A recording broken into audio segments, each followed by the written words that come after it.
For years, Warhammer fans have asked the same question. When will the Emperor return? It's one of those topics that never really goes away. Every major lore reveal sparks another round of speculation. Every mysterious vision, miracle, psychic event, every cryptic trailer. Sooner or later, somebody asks it again. Has the Emperor actually returned? And lately, that question feels more relevant than ever, particularly with recent lore placing the Emperor at the center of events in a way we haven't really seen since the Horus Heresy, really. The interesting thing, however, is that I think many people may be asking the wrong question. Because before we ask whether the Emperor has returned, we should probably ask something else. Did he ever actually leave? Now, admittedly, that sounds slightly ridiculous. The Emperor is a skeletal corpse sitting on a giant life support machine beneath the Imperial Palace. That much has been certainly true for decades. His physical body remains interred upon the Golden Throne exactly where it has been for 10,000 years. His shattered form survives only through the throne's machinery, vast psychic power, and the continual sacrifice of psykers. In purely physical terms, the Emperor has not returned. He has not stood up from the Golden Throne.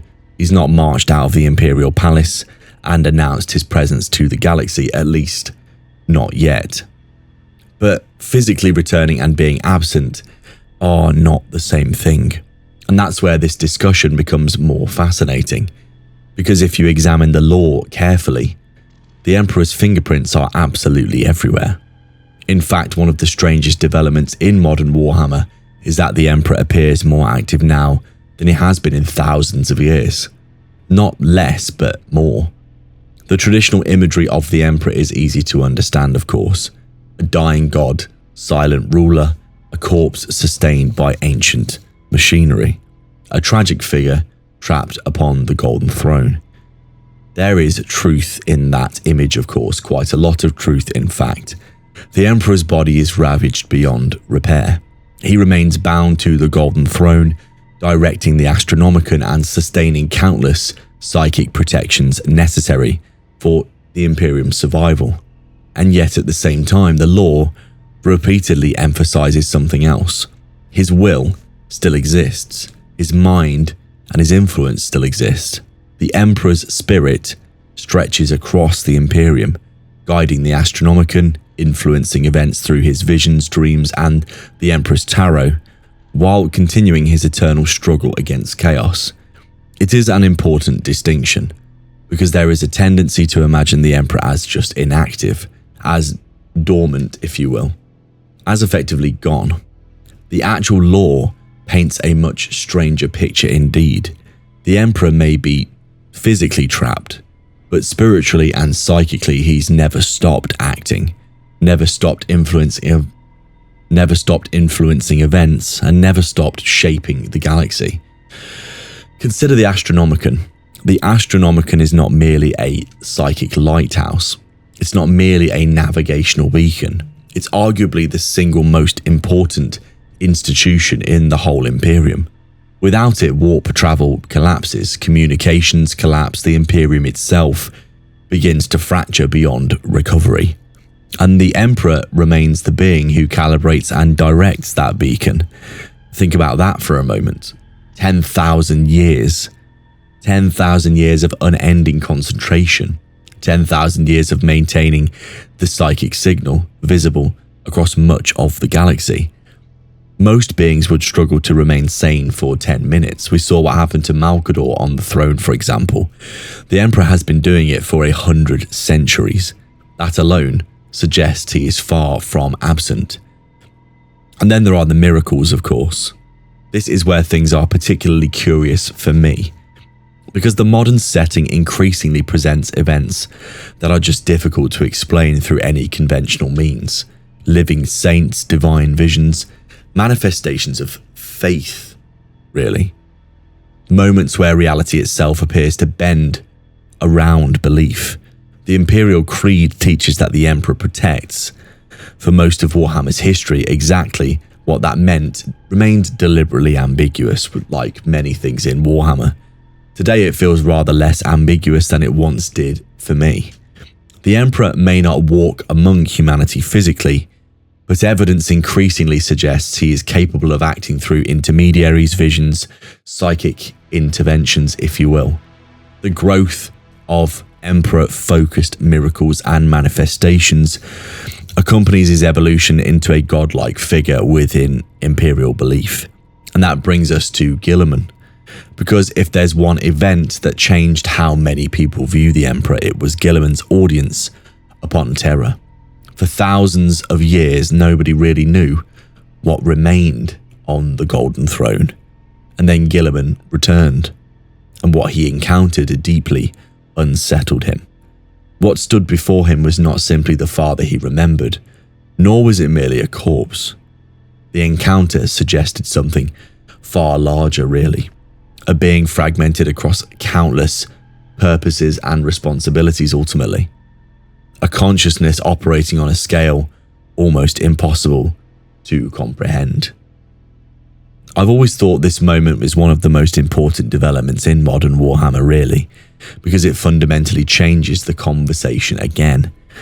Prior to Guilliman's return, you could reasonably argue that the Emperor was essentially dormant, if you will. Afterwards, though, it becomes much harder to say this. The Emperor may be imprisoned, he may be transformed, he may be incomprehensible. But dormant, I wouldn't say that's the case anymore. And then there is another detail that often gets overlooked. The Emperor himself never intended this situation to be permanent at all. One of the most revealing moments surrounding the Golden Throne comes from the period immediately after the heresy. The throne was supposed to be a temporary necessity. The sacrifices, the burdens, the endless psychic strain. None of this was intended to last forever. Even the use of vast numbers of psykers to sustain the Astronomicon began as an emergency solution rather than the desired future of humanity. They put a few thousand souls in, and then another, and then eventually it just became commonplace. But 10,000 years later, this emergency has become normal. Somewhere within the transformation, the Emperor appears to have changed as well. This is where the latest speculation becomes so interesting. Because when people talk about the Emperor returning, they often imagine the same man who fought Horus, the same ruler who led the Great Crusade, the same Emperor who strode across battlefields in his golden armor. I increasingly suspect that version of the Emperor no longer exists, or at least not entirely. 10,000 years of worship has consequences. 10,000 years of faith, 10,000 years of billions and billions and billions of people believing you are a god has consequences in the warp. The Imperium today is united not merely by law, but by worship of the god Emperor. Over millennia, the Emperor has become the central religious figure of the largest faith in human history. And in Warhammer, as we know, belief matters. It has power, it shapes the warp, and it changes things fundamentally. It's one of the central truths of the setting, really. Which leads to the possibility that you have to consider. Perhaps the Emperor has already returned, just not in the way that anyone is expecting. Not as a man, but as something else. Something larger. Something closer to what Lorgar always believed he would become. Now, before anyone starts celebrating, let's be very clear. This does not mean Lorgar was morally correct. The Horus Heresy remains one of the greatest catastrophes in human history. But there is undeniable irony here, of course. The Emperor spent much of his life opposing worship. Today he is worshipped by untold trillions. The Emperor rejected divinity. Today he is arguably the most influential divine figure in the galaxy. The Emperor attempted to create a rational civilization. Today that civilization is built upon faith. Warhammer has always loved its ironies, and this may be the greatest example. Then we come to the latest trailers and recent lore developments. The reason these generate so much excitement is not because they show the Emperor standing up, because they don't. The excitement comes from the implications, from the suggestions, from the growing sense that the Emperor's influence is increasing rather than diminishing. that events are moving towards something, that the being on the Golden Throne is becoming harder and harder to simply ignore. And honestly, I think that's intentional. Games Workshop understands that the Emperor is perhaps the single biggest mystery in the setting. Actually bringing him back would change everything, probably too fundamentally. It would reshape the entire galaxy overnight. So instead, they're doing something much cleverer. They're moving him closer, narratively, into the setting again. The Emperor is becoming more active. I think that much is clear. He's more visible and more relevant, without fully crossing the line. And perhaps that's because the line has already been crossed. The Emperor of the Great Crusade is gone. The Emperor who exists now is something different. A psychic beacon, guardian, perhaps a god, but also a prisoner, maybe a weapon, but definitely a protector. Perhaps all of these things simultaneously. Has the Emperor returned then? If by return we mean standing from the Golden Throne and leading armies once more, then I would say no. That has not happened, not yet. If by return we mean reasserting his influence upon the galaxy, then I would argue something much more interesting. The Emperor never left. His will still guides ships through the warp. His presence still shapes the Imperium. His power still opposes chaos. His visions still reach the faithful. His influence still alters the course of history, as we saw with Guilliman and Mortarion in the Plague Wars. The real question may not be whether the Emperor has returned. The real question is whether humanity has finally begun to notice how active he has been all along. 10,000 years ago, the Emperor was a man trying to save humanity. Today, he may be something far different, and perhaps far more powerful. Not returned, but transformed, which in the grim darkness of the far future may prove to be much more significant. If the Blackstone pylons can hurt the warp, why didn't the Emperor use them? I think this is actually one of the best questions in modern 40k lore, really, because on the surface it looks like a plot hole to me. The Emperor's entire grand strategy was built around defeating chaos. Belisarius Cawl is now investigating Blackstone technology because it can suppress warp activity and potentially help close the Great Rift. The Necrons have entire pylon networks capable of creating vast anti-warp regions, and the Pariah Nexus itself is essentially a gigantic experiment in shutting the warp out of reality. So the obvious question is, why didn't the Emperor simply do this 10,000 years ago? If his goal was to defeat chaos and protect humanity from the warp, why spend centuries building the Imperial Webway when anti-warp technology apparently already existed? The answer, I think, is that the Emperor and Cawl are actually trying to solve different problems. And that's where things get interesting, of course. Because I don't think the Emperor ever wanted to destroy the warp in the way that Cawl might want to. I think he wanted humanity to outgrow it. And they sound similar, but they're not really. One thing that often gets lost in discussions about the Emperor is that he understood something most Imperial characters don't. The warp isn't just where demons live. The warp is tied directly to the souls of living beings. Humanity has a warp presence, the Eldar, every Psyker has a warp presence. The Immaterium isn't some separate dimension that can simply be switched off like a light bulb. It's connected to life itself in many ways. That's one reason the Emperor's original Webway project is so revealing. His great work wasn't a giant anti-warp weapon, it was an alternative to warp dependence. The purpose of the Webway was to replace humanity's reliance on warp travel and eventually sever mankind's dependence on the Immaterium without destroying humanity in the process. It's a very different objective, you might say. The Emperor wasn't saying, let's kill the warp. He was saying, let's stop relying on it so much. And I think this is probably a huge difference. Think about it this way. If your house has a dangerous electrical system, you can solve the problem in two ways. You can destroy the entire power grid, or you can try to build a safer option. And the Emperor chose number two.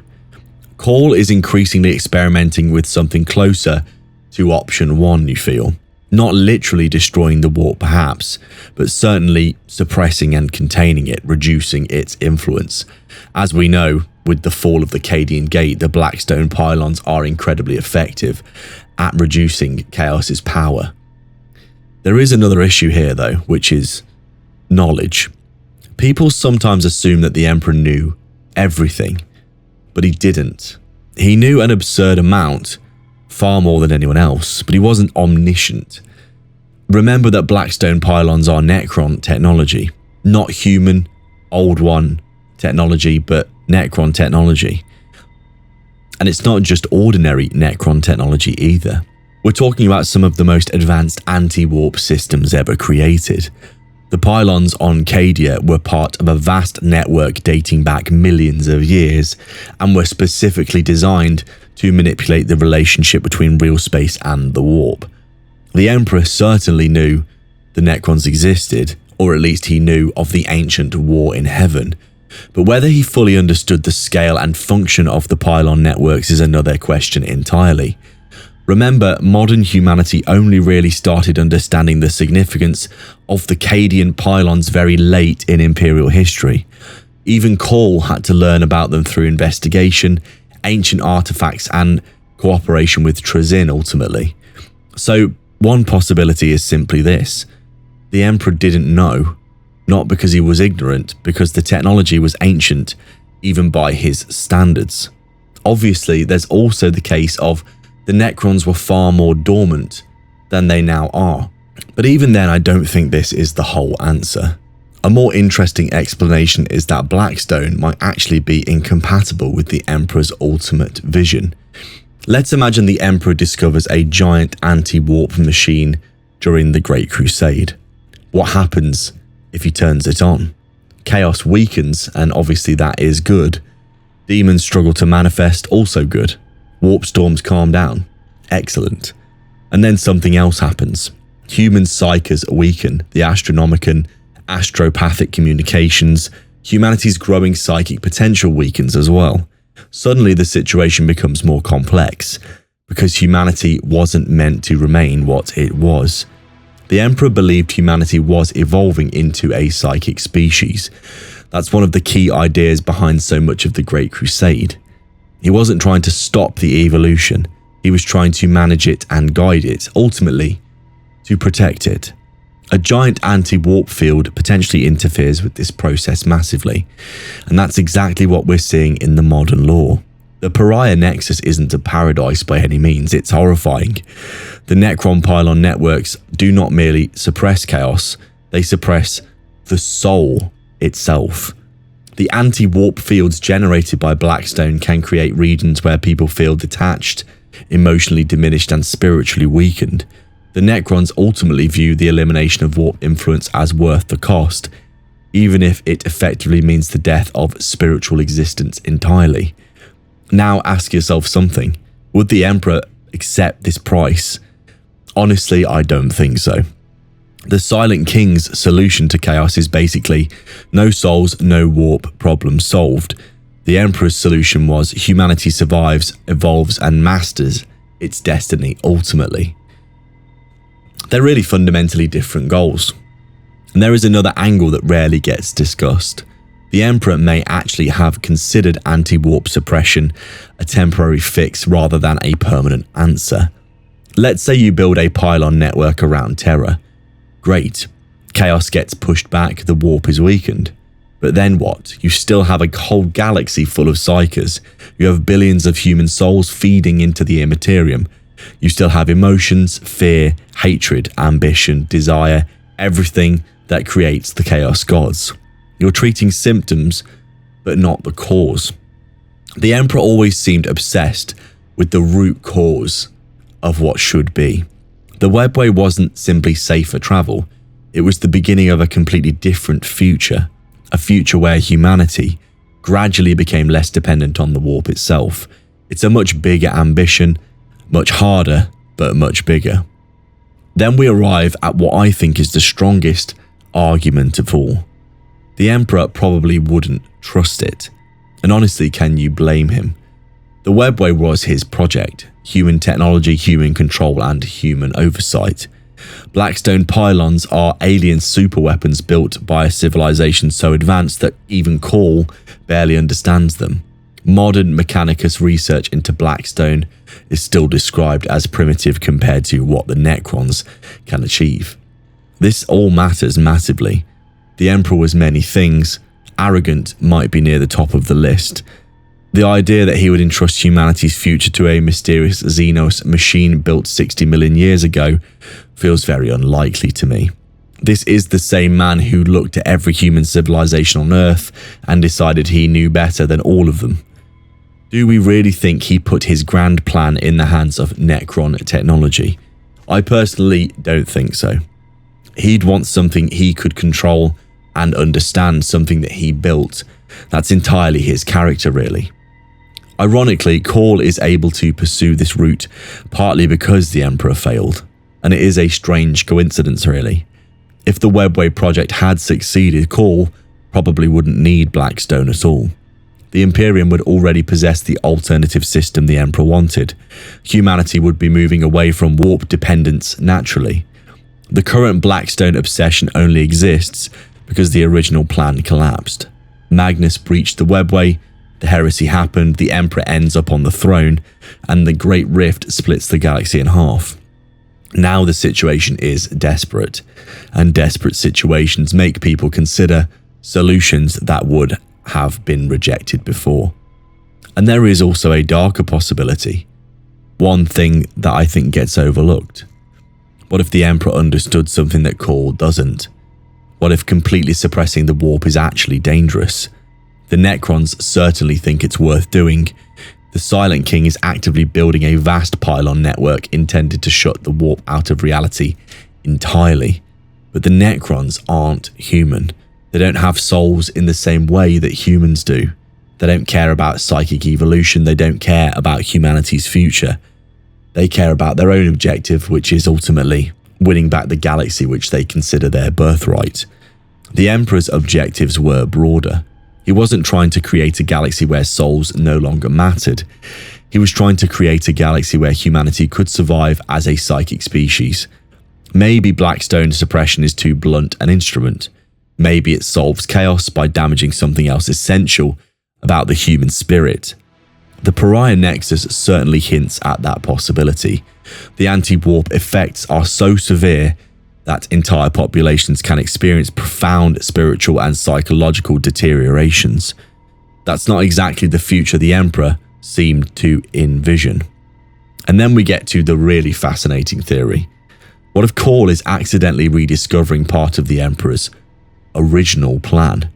Not replacing it, but rediscovering it. Because when you look closely, the goals are not so different. The Emperor wanted to reduce humanity's dependence on the warp. Call wants to reduce the warp's influence over humanity. Those ideas are cousins, you would say. Not twins, but certainly related. It's entirely possible that if the Emperor returned tomorrow, he'd look at Call's research and say, "Very good, keep going," and then immediately follow it with, "But don't take it too far." Because that's always been the Emperor's approach. Control and guidance and management, but never total destruction of ideas. So when people ask why the Emperor didn't simply use Blackstone pylons to defeat chaos, I think the answer is surprisingly simple. Because defeating chaos wasn't actually his ultimate goal at all. They sound like the same thing, but they're not. Saving humanity was his objective. The Necron solution is to suppress the warp. The Emperor's solution was to help humanity grow beyond needing it so much. One approach is a cage and the other an escape route, an evolution, going beyond the current paradigm that we see now. And while Call's work is incredibly important, especially with Vashtor trying to drill a hole through reality right now, I suspect the Emperor would still see it as a tool rather than the final solution. And after all, the Emperor spent centuries trying to build a future where humanity could thrive without chaos. The Necrons are trying to build a future where chaos doesn't exist. And those are two very different dreams. The unsettling possibility is that both men might be right. And if that's true, then one day Call may discover exactly why the Emperor never committed fully to the path of the pylons, because suppressing the warp might be much easier than living with the consequences. One of the strangest things about modern 40k is that some of the oldest lore in the entire setting is starting to feel relevant again. Not because Games Workshop has come out and confirmed it, because they haven't. Not because somebody has outright said the Star Child is real.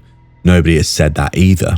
But because the setting has slowly drifted in a direction where the old theory suddenly doesn't sound quite so ridiculous anymore. And honestly, that's what makes it fascinating. Because 20 years ago, the Star Child was often treated as one of those weird pieces of ancient Warhammer lore. Interesting and fun to talk about, but probably not coming back at any point. And then modern 40k has happened. The Emperor started performing miracles more openly, saints began appearing everywhere, the Great Rift split the galaxy in half, Guilliman met something sitting upon the Golden Throne that barely resembled the father that he remembered. The Emperor became more active than he had been in millennia, and suddenly a very old question started creeping back into discussions. What if the Emperor's soul isn't actually where we think it is? What if the thing sitting on the Golden Throne isn't the whole Emperor anymore at all? What if it hasn't been for a very long time? Because that's essentially what the Star Child theory has always proposed. And the more you look at the modern lore, the harder it becomes to dismiss entirely. To understand the theory, we need to go all the way back to some very old Warhammer lore, back to a period where the setting was a little stranger, a little less organised, a little more willing to throw absolutely insane ideas at the wall, let's say. The original Star Child concept proposed that after the Emperor was mortally wounded by Horus, his soul and body were no longer truly united. As his spirit drifted through the warp, much of it dissolved into the currents of the Immaterium, but a small core remained intact. This surviving fragment became known as the Star Child, a potential new incarnation of the Emperor waiting to be reborn. It's a bizarre idea, but it's also very 40k. The Emperor himself was originally described as a being created through the combined souls of ancient shamans. So if collective souls could create the Emperor in the first place, perhaps the Emperor could eventually be reborn in a similar way. That's the core of the theory. Not that the Emperor is dead, not exactly, but that part of him already exists somewhere else, growing and waiting, developing in the warp like a seed. Now, for years, most people treated this as abandoned lore. And to be fair, it largely was. The old Sensei stories faded away, the Illuminati vanished from the spotlight, and the setting moved on.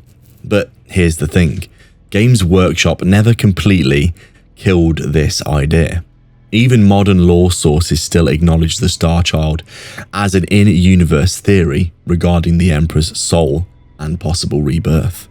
The concept continues to exist within Imperial speculation, even if nobody can say with certainty whether or not it is actually true. And that's where things become very interesting, because modern 40k has accidentally made the theory stronger than it used to be. So let's start with the obvious problem. The Emperor on the Golden Throne doesn't really behave like a normal person anymore. Actually, he barely behaves like a person at all. When Guilliman finally encounters the Emperor after his resurrection, the experience is disturbing. The father he remembered is gone, or at least changed beyond recognition. What remains feels fragmented, immense, almost ancient in its nature, impossible to communicate with, nearly. Countless voices speaking at once, a mind stretched across an entire galaxy, you might say.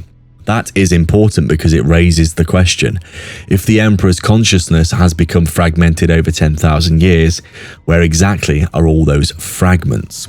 Where is the Emperor? And for the first time in a long time, the Star Child theory offers a possible answer. Maybe he is everywhere. Maybe the Golden Throne only contains a part of him. Maybe the throne is simply the anchor, the last connection between body and soul, and perhaps the majority of the Emperor's essence has already spread throughout the warp. Think about what the Emperor is actually doing. He's guiding the Astronomicon, holding shut the Webway breach, empowering living saints, miracles, protecting souls and burning demons, intervening across vast distances, sometimes all at once. It's an absurd amount of activity, really. Far more than the Emperor ever displayed while physically alive. In many ways, the Emperor today behaves less like a man and more like a god, as we know. I know some people don't like this comparison, but it's difficult to avoid. If a giant psychic being exists in the warp, gains power through belief and performs miracles through worshippers, and influences reality across a galactic scale, there are only so many ways you can describe it. The Emperor increasingly resembles a god, whether he wants to or not, whether people like it or not. And it creates the fascinating possibility. What if the Emperor has already become two things at once? A dying body on Terra and something else in the warp. Something larger, maybe something growing. This is where modern lore becomes genuinely interesting, because recent material has included strange visions associated with a child, a golden child and a divine child. Astropaths and visionaries have reported images that many fans immediately connected to an old Star Child lore. Even official references discussing possible rebirth theories note reports of a golden infant and a radiant being rising from a throne of light during the era of the Psychic Awakening. Now, does this prove that the Star Child exists? Obviously not remotely. But Warhammer is full of symbolism and metaphor, prophecies, if you will. People see weird things in the warp all the time. Sometimes they're meaningful and sometimes they are nonsense. Sometimes they're demons trying to trick people. But it's hard not to notice the connection, especially when those visions involve a child. Because the Star Child has always been exactly that, a child waiting to be born. Personally, I think the most interesting version of the theory isn't the old one, it's actually the modernized version. Because I don't think the Emperor's soul is sitting in the warp waiting to reincarnate exactly as he once was. It feels too simple. The Emperor who sat upon the Golden Throne 10,000 years ago is not the same being who exists today. How could he be? 10,000 years of worship changes things. 10,000 years of belief. 10,000 years of billions and billions of humans praying to you every day. If the Chaos Gods are shaped by emotion, then surely the Emperor is shaped by belief. How could he not be? This is where things do become quite strange though. Because maybe the Star Child isn't the Emperor reborn, maybe it is something new. Something born from the Emperor. There's a difference, a huge one really. One would be a resurrection, the other is maybe an evolution. And Warhammer has always preferred evolution. Often horrifying evolution, to be honest. There's another piece of old Star Child lore that has become unexpectedly relevant. Some versions of the theory suggest that the Star Child represented the most human aspect of the Emperor, his compassion, his mercy, and his humanity. One interpretation even suggests that these qualities were separated from him before his confrontation with Horus. We have seen this said literally in The End and the Death, that he cast off his human flaws to face Horus so that he would not be distracted. It is fascinating to consider, because if you read the recent portrayals of the Emperor, one thing does stand out. He doesn't feel particularly human anymore. Vast and powerful and cold and difficult to understand. He's like an intelligence operating on a scale beyond ordinary mortals. Even Guilliman really struggles with him. So what if the old stories were pointing towards something? What if the Emperor gradually shed parts of himself? Not physically, but spiritually. What if the thing growing in the warp is everything that made him human? It's a genuinely interesting idea, and not without its evidence. Because it means the Star Child wouldn't simply be the Emperor returned, it would be the Emperor's lost humanity returning. So, we arrive at the biggest question of all then. Why hasn't this happened yet? If the Star Child is real, why are we still waiting? The old lore provides a possible answer, that the Emperor is still alive, or at least the body is alive enough.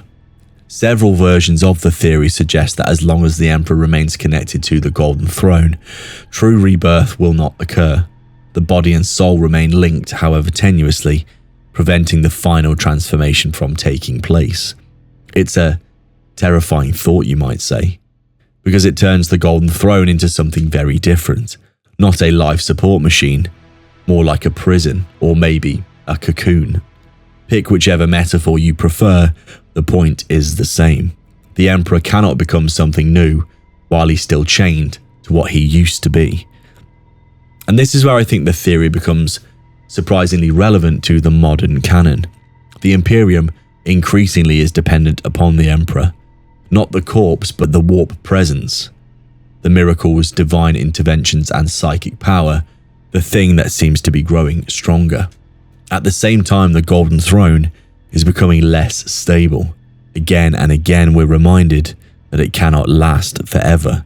The Imperium has repeatedly faced crises after crises surrounding the throne's maintenance and long-term survival. It feels deliberate, almost like a ticking clock. And if that clock ever reaches zero, the consequences could be extraordinary. Maybe the Emperor dies, maybe Terra explodes and chaos wins. Those possibilities certainly exist. But there is another possibility. The one that the Starchild theory has been whispering about for decades. Maybe something new is born. What I find most interesting isn't whether the theory is true. It's that modern lore has made it all plausible again. 20 years ago, the Starchild felt like a relic, a strange idea from an older version of Warhammer. Today, it feels oddly fitting, because the Emperor himself has become stranger, more active and godlike, more fragmented and mysterious. The setting has gradually moved closer to the theory without ever fully embracing it, and that feels intentional. Games Workshop likes options, they like mysteries and possibilities. The Starchild is one of the biggest possibilities that they've ever created, really. So could the true soul of the Emperor already be in the warp? Honestly, I think there's a very good argument that part of it already is, maybe most of it. Perhaps the corpse on the Golden Throne is not the whole Emperor anymore by any means. Perhaps it hasn't been for millennia. Perhaps the being burning demons across the galaxy, empowering saints and appearing in visions is already something that has slowly grown beyond the limits of the broken body trapped on Terra. And if that's true, then the biggest twist in Warhammer may not be the Emperor returning, it may be discovering that he already has, just not in the way that anyone expected. Because the most unsettling possibility of all is that the Emperor we've been waiting for to come back for 10,000 years is already here, growing in the warp and watching and waiting, changing, becoming something entirely new. And when the Golden Throne finally does fail, the galaxy won't witness a resurrection, it will witness a birth. The Emperor of Mankind is probably the most intelligent human being who has ever existed. He united Terra, conquered the solar system, built the Imperium, created the Primarchs and nearly conquered the entire galaxy.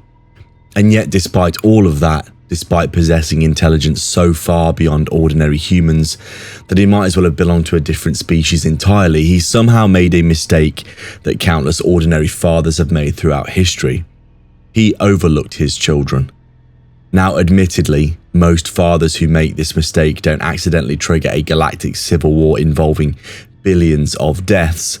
The scale here is somewhat different, the principle, however, remarkably similar. Because when people discuss the Horus Heresy, there is a tendency to focus on chaos, Erebus, the warp, ruinous powers, dark gods manipulating events from behind the scenes. And of course, all of these things did matter, all of them did contribute, but chaos did not create the cracks. Chaos simply exploited them. And many of those cracks existed before the Emperor fundamentally misunderstood the very people that he created. This is perhaps the greatest irony in all of Warhammer, really. The Emperor could understand entire civilizations. He could understand history, genetics, politics, warfare, psychology, the warp itself. Yet he often struggled to understand the 20 suns standing directly in front of him. Or perhaps, more accurately, he believed that he didn't need to. And that distinction may well have doomed everything. To understand the problem, you first have to understand how the Emperor viewed the Primarchs, because there is evidence throughout the lore that the Emperor never entirely saw them as sons in the way most people would understand the term. He created them as tools, as his generals, as living weapons designed to achieve a specific objective. Several sources describe the Primarch project as a carefully engineered attempt to create perfect commanders for the Great Crusade and humanity's future. It does sound harsh, and in fairness, I think it probably is.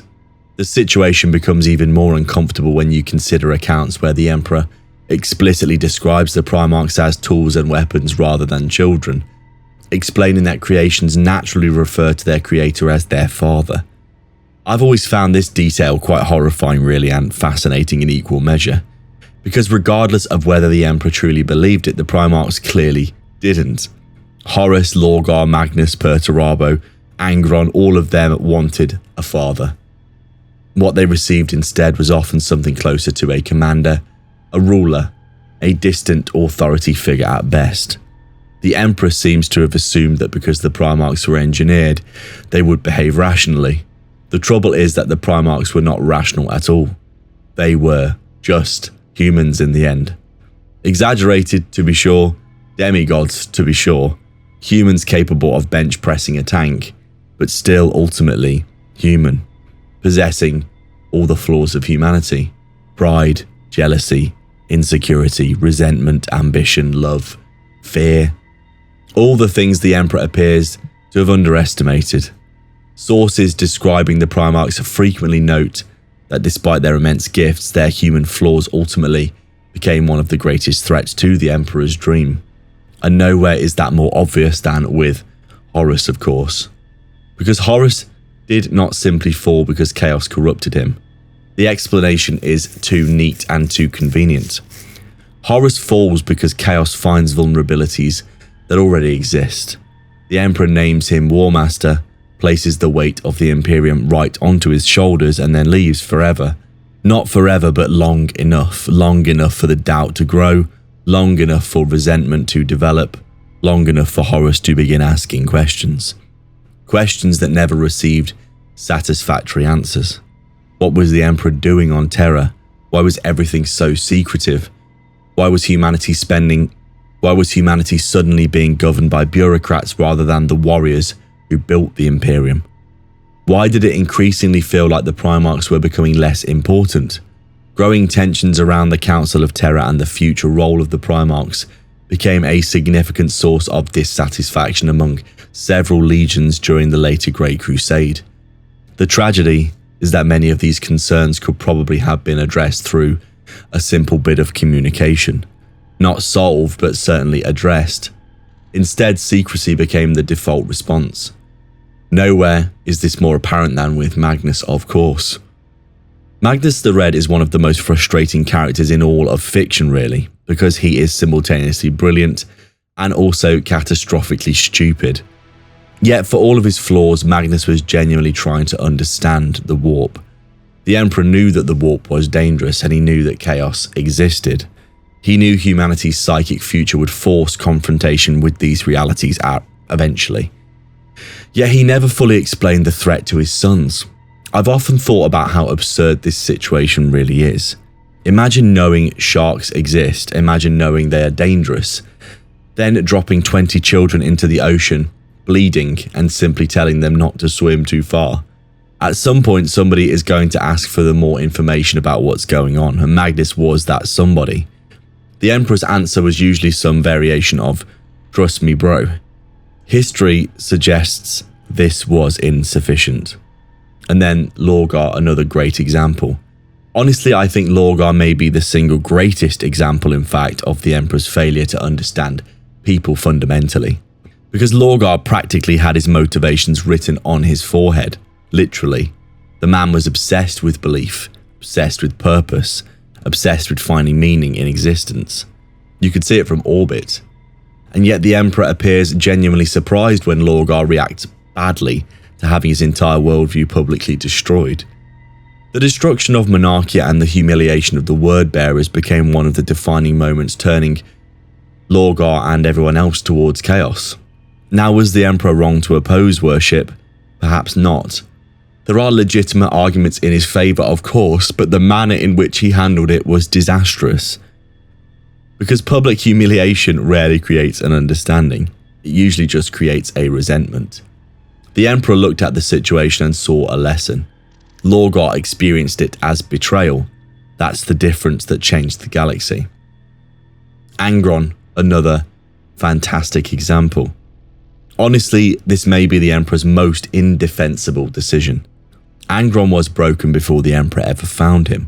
The Butcher's nails had already transformed him.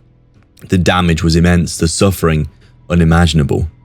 When the Emperor finally arrives, Angron is fighting alongside the only people he has ever truly cared about, his fellow slaves, his family. And the Emperor simply removes him from the battlefield, leaves everyone else behind. The Emperor later recognized the devastating effects of the nails and even investigated them, but Angron never forgave the manner of his rescue. I've always struggled with this decision, not because it lacks logic, it does have logic. Angron was valuable, the crusade important, and time limited. Strategically, the Emperor's choices make sense when you consider his wider objectives. But emotionally, this was just catastrophically bad decision making. Angron spends the rest of his life interpreting that moment as proof that he never mattered as a person, only as a weapon. And honestly, given the evidence available to him, it's difficult to blame him at all. And then there is Perturabo, of course. Poor Perturabo. The Primarch who could build anything except a healthy relationship. What Perturabo wanted was astonishingly simple. Recognition. Not endless praise, not worship. Just recognition. Acknowledge of the sacrifices, the burdens, and the victories. Instead, Perturabo increasingly feels taken for granted. Again and again, he's given the hardest wars. He's expected to endure. Again and again, somebody else receives the glory. Was this entirely the Emperor's fault? No. Perturabo carried enough insecurities to power a small hive city. But did the Emperor help? Not particularly at all. The pattern repeats constantly. Mortarion feels misunderstood, Kurz abandoned, Fulgrim pressured, Magnus ignored, Horus isolated. The Emperor doesn't lose one son, he loses half of them. At some point, the common denominator becomes difficult to ignore. Now, to be fair, we should acknowledge something important. The Emperor was operating under extraordinary circumstances, of course. The Great Crusade was consuming the galaxy. Chaos was actively plotting against him, and the Webway project represented humanity's best hope for the future. He was managing responsibilities beyond anything a normal person could comprehend, of course. Perhaps expecting him to be an attentive father to 20 genetically engineered demigods was unrealistic. It's a reasonable argument, I guess. The problem is that reality doesn't particularly care about reasonable arguments. The Primarchs still needed guidance, still needed understanding, still needed someone capable of recognizing their flaws before those flaws became a catastrophe. And increasingly, the Emperor wasn't available. Perhaps the most tragic aspect of the entire story is that the Emperor may have realized this far too late. Because despite all the evidence suggesting emotional distance, there are also moments suggesting genuine affection. Moments where the mask does slip. Moments where the creator briefly appears to become the father. Some accounts even note the Emperor referring to the Primarchs as his sons in ways that surprise those closest to him, which makes the whole thing even more sad. Not better, just sadder. Because it suggests the relationship might have worked under different circumstances, that the Emperor wasn't incapable of caring, simply incapable of expressing it in an effective manner. And perhaps that brings us to the central tragedy of the whole Horus heresy, really. The Emperor's greatest weakness was not arrogance or ignorance, it was his certainty. certainty that he understood everything, his son's humanity, certainty that his plans were too important to explain, and that everything would ultimately work out. For thousands of years, that certainty had been rewarded, but then it wasn't. The Emperor could defeat alien empires, conquer worlds, master science, challenge the gods themselves. What he could not do was recognize that even demigods sometimes need a father more than a commander. And in the end, the oversight cost him basically everything. The Imperium burned, the Primarchs shattered, the dream died. Humanity has certainly survived, but at what cost? The master of mankind spent the next 10,000 years trapped on the Golden Throne, watching the consequences unfold before him, not because he was weak or even foolish, but because even the greatest man who ever lived was still capable of making a very human mistake. He assumed being right was enough, but history suggests otherwise. There may be no question in Warhammer 40k more fascinating than this one. Has the Emperor already returned? And I know at first glance it sounds like a ridiculous proposition. The Emperor is still on the Golden Throne, his body is still a ruined corpse sustained by technology that nobody fully understands, the Astronomicon still burns, the throne still functions. The Imperium still sacrifices thousands of Psykers every day to keep the whole thing running. So in the most literal sense possible, the Emperor has not returned. And yet things are getting strange. Very strange. Perhaps stranger than they ever have been before. Because if you compare the Emperor of modern 40k to the Emperor of older editions, you begin to notice something. He is becoming increasingly active. Not physically, in the traditional sense, but active nonetheless. And that's where things become quite interesting. For most of Warhammer's history, the Emperor was almost entirely absent from the story. He was important, certainly, arguably the most important figure in the entire setting, but he wasn't really a character as such, more like a force of nature, a distant sun around which the Imperium revolved. The Emperor didn't speak, didn't intervene, didn't appear, but people worshipped him, fought for him, and died for him in his name. But there was always uncertainty. How much of Imperial faith was real? How much was superstition? How much was simply 10,000 years of myth-making? That uncertainty was one of the defining features of the setting. And then, of course, Guilliman returned and things suddenly started changing. One of the most significant moments in modern 40k occurs when Guilliman finally speaks with the Emperor after his resurrection. It's a scene that still generates discussion years later because it shatters many assumptions people had about the Master of Mankind. Guilliman doesn't encounter a kindly father. Guilliman doesn't encounter a kindly father. He doesn't receive reassurance, he doesn't receive comfort. Instead, he encounters something vast, something fractured, something almost incomprehensible to the human mind. At one point, Guilliman reflects upon the experience and comes away deeply unsettled. But he isn't the Emperor as anyone remembers him. He's still there by any means, but Guilliman reflects that, "My father is no father. My father is a weapon." That line has always stuck with me because it says so much in so few words. Imagine waiting 10,000 years to reunite with your creator. Imagine crossing a galaxy on fire. And then imagine finally standing before the being who shaped civilization itself. And that's the conclusion that you reach. Not your father, but some kind of weapon. There is something profoundly sad about all of it, really. But it also hints at something else. The Emperor is not dormant. The Emperor is changing. Whether that change is good or bad remains an open question. The evidence for increased activity has only continued to grow. Take Guilliman's miraculous resurrection itself. Technically speaking, it required Yvraine and the powers of the Eldari to succeed. Yet even within the narrative, there are repeated suggestions that something else has happened. Something larger guiding events. The sort of coincidence that stops feeling like a coincidence after the 5th or 6th occurrence. And then there is the matter of the living saints. I've always found the Living Saints fascinating because they occupy this awkward place in Imperial theology, really. For thousands of years, the Imperium insisted the Emperor was a god. Many readers quietly assumed this was simply their own religious propaganda, and then we saw Celestine starting doing things that are very difficult to explain away.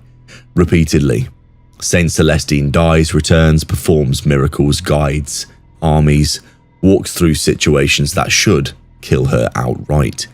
And she's hardly alone anymore in this. The number of individuals displaying apparently divine intervention seems to be increasing rather than decreasing. You only have to look at Mortarion and Guilliman as well. Perhaps all of this can be explained through the warp, perhaps. But there comes a point where enough strange things accumulate that you have to start asking this question. The Great Rift has only intensified these interactions, really. When Cadia fell and the Cicatrix Maledictum split the galaxy in two, many people expected the Imperium to collapse entirely.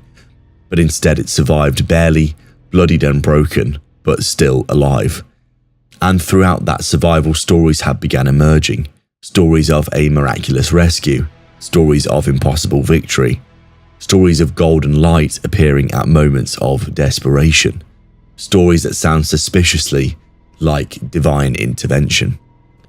I've always thought one of the cleverest things Games Workshop has done is refuse to provide any definitive answers, because uncertainty is where Warhammer thrives for sure. That is why we're here speculating after all. If they outright confirmed the Emperor was actively performing miracles every day, something would be lost, some of that intangible feel. Likewise, if they definitively disproved it, something else would disappear. The ambiguity matters, yet the evidence keeps piling up. And nowhere is this more obvious than during the Plague Wars, as I mentioned. This is where things become genuinely impossible to ignore, really. During Guilliman's confrontation with Mortarion, there are moments where the Emperor's influence appears unmistakably direct. The Garden of Nurgle itself is damaged, the forces of chaos react, and Mortarion experiences something very close to fear. Think about that for just a moment. Mortarion, a demon Primarch, a servant of one of the Chaos Gods, experiencing fear because of the Emperor's presence. This is no minor event, this is a galaxy-shaking moment, really. As the Emperor manifests his power, Nurgle's realm is affected in a way that should theoretically be impossible. And then suddenly people begin asking the question again. What if the Emperor is becoming something new? I've never been entirely convinced by the theory that the Emperor is simply turning into another Chaos God, although we do know he is the anathema and may still very well be that. The popular idea is that he's a Chaos God, and it is interesting in some sense, but I think it's too simplistic, really, because the Emperor has always existed outside of normal categories in general. He is a Psyker, but he's not merely a Psyker. He isn't merely the master of mankind, he's not merely a perpetual. Even before the heresy, nobody truly understood what he was, really. Why should we expect that to change now? If anything, after 10,000 years of worship, he may have been transformed into something unprecedented. Not a god in a traditional sense, not a man, but something else entirely new. And honestly, this is quite an terrifying and interesting prospect, because if the Emperor returned tomorrow in some physical form, at least we'd understand what that means more or less. A Primarch returns and we know roughly how that's going to go down, but the Emperor is just entirely different. The Emperor reshapes reality, he alters civilization itself. His return wouldn't be another character joining the story, it would be the story everything else revolves around. Everything would become secondary to him. Which is why I think Games Workshop have found their solution in this regard. What if the Emperor is returning but not in the way that people expect? What if his influence is gradually increasing year by year? What if the miracles become more common, the saints become more powerful? What if Guilliman continues witnessing things that even he struggles to explain? What if humanity slowly realizes that the being on the Golden Throne is no longer merely surviving? What if he's actually awakening? Because that feels much more Warhammer to me. Not a dramatic moment where the Emperor stands up and announces his return. and then fixes everything. Not the grand cinematic reveal, but something stranger and slower, something almost cosmic in its scale. The Imperium waking up one morning and gradually realizing that its god might actually be listening. I've often wondered how terrifying this would all be for the Ecclesiarchy, if you think about it. For 10,000 years they've spoken in the Emperor's name, interpreted his will, explained his intentions, issued decrees supposedly reflecting his desires. Now imagine the Emperor becoming capable of communicating clearly. That's not necessarily good news for them by any means. There are probably quite a few people within the Imperium who benefit enormously from the Emperor remaining silent. The return of Guilliman already caused tension. The return of the Emperor would cause a catastrophic earthquake in the current status quo of the Imperium, if you will. And then, of course, there is another possibility which I find equally fascinating. What if the Emperor doesn't return because he never really left? The more we learn about modern 40k, the more difficult it becomes to view the Emperor as inactive. We know the Astronomicon continues to burn, saints are rising, demons continue to fear him like the plague, Guilliman continues to experience his influence. Entire wars continue to turn upon moments that feel suspiciously miraculous. Perhaps we've been asking the wrong question all along. Instead of asking whether the Emperor will return, perhaps we should ask how much of him is already here, because there is a growing sense that the Emperor's hand is once again moving across the galaxy. Not openly or completely by any means, but enough that even his enemies have begun to take notice. And that more than anything else is what makes the current era of Warhammer so fascinating, really. For decades, the Emperor was a corpse, a symbol, a memory of a golden age, a relic from that better time. Today he feels like an active, mysterious, dangerous, even not fully present, but not fully absent king, corpse, god, whatever you would call him. Whether any of this leads to a true return remains impossible to say, really. Perhaps the Emperor will one day rise from the Golden Throne. Perhaps he will emerge as something humanity can scarcely comprehend. Perhaps he never will. But if you ask me whether the Emperor is already influencing events in ways he couldn't a few centuries ago, my answer is simple. Absolutely. The signs are everywhere. The miracles are becoming harder to dismiss. The saints are becoming harder to explain. The enemies of mankind are becoming increasingly nervous. There is an old saying that is often attributed to the Emperor and, of course, Lorgar as well. And it goes, the difference between gods and demons largely depends upon where one is standing at the time. Whether he truly said those words almost doesn't matter. We know that Lorgar was famous for this kind of rhetoric. In many ways, they perfectly capture the mystery surrounding the Emperor today.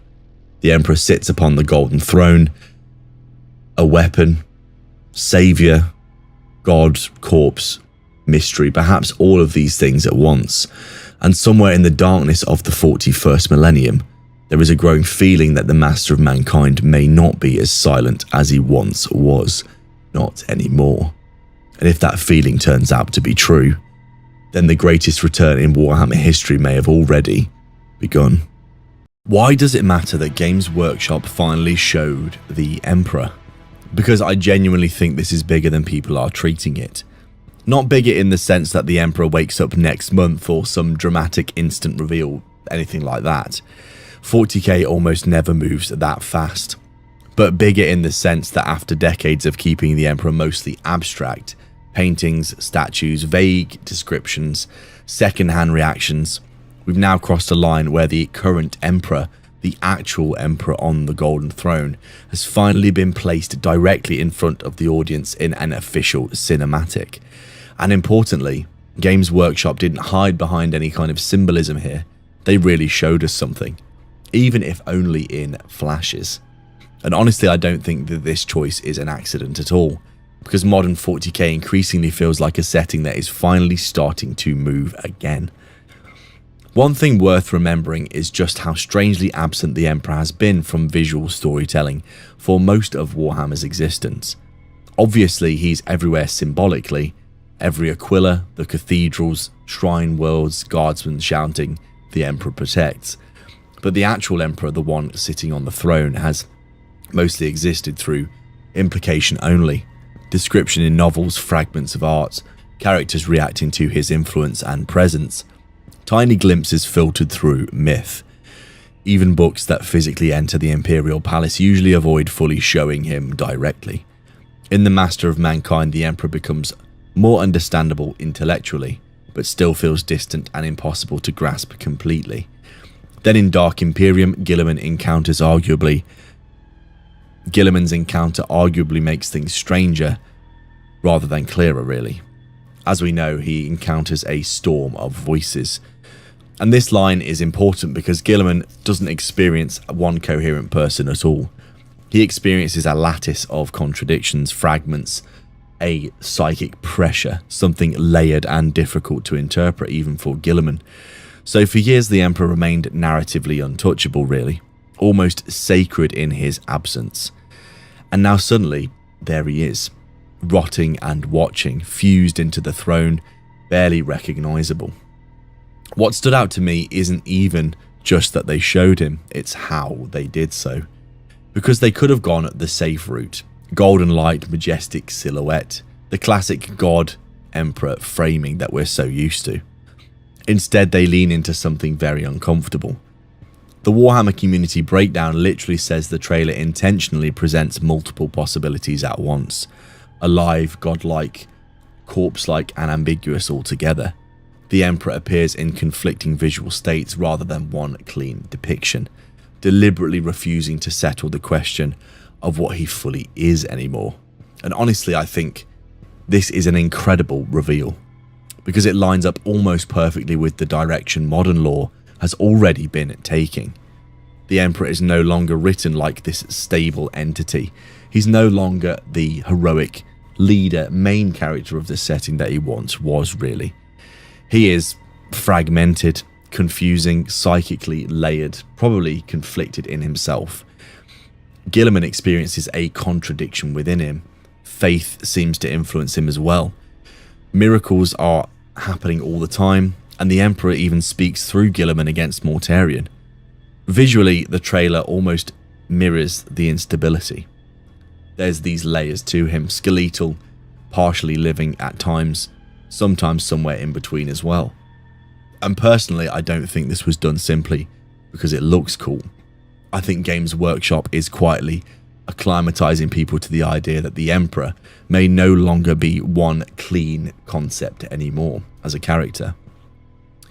The timing of this, of course, is probably the biggest reason I think people should be paying attention, because if this trailer had came out 10 years ago, I'd probably shrug and say it's just visual flavor. But modern 40k doesn't look like that era anymore. The setting has momentum now, things are starting to change. As Lutin would say, the glacial pace of the setting is finally starting to move on multiple fronts. Guilliman and the Lion are returning, the Great Rift happening, Armageddon central again, Yarick returning, Perturabo returning, we've got more Traitor Primarchs on the fringes returning as well. Operation Imperator increasingly feeling like a convergence rather than a side war. We've got many narrative plotlines moving ahead. Even Games Workshop's own language around the new edition emphasizes widening scale and interconnected conflict across the galaxy rather than these isolated factional stories where, you can flesh out some more characters. So when the Emperor suddenly enters official cinematic storytelling in his current state, for really the first time, I don't think this is a mistake or happening in isolation. From my point of view, it feels like they're positioning him for some kind of involvement. And there's another side to this too.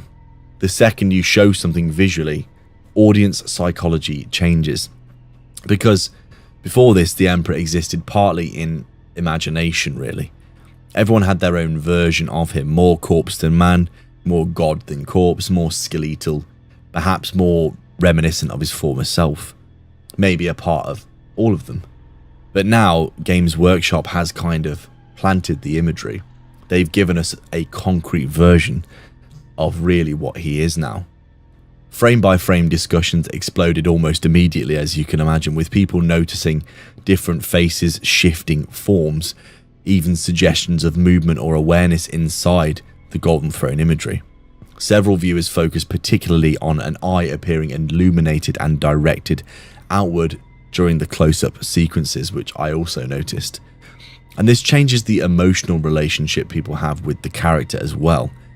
The Emperor stops being this concept that people have wondered about, and he becomes actually visually anchored in the setting, present, potentially even active, not just psychically but physically as well. And honestly, I think once you cross this threshold, which we now have, it becomes harder to keep him permanently frozen narratively forever as well, because we can see he is literally physically there now. The thing that I keep coming back to is this, that the imagery doesn't feel final. It feels like it's building into something. An instability in the 40k setting, and this usually means movement, as we have seen. The Golden Throne needs increasing psychic sacrifices, as we know. The Great Rift has become a big problem. The Emperor seems increasingly active psychically, and Guilliman has already described encountering something fragmented or fractured. Imperial faith, as we've also mentioned, continues to increase. Overall, visually the Emperor himself looks less like someone preserved and more like someone being stretched, like an actual being that's been anchored in the setting and has been essentially held together by machinery. Personally, I don't think the trailer reads like, look how stable the Emperor is right now. It feels closer to, look how long this impossible situation has been held together, and now something might change. In 40k systems under pressure like this rarely remain static forever. Things do start to give. Now, to be clear, I don't automatically think this means the Emperor returns in a physical way tomorrow. 40k likes, as we know, a slow escalation. But narratively, I think this matters enormously, because showing the Emperor opens a door. More direct visions, more interactions, more influence through Saints, Guilliman or warp phenomena, possibly more Golden Throne deterioration stories, or more visuals to come. Maybe even a gradual shift where the Emperor becomes increasingly visible inside the narrative before any larger event happens. And honestly, that feels more believable than a sudden resurrection, in my opinion anyway. The Emperor returning in 40k would probably be a process, and we think we've already started to see this in the many manifestations that we've mentioned. It's not going to be this single triumphant moment, in my opinion. It's something that's been building quietly in the background until one day everyone realizes the setting has already changed. What makes this trailer important to me isn't simply that we saw the Emperor, it's that Games Workshop chose to show him now in a setting that is already changing faster than it has in decades. And they didn't show stability, they showed a contradiction really, decay, layers of different versions of him. Something half alive and basically impossible, which honestly feels like a monument really, and more like, which honestly feels less like this kind of monument in the setting and more like the first visible sign that one of 40k's oldest locked doors may finally be starting to open again. What is actually wrong with the Emperor of Mankind? Not in the way that often gets cited in the Imperium or even in the lore, but in the actual sense of what's happening with him right now. Because if you strip away 10,000 years of religious interpretation and propaganda and look at what the setting is actually showing us, the situation is much more complicated and frankly dire than simply the Emperor was mortally wounded and placed on life support. The core issue is this: the Emperor of Mankind is not recovering, despite being widely understood to be a perpetual, and the conditions that normally allow perpetuals to regenerate do not seem to apply to him anymore, which leaves his character in a sort of liminal space, a half-life or a type of stasis, where he is being suspended a moment from death, much like the Imperium. That's immediately suggesting that whatever happened at the end of the Horus Heresy did not just injure him, It altered the underlying mechanisms that would normally allow for him to return. And we need to discuss how this is impacting him and the setting as a whole. If we go back to the duel aboard the Vengeful Spirit, the important thing to understand is that the Emperor was not fighting a conventional opponent. Horus Lupercal at that point had become something closer to a vessel for the Chaos Gods than an individual Primarch, and the attacks he delivered were not purely physical in nature. He was filled by the power of the gods. That line is often quoted, but it has a specific implication. Horus is not just stronger, he is acting as a conduit for multiple layers of reality at once. When he strikes the Emperor, these strikes are described across the Siege of Terra as affecting his body, mind, and something deeper, perhaps his soul. The blow struck not only flesh, but essence. From the Siege of Terra. That distinction matters because perpetual regeneration is not simply a biological process. It appears to rely on some form of continuity of the self, what you might call the Emperor's underlying psychic or metaphysical pattern. If that pattern is damaged or disrupted rather than the body alone, then the usual cycle of death and rebirth may no longer function correctly. So while the physical injuries described, crushed organs, scattered skeletal structure, catastrophic traumas, are severe, they are probably not the main reason he has not regenerated. The more likely explanation is that the template that would allow his regeneration has itself been disrupted. Of course, we have other examples of perpetuals being pushed to the brink of death with crazy injuries, like for example when Konrad Curze was torturing Vulcan, and he always came back, even with the most horrible of injuries. So obviously, from the examples that we have from perpetuals, something's going wrong here. The second major factor is the Golden Throne itself, which is often described as a life support device, but is in practice far more complex and far more restrictive. By the time the Emperor is interred upon it, the throne is already functioning as a psychic interface tied to the Webway project, and it requires an immense and continuous input of psychic power to operate. Once the Emperor is connected, that burden becomes permanent. The throne sustains, but it does not heal. From the Master of Mankind. This line is particularly important because it clarifies that the throne is not facilitating recovery, it is stabilizing a failure state. The Emperor is kept in a condition where his biological processes do not fully cease, but neither do they progress towards any kind of restoration. For a perpetual, this is creating a sort of paradox. If regeneration requires a transition, death followed by rebirth, then the throne prevents that transition from ever completing. The Emperor is effectively held at the boundary condition between life and death, continuously active but never allowed to reset. He's essentially in a liminal space. The experience of Malcador the Sigillite reinforces how extreme that mechanism is. When Malcador briefly takes the Emperor's place, the strain destroys him almost immediately. The burden would destroy any other. From the Master of Mankind. If a being as powerful as Malcador cannot endure even a short exposure, then 10,000 years of continuous operation suggests that the throne is not preserving the Emperor in any normal sense. It is forcing him to function under conditions that actively prevent recovery. In addition to preventing regeneration in this way, the throne imposes an ongoing psychic burden that further complicates the situation.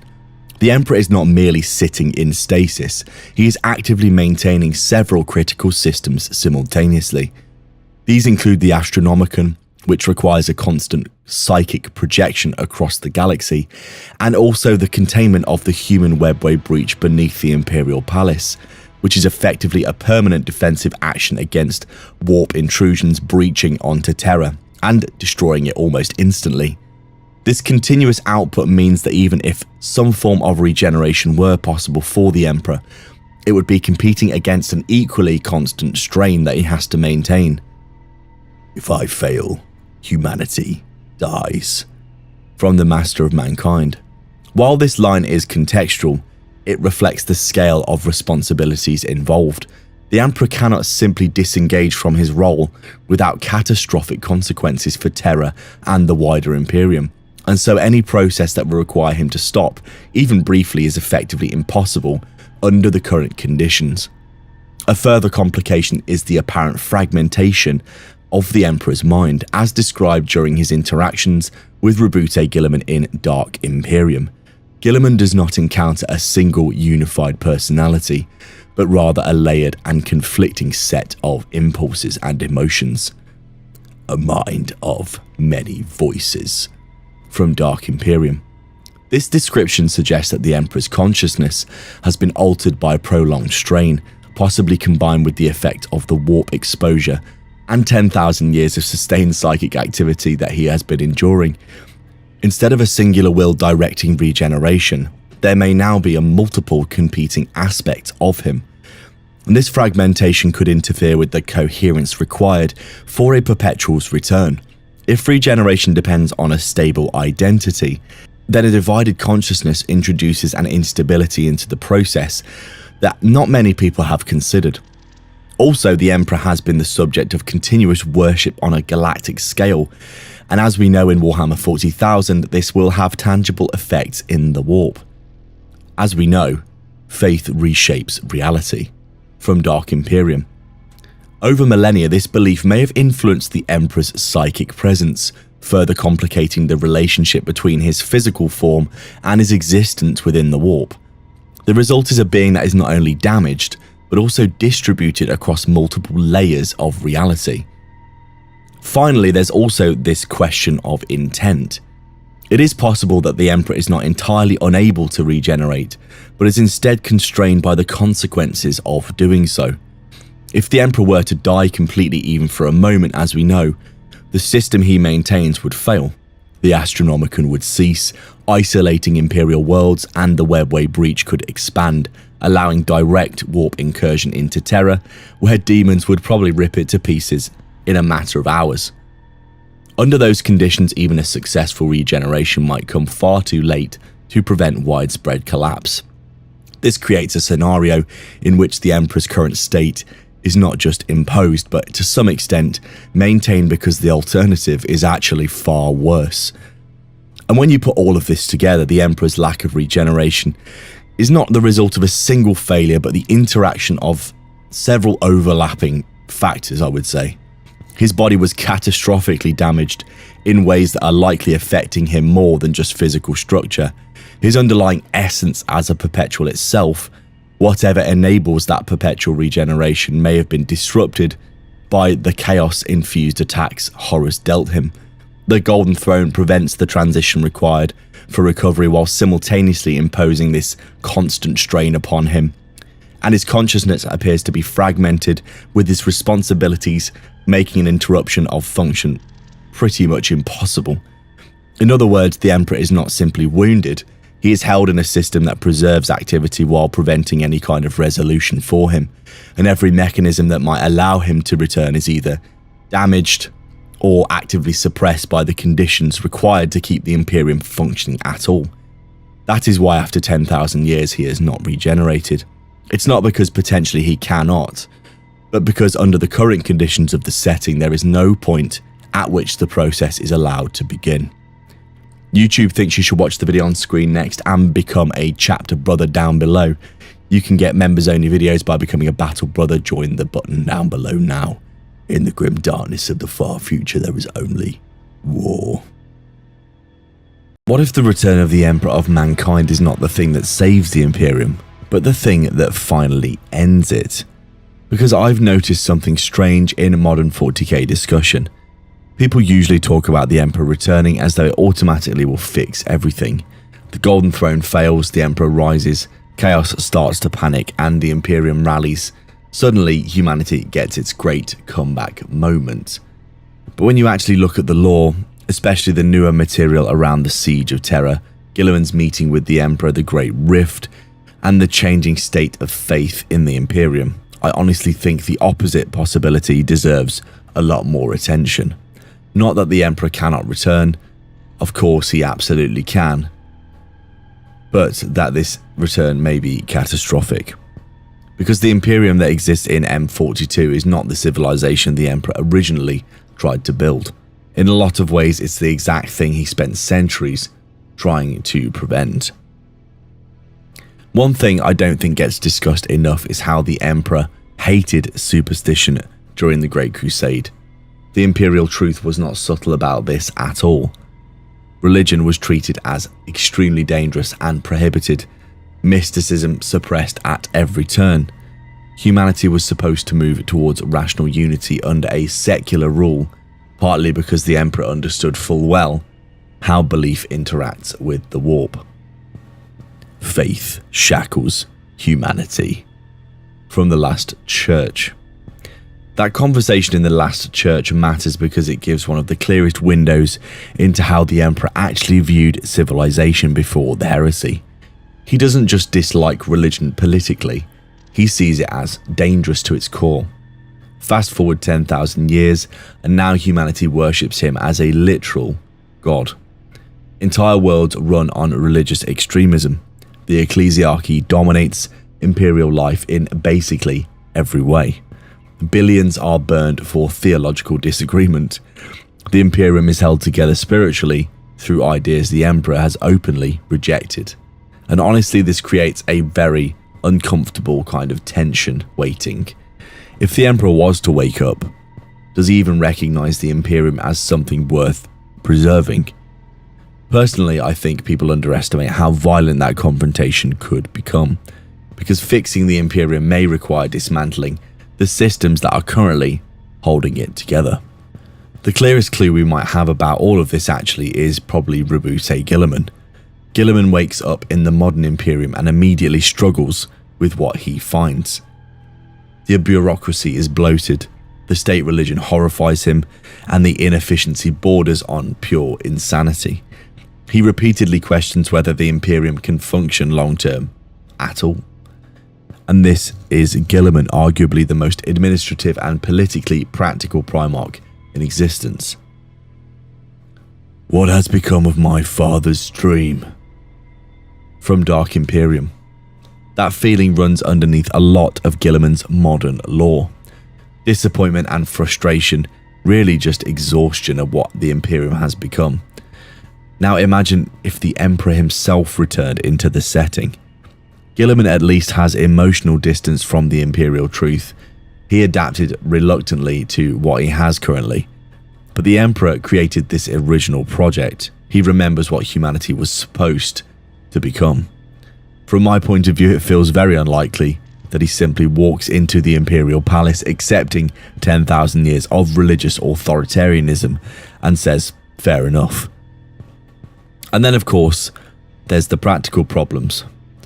The Emperor cannot simply stand up and leave the Golden Throne without any kind of consequences. That's the part people sometimes gloss over because resurrection sounds dramatic and exciting. The Golden Throne is doing things, very important things, that people often overlook. The Emperor is sustaining the Astronomicon, maintaining pressure against the damaged webway beneath Terra, and also acting as a psychic stabilizer for systems that we barely understand. The throne sustains, but it does not heal. From the Master of Mankind. And during the Siege of Terra, we repeatedly see what happens when the Emperor is even temporarily separated from those responsibilities. Reality bending, the palace falling, warp pressure increasing all around. If the Emperor fully returns through death and regeneration, as perpetual theory suggests, there may be a period where Terra is terrifyingly vulnerable. And personally, I think people underestimate this part a lot. The Emperor returning might look less like a triumphant awakening and more like a controlled apocalypse. Even success could involve massive devastation. Of course, we also have to talk about the obvious fact that the Emperor may no longer be himself once he returns. This is the part that I always come back to personally. What exactly is the Emperor now? Because Guilliman's meeting with him in Dark Imperium doesn't feel like a conversation between father and son at all. It feels like fragments, strange and overwhelming. A multitude of voices from Dark Imperium. Guilliman experiences contradictory impulses, layered personalities, emotions colliding against one another. That line really stayed with me because it suggests the Emperor has changed fundamentally. And honestly, how could he not? 10,000 years of psychic strain, 10,000 years of worship by untold trillions of souls, 10,000 years sitting at the center of humanity's emotional and spiritual projection onto him. In 40k, as we know, belief matters immensely and shapes reality. Warp entities grow through repetition and collective emotion. Faith is power, from Plague War. So what happens when the single most worshipped figure in human history wakes up after 10,000 millennia of divine projection? I don't think we really know what's going to happen, and I'm not convinced the answer will be comforting or good for the Imperium in any way. And then there's the thing modern lore quietly introduced, and I still think people haven't fully processed: the Dark King.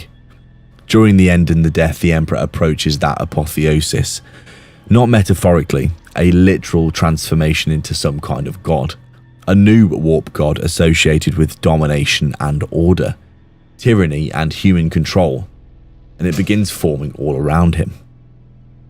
He stands on the brink of godhood. From the End and the Death, Volume 3. The Emperor refuses it, but only barely, and here's the most uncomfortable part. Humanity spends the next 10,000 years worshipping him anyway. From my point of view, the obvious question becomes, did the process ever truly stop, or has it simply continued slowly in the background all this time? Because if the Emperor returns now, perhaps what emerges is no longer entirely the man who fought Horus at all. Maybe it's something shaped by 10,000 years of collective belief. Something closer to a god than a ruler. And honestly, history in 40k suggests gods rarely make things simpler. There's another angle here that people have overlooked. The Emperor returning could completely destabilize imperial politics right now, because the modern Imperium is built purely on theology, and theology becomes dangerous the moment the object of worship starts disagreeing with the priests. Imagine the Emperor publicly condemns parts of the ecclesiarchy, or all of it. Imagine him rejecting all of the cults. Imagine him openly criticizing the imperial creed. Would they obey? Maybe. But I genuinely think parts of the Imperium would break before surrendering ideological power that has existed for millennia. Some factions would claim the return Emperor is false. Some would call him corrupted. Others would insist only the God Emperor on the throne is legitimate. Honestly, it sounds absurd at first until you remember this is a civilization that regularly fights civil wars over administrative paperwork and relic ownership. Faith plus fear plus political power is a dangerous combination. And this is the bit that I always think about, that chaos might actually benefit from this at first. It's a weird possibility, but hear me out. Everyone assumes chaos fears the Emperor's return, and eventually maybe it would. But short-term chaos thrives on instability, civil wars, religious schisms, massive fear, warp turbulence, etc. If the Emperor's return fractures imperial authority, destabilizes terror, interrupts warp navigation, and triggers doctrinal panic across millions of worlds, that sounds dangerously close to ideal conditions for more chaos expansion. Personally, I think the irony here feels very 40k. Humanity waits tens of thousands of years for salvation, only for salvation itself to nearly tear civilization apart. You could really see this happening. Here's something else that sounds very interesting. Guilliman may end up actually opposing the Emperor. This part sounds crazy until you think about it long enough, think it through. What if Guilliman becomes the moderating force between them? Guilliman understands the modern Imperium very pragmatically now. He hates parts of it, but he recognizes the machine has to function for the Imperium to survive. The Emperor, by contrast, might return with expectations rooted in his 30k logic. And suddenly the son becomes the conservative one, the father becomes the revolutionary. I'm not saying they fight physically, but ideologically they could be opposed if Guilliman is the more practical one, while the Emperor remains rooted in his original thoughts. You could see the tension here very easily. The more I think about the Emperor's return, the harder it becomes to imagine it as a clean victory for humanity in any way, really. The Imperium survives partly through inertia now. Habit, bureaucracy, fear, and faith. The Emperor represents a disruption to all of this finely, carefully crafted balance. And disruption at the center of a civilization this fragile is gonna be dangerous.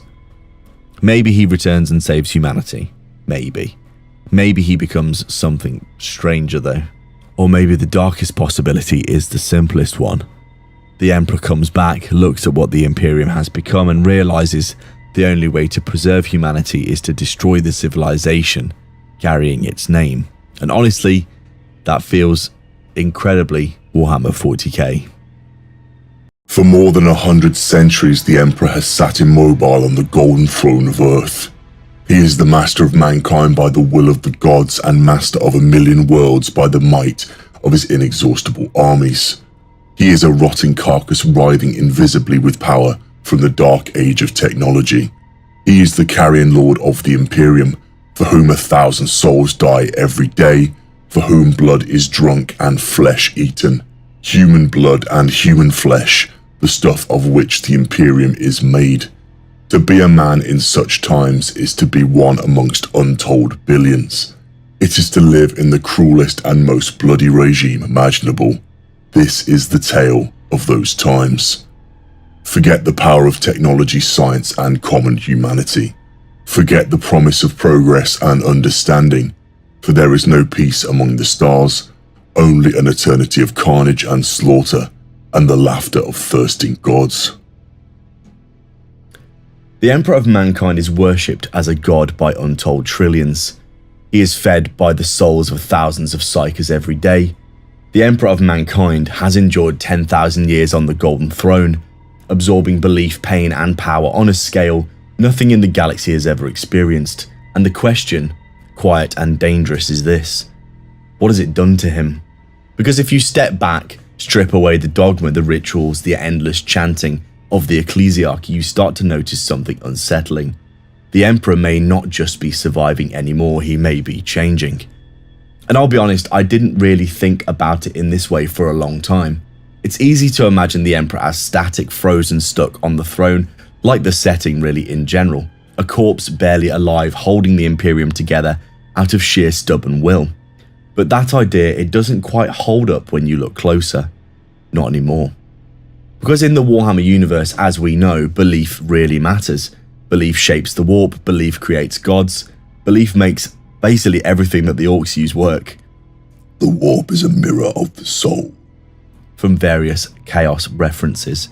And if that is true, then what happens when an entire species believes without question that one being is divine? Now, before we go any further, we need to understand something. The Emperor was already absurdly powerful before the Horus Heresy. Not strong for a human, not strong for a psyker, just incredibly powerful, full stop. He could erase armies with a thought, he could dominate the minds of his Primarchs, he could project psychic light strong enough to burn demons out of existence entirely. There's a moment in Master of Mankind where he fights in the webway and the description is almost difficult to comprehend. The Emperor stood a sun among lesser lights. And that is not a metaphor, not really. To the creatures of the warp, he was the sun. Anathema, a thing that they could not touch, could not fight, and physically, he was no less terrifying. Even without his psychic power, he could still fight on the level of Primarchs and probably beyond, faster than Astartes by literal light years, stronger than any human had any right to be, really. He wasn't just a ruler, he was a weapon. And then, of course, everything broke. The jewel aboard the Vengeful Spirit. You obviously know the story, everyone does by now. But what often gets missed is just how much power was unleashed at that moment. Horus wasn't just a Primarch anymore, he was something else. He was a vessel for all four Chaos gods. He was no longer Horus. From the end and the death. And the Emperor, even he struggled. Not because he wasn't strong enough, but because he was hesitant. He held back, and that hesitation nearly killed him. By the end of that battle, his body was damaged, his mind fractured, his soul damaged in ways we still don't fully understand. And that's where most people stop thinking. Because what comes next is the Golden Throne, and the assumption is simple. He's dying slowly and endlessly, coming back in a cycle of rebirth. But here's where things get more uncomfortable, because the Emperor isn't just sitting there, he's doing things constantly, holding back the warp breach beneath the palace, projecting the Astronomicon across the galaxy, guiding ships through the void, and receiving something in return. Faith. Every prayer, every whispered plea, every moment of desperation from a dying soldier, all of this goes somewhere, and in the warp nothing is wasted. Faith is power. From the first heretic. Now think about the scale of that. 1 million worlds, trillions of humans, 10,000 years. That is an absolute ocean of belief, and it's all focused on one being. I keep coming back to this over and over because it's the part that sticks with me the most. The Chaos Gods were not always gods. They were formed, shaped, and fed by emotions. Khorne for rage, Nurgle despair, Tzeentch ambition, Slaanesh from excess from the Eldar. So what happens when you feed something faith? Not chaos, not madness, but structured, directed, unwavering belief. What does that create? Now let's jump forward to the present. Guilliman meets the Emperor in Dark Imperium, and what he encountered is not what he expected. Not a man, not even really a single mind, more like storm. A mind of many parts. From Dark Imperium. Layers of thought, conflicting emotions, fragments of personality. It's not calm, it's not unified, it's vast. And honestly, that's a little terrifying because that doesn't sound like a dying being. That sounds like something growing. And then there's the other piece. The one that people don't talk about much. The Psykers. Every day thousands are sacrificed to the Golden Throne. Their souls consumed, their power absorbed. All to sustain the Emperor. But is it just sustaining him, or is it feeding him perhaps? Because if a fraction of that energy is being retained, then the Emperor isn't weakening at all. He's accumulating power, maybe even accumulating souls. Now, I'm not saying the Emperor is a god, not officially, not in the way the Chaos Gods are, but the similarities are starting to stack up. A vast psychic presence in the warp, fueled by belief, sustained by souls, able to influence reality across the galaxy. At what point does that start being a god? He is no god. The Emperor in the Last Church. That line always seems to come up, and I think it matters because the Emperor never wanted any of this, supposedly. He rejected worship and rejected divinity, as we know with the Imperial Truth. But intention doesn't always matter in the warp. Belief does. So, of course, we get to the core question. If he's so powerful, if he's being fed by this much energy, why has he not regenerated? Why hasn't he stood up from the throne? And I think there's a few possibilities here. The first is simple, that he can't. Not because he lacks power, but because something is holding him in place. The throne itself perhaps, the Webway breach, the damage from Horus. All of it binding him, the narrative itself. The second possibility is more unsettling, that he won't. Because returning physically might mean losing something else. Control, focus, or perhaps restraint. Because if the Emperor is becoming something closer to a warp entity, then leaving the throne might not result in the man returning, it might result in something else entirely. So when we ask if the Emperor is the most powerful being in the galaxy, we might be asking the wrong question. Because power isn't the issue anymore. The real question is control, because right now the Emperor is a shattered body, a vast psychic presence, a focus of endless faith, and a being sustained by sacrifices all at once. And if all of those things ever fully align, if the fragments become one again, if the power he accumulated finally has a direction, then what rises from the Golden Throne might not be the Emperor humanity remembers at all. So the question isn't just how powerful is he now, it's this. If he finally wakes up, will he still be the Emperor of mankind, or something far beyond it? YouTube thinks you should watch the video on screen next and join the chapter down below for $1. Members only videos can be accessed by becoming an honor guard. Click the join button below now. In the grim darkness of the far future, there is only war. For more than 100 centuries, the Emperor has sat immobile on the golden throne of Earth. He is the master of mankind by the will of the gods and master of 1,000,000 worlds by the might of his inexhaustible armies. He is a rotting carcass writhing invisibly with power from the dark age of technology. He is the carrion lord of the Imperium, for whom 1,000 souls die every day, for whom blood is drunk and flesh eaten. Human blood and human flesh, the stuff of which the Imperium is made. To be a man in such times is to be the one amongst untold billions. It is to live in the cruelest and most bloody regime imaginable. This is a tale of those times. The Warhammer 40k verse is built upon a foundation of grim darkness, constant war, and the lingering presence of a godlike figure, the Emperor of Mankind. Once a powerful, active leader, the Emperor now exists in a state of living death, entombed within the Golden Throne on Terra.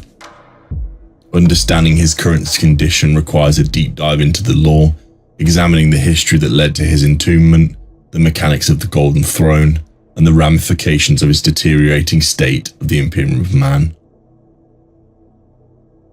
Greetings all, I'm your guide, the Archivist. Today I will dive into what is actually wrong with the Emperor of Mankind.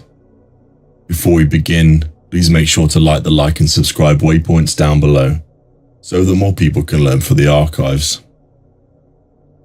To fully appreciate the Emperor's plight, one must first understand his origins and the vision he held for humanity. Born in Anatolia millennia before the age of the Imperium, the Emperor was a perpetual, a being of immense psychic power and intelligence destined to live through countless lifetimes.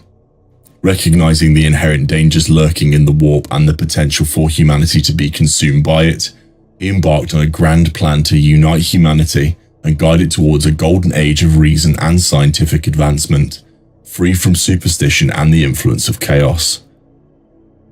The Emperor's vision culminated in the Great Crusade, a galaxy-spanning campaign led by his genetically engineered sons, the Primarchs.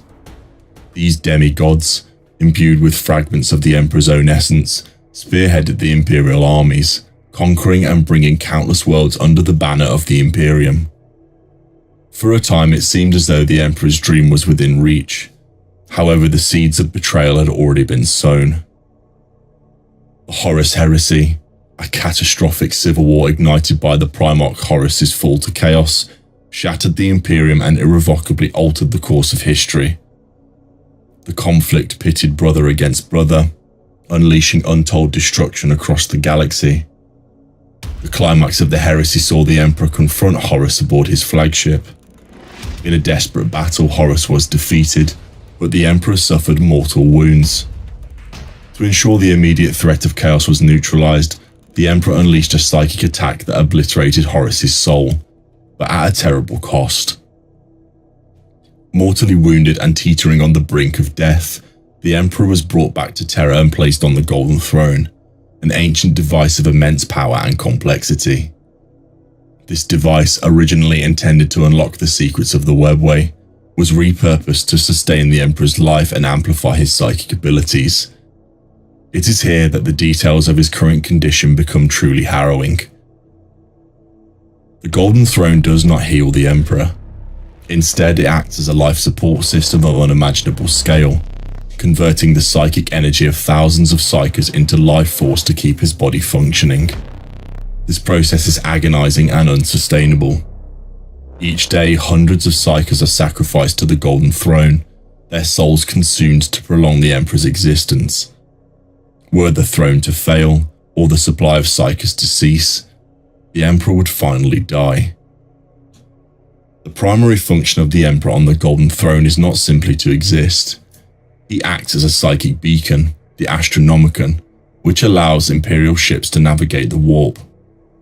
Interstellar travel would become incredibly perilous, effectively isolating the Imperium's vast territories and leaving them vulnerable to attack. He also acts as a psychic ward, holding back the tides of chaos and preventing the complete collapse of the Imperial Webway project, a crucial defense against incursions from the warp. However, the details reveal a troubling truth. The Emperor's power is fading. The constant strain of maintaining the Astronomicon and holding back the warp is slowly eroding his psychic strength. Furthermore, the damage inflicted during the Horus Heresy continues to take its toll. His mind, once a bastion of clarity and purpose, is now fragmented and besieged by visions, memories, and the constant psychic feedback from the countless psykers sacrificed to the throne.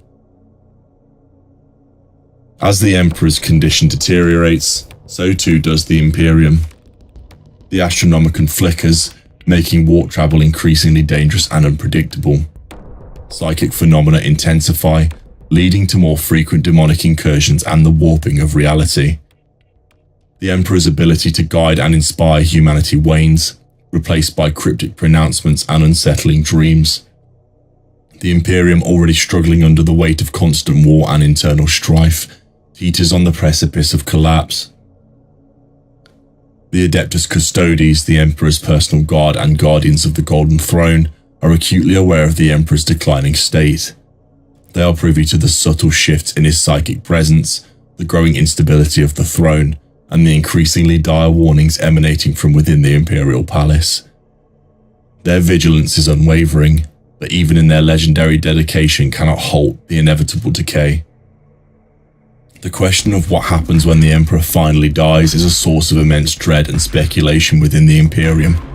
Some believe it will herald the complete triumph of chaos, plunging humanity into an eternal nightmare.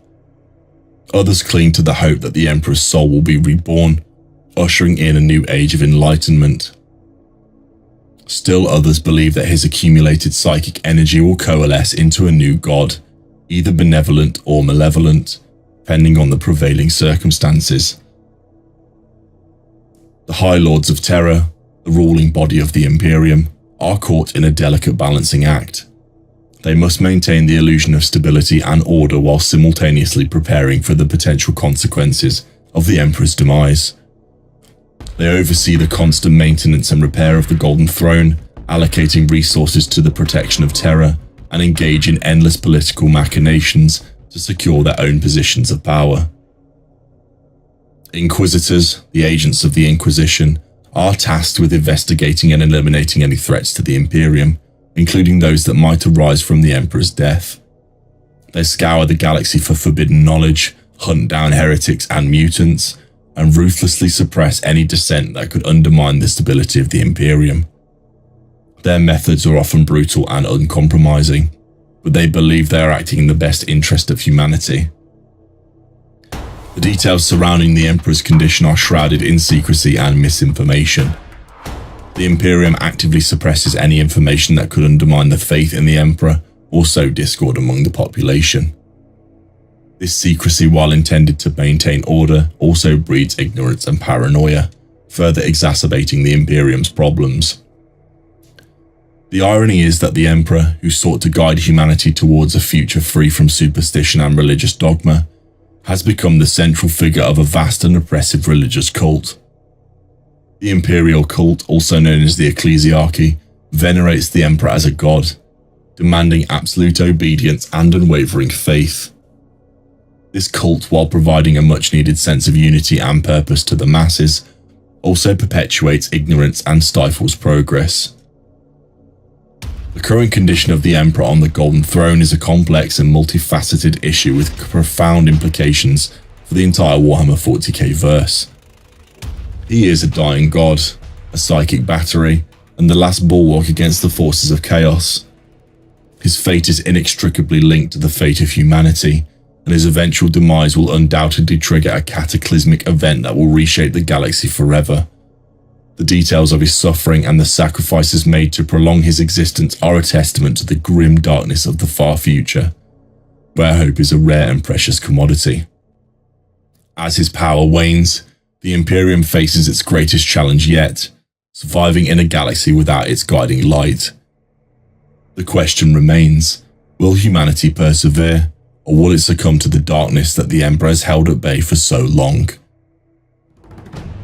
And so I have now covered the content for this video, but if there's anything that has been missed, please share them in the comments down below.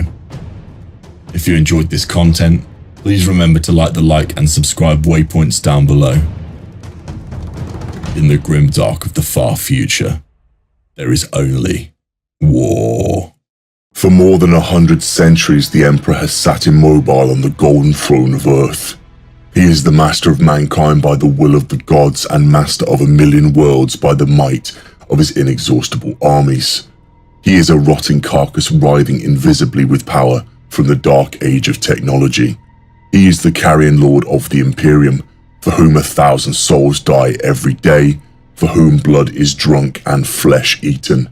Human blood and human flesh, the stuff of which the Imperium is made. To be a man in such times is to be one amongst untold billions. It is to live in the cruelest and most bloody regime imaginable. This is the tale of those times. Forget the power of technology, science, and common humanity. Forget the promise of progress and understanding, for there is no peace among the stars, only an eternity of carnage and slaughter, and the laughter of thirsting gods. The Emperor of Mankind is worshipped as a god by untold trillions. He is fed by the souls of thousands of psykers every day. The Emperor of Mankind has endured 10,000 years on the Golden Throne, absorbing belief, pain, and power on a scale nothing in the galaxy has ever experienced. And the question, quiet and dangerous, is this: what has it done to him? Because if you step back, strip away the dogma, the rituals, the endless chanting of the ecclesiarchy, you start to notice something unsettling. The Emperor may not just be surviving anymore, he may be changing. And I'll be honest, I didn't really think about it in this way for a long time. It's easy to imagine the Emperor as static, frozen, stuck on the throne, like the setting really in general. A corpse barely alive, holding the Imperium together out of sheer stubborn will. But that idea, it doesn't quite hold up when you look closer. Not anymore.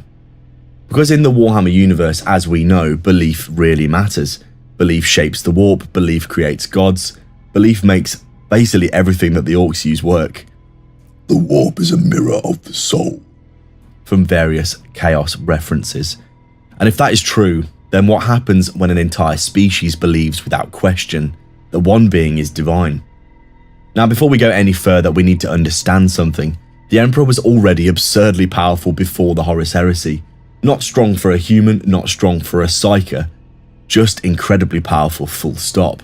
He could erase armies with a thought, he could dominate the minds of his Primarchs, he could project psychic light strong enough to burn demons out of existence entirely. There's a moment in Master of Mankind where he fights in the webway and the description is almost difficult to comprehend. The Emperor stood a sun among lesser lights. And that is not a metaphor, not really. To the creatures of the warp, he was the sun. Anathema, a thing that they could not touch, could not fight, and physically, he was no less terrifying. Even without his psychic power, he could still fight on the level of Primarchs and probably beyond, faster than Astartes by literal light years, stronger than any human had any right to be, really. He wasn't just a ruler, he was a weapon. And then, of course, everything broke. The jewel aboard the Vengeful Spirit. You obviously know the story, everyone does by now. But what often gets missed is just how much power was unleashed at that moment. Horus wasn't just a Primarch anymore, he was something else.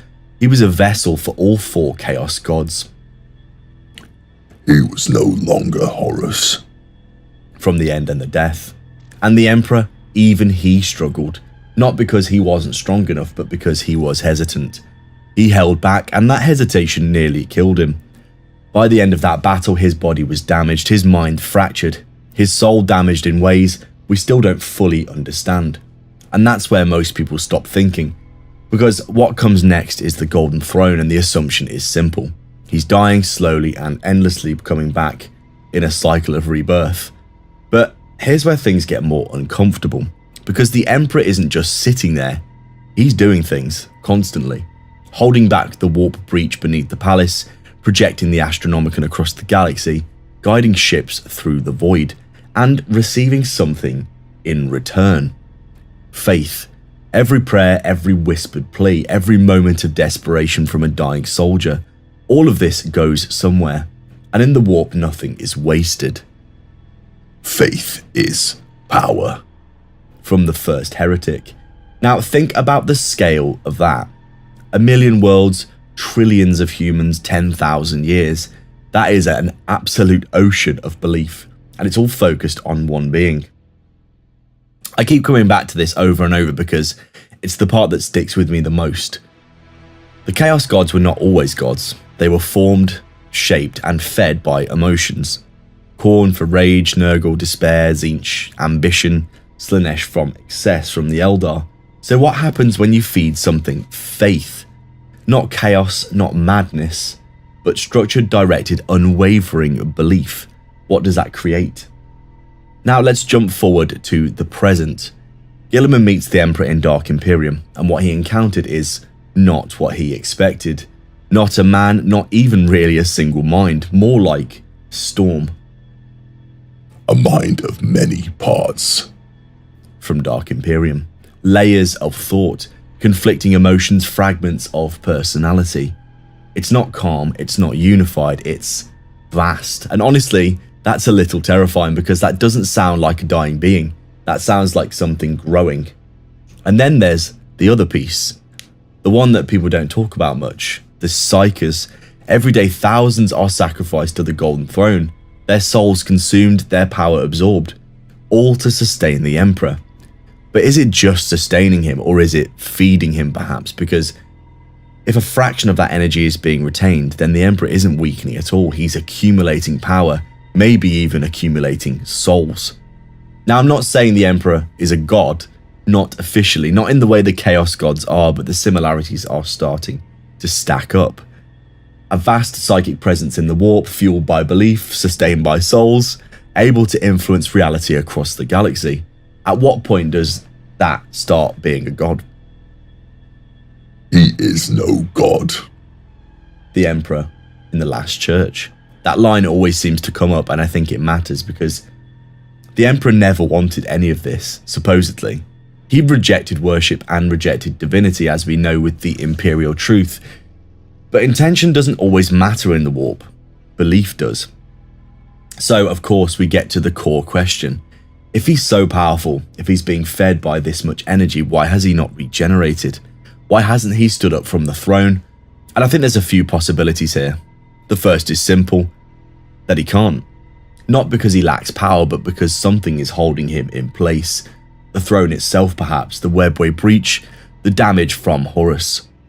All of it binding him, the narrative itself. The second possibility is more unsettling, that he won't. Because returning physically might mean losing something else. Control, focus, or perhaps restraint. Because if the Emperor is becoming something closer to a warp entity, then leaving the throne might not result in the man returning, it might result in something else entirely. So when we ask if the Emperor is the most powerful being in the galaxy, we might be asking the wrong question. Because power isn't the issue anymore. The real question is control, because right now the Emperor is a shattered body, a vast psychic presence, a focus of endless faith, and a being sustained by sacrifices all at once. And if all of those things ever fully align, if the fragments become one again, if the power he accumulated finally has a direction, then what rises from the Golden Throne might not be the Emperor humanity remembers at all. So the question isn't just how powerful is he now, it's this. If he finally wakes up, will he still be the Emperor of mankind, or something far beyond it? YouTube thinks you should watch the video on screen next and join the chapter down below for $1. Members only videos can be accessed by becoming an honor guard. Click the join button below now. In the grim darkness of the far future, there is only war. Is the Emperor already back? If he is, it's not entirely obvious. He hasn't stood up from the Golden Throne. There's no moment where he walks out into the Imperial Palace and takes control again. But if you look at what's been happening in the recent lore, and even outside of the novels, it's getting harder to argue that he's inactive. Something is happening. And the part that keeps coming up is this idea that he's not returning as a person in one place. He's already acting, just not directly. For a long time, the Emperor was treated as distant. Important, obviously, but static. He powered the Astronomicon, he kept the Webway breach contained, and that was more or less all of it. But that's not really the case anymore. In Dark Imperium, when Roboute Guilliman interact with him, it's not a quiet, controlled exchange at all. It's a storm of voices from Dark Imperium. And that line gets quoted a lot, but it matters because of what it implies. Guilliman doesn't encounter a single, stable mind. He experiences something layered, almost fragmented, like multiple impulses trying to speak at once. And from my point of view, that doesn't sound like a dying being at all. It sounds like something that's active, but not entirely unified. One of the clearest recent examples of the Emperor's interference is Guilliman's confrontation with Mortarion. During that fight, something unusual happens. Guilliman isn't just acting on his own.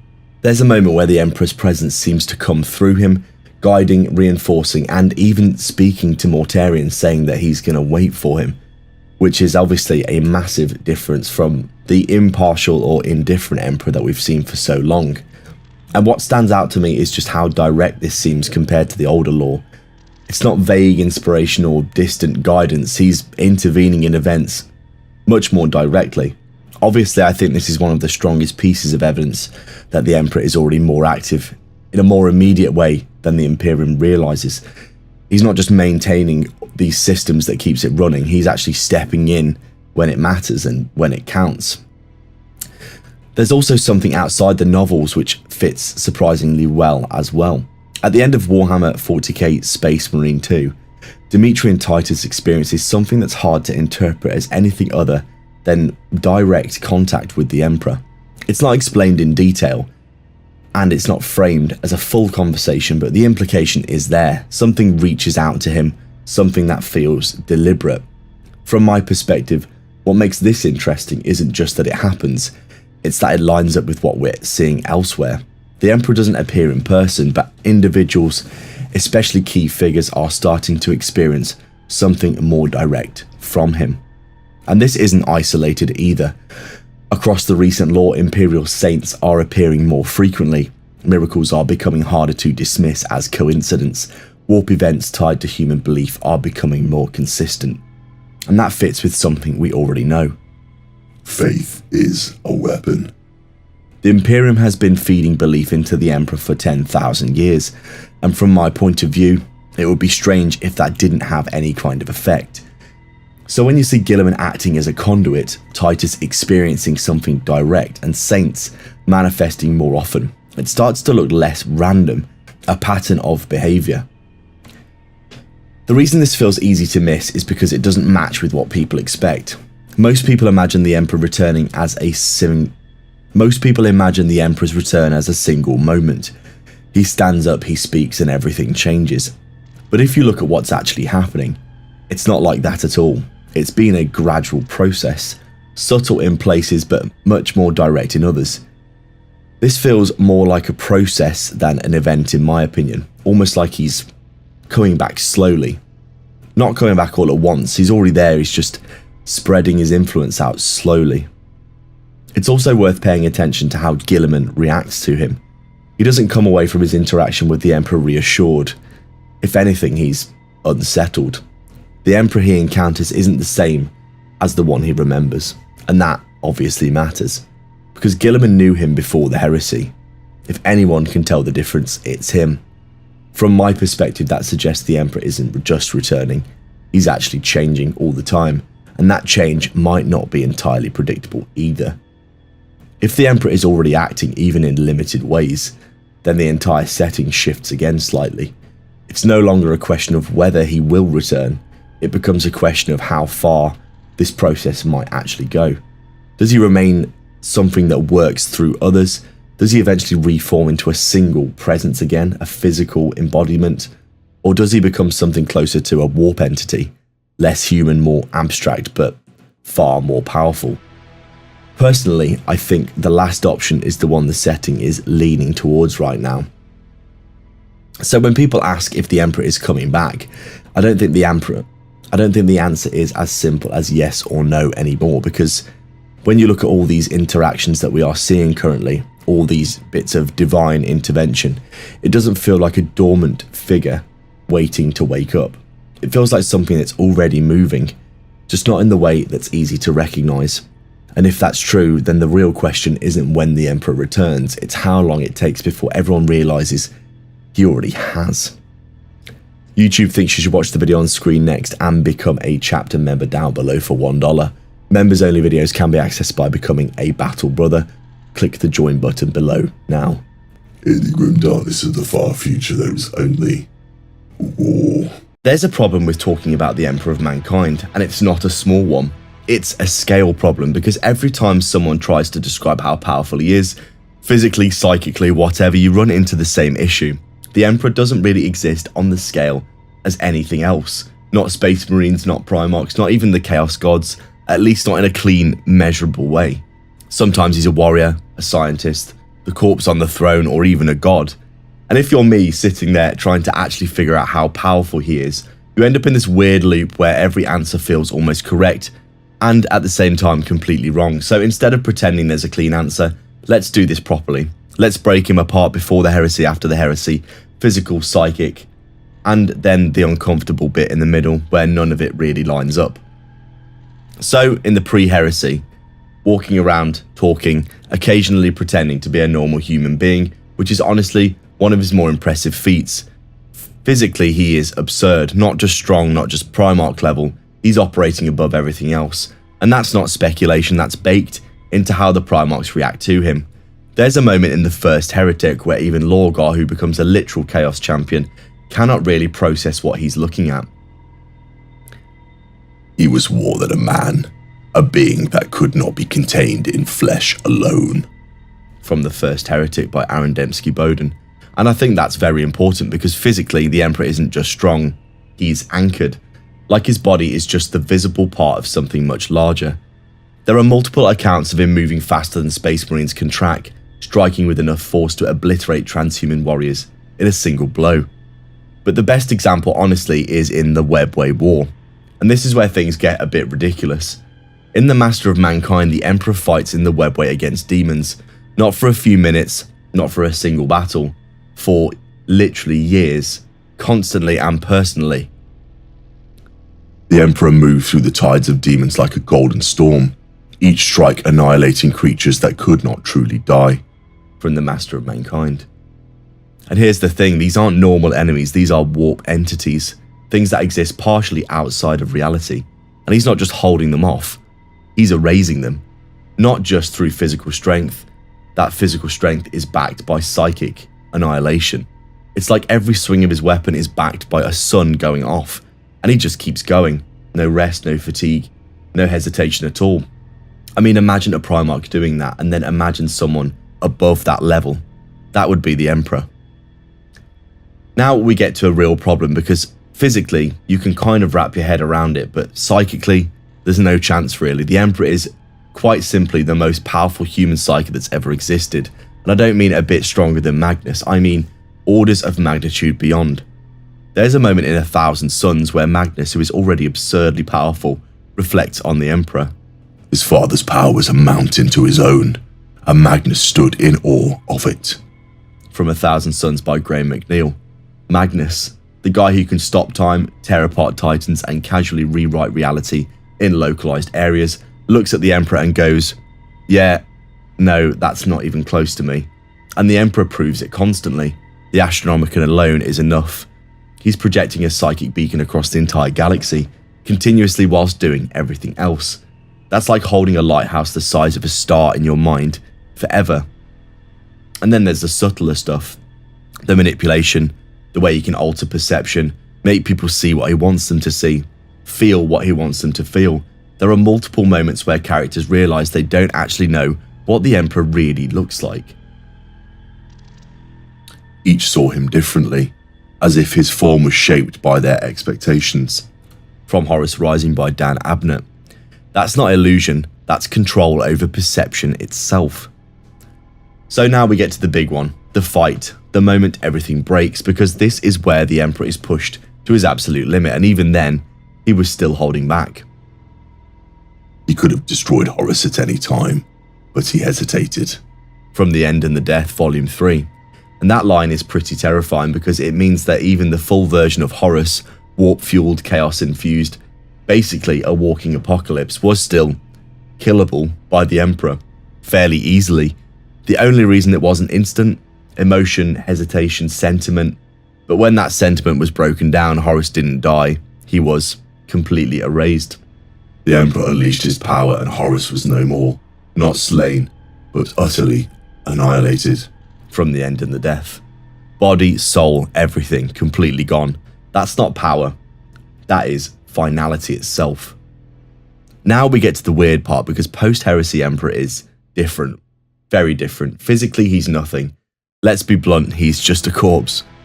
His body was a ruin, sustained only by machinery and will from Dark Imperium. He can't move, he can't fight, he cannot exist even independently. So if you're judging purely on the physical strength, he's at a total 0. Because physically he may be irrelevant now, but psychically he may actually be even stronger, which sounds insane, but hear me out. The Emperor on the Golden Throne is doing several things at once. He's powering the Astronomicon, holding shut the Webway, fighting off chaos incursions, receiving and processing the faith of trillions of souls, and sustaining his own existence, all simultaneously for 10,000 years. No break or pause, no rest. There's a line in The Master of Mankind that hints at what this actually means. He endures. That is his greatest power. And I think that's the key difference. Pre-heresy Emperor is explosive in power, movement, action, control. Post-heresy Emperor is pure endurance, infinite endurance. He's not striking anymore, he's holding the line. And the scale of what he is holding is frankly absurd. And then you get to Guilliman meeting him. And this is where things get really uncomfortable, because Guilliman doesn't just meet a man, he meets something else entirely. The Emperor's thoughts were layered, contradictory, overwhelming, like a storm given voice. That's not a single mind, that's a system, composite, something that's grown beyond its original shape. And when Guilliman tries to interpret it, he can't. Nobody actually can. And this is where I'm going to say, and this is where I'm going to be annoying and say there isn't really a clean answer to this. Pre-heresy, he is physically beyond Primarch level, functionally unstoppable, psychically the most powerful human psychic ever, able to reshape reality itself. Post-heresy, he's physically basically dead, but psychically possibly even greater, but completely focused on containment and endurance. So, if I'm being honest, and this bit is always the bit that sticks with me, the Emperor's real power was never really his strength, it was his control, because before the heresy, he controlled everything. Himself, his power, his sons, the narrative. But after the heresy, that control was slipping, or changing, or evolving into something else entirely. And that's why it's so hard to measure him now, because we're not looking at a warrior anymore, we're looking at something that might be on the edge of becoming a god, or breaking into pieces, or even perhaps both at the same time. So yeah, how powerful is the Emperor of Mankind? Strong enough to erase a Primarch from existence, strong enough to hold back the warp for 10,000 years, strong enough to keep the Imperium alive by sheer will, and maybe, just maybe, too powerful to ever come back the same way again. And that leaves you with one final thought. If this is him restrained right now, then what would he look like unleashed? YouTube thinks you should watch the video on screen next and join the chapter down below for $1. In the grim darkness of the far future, there is only war.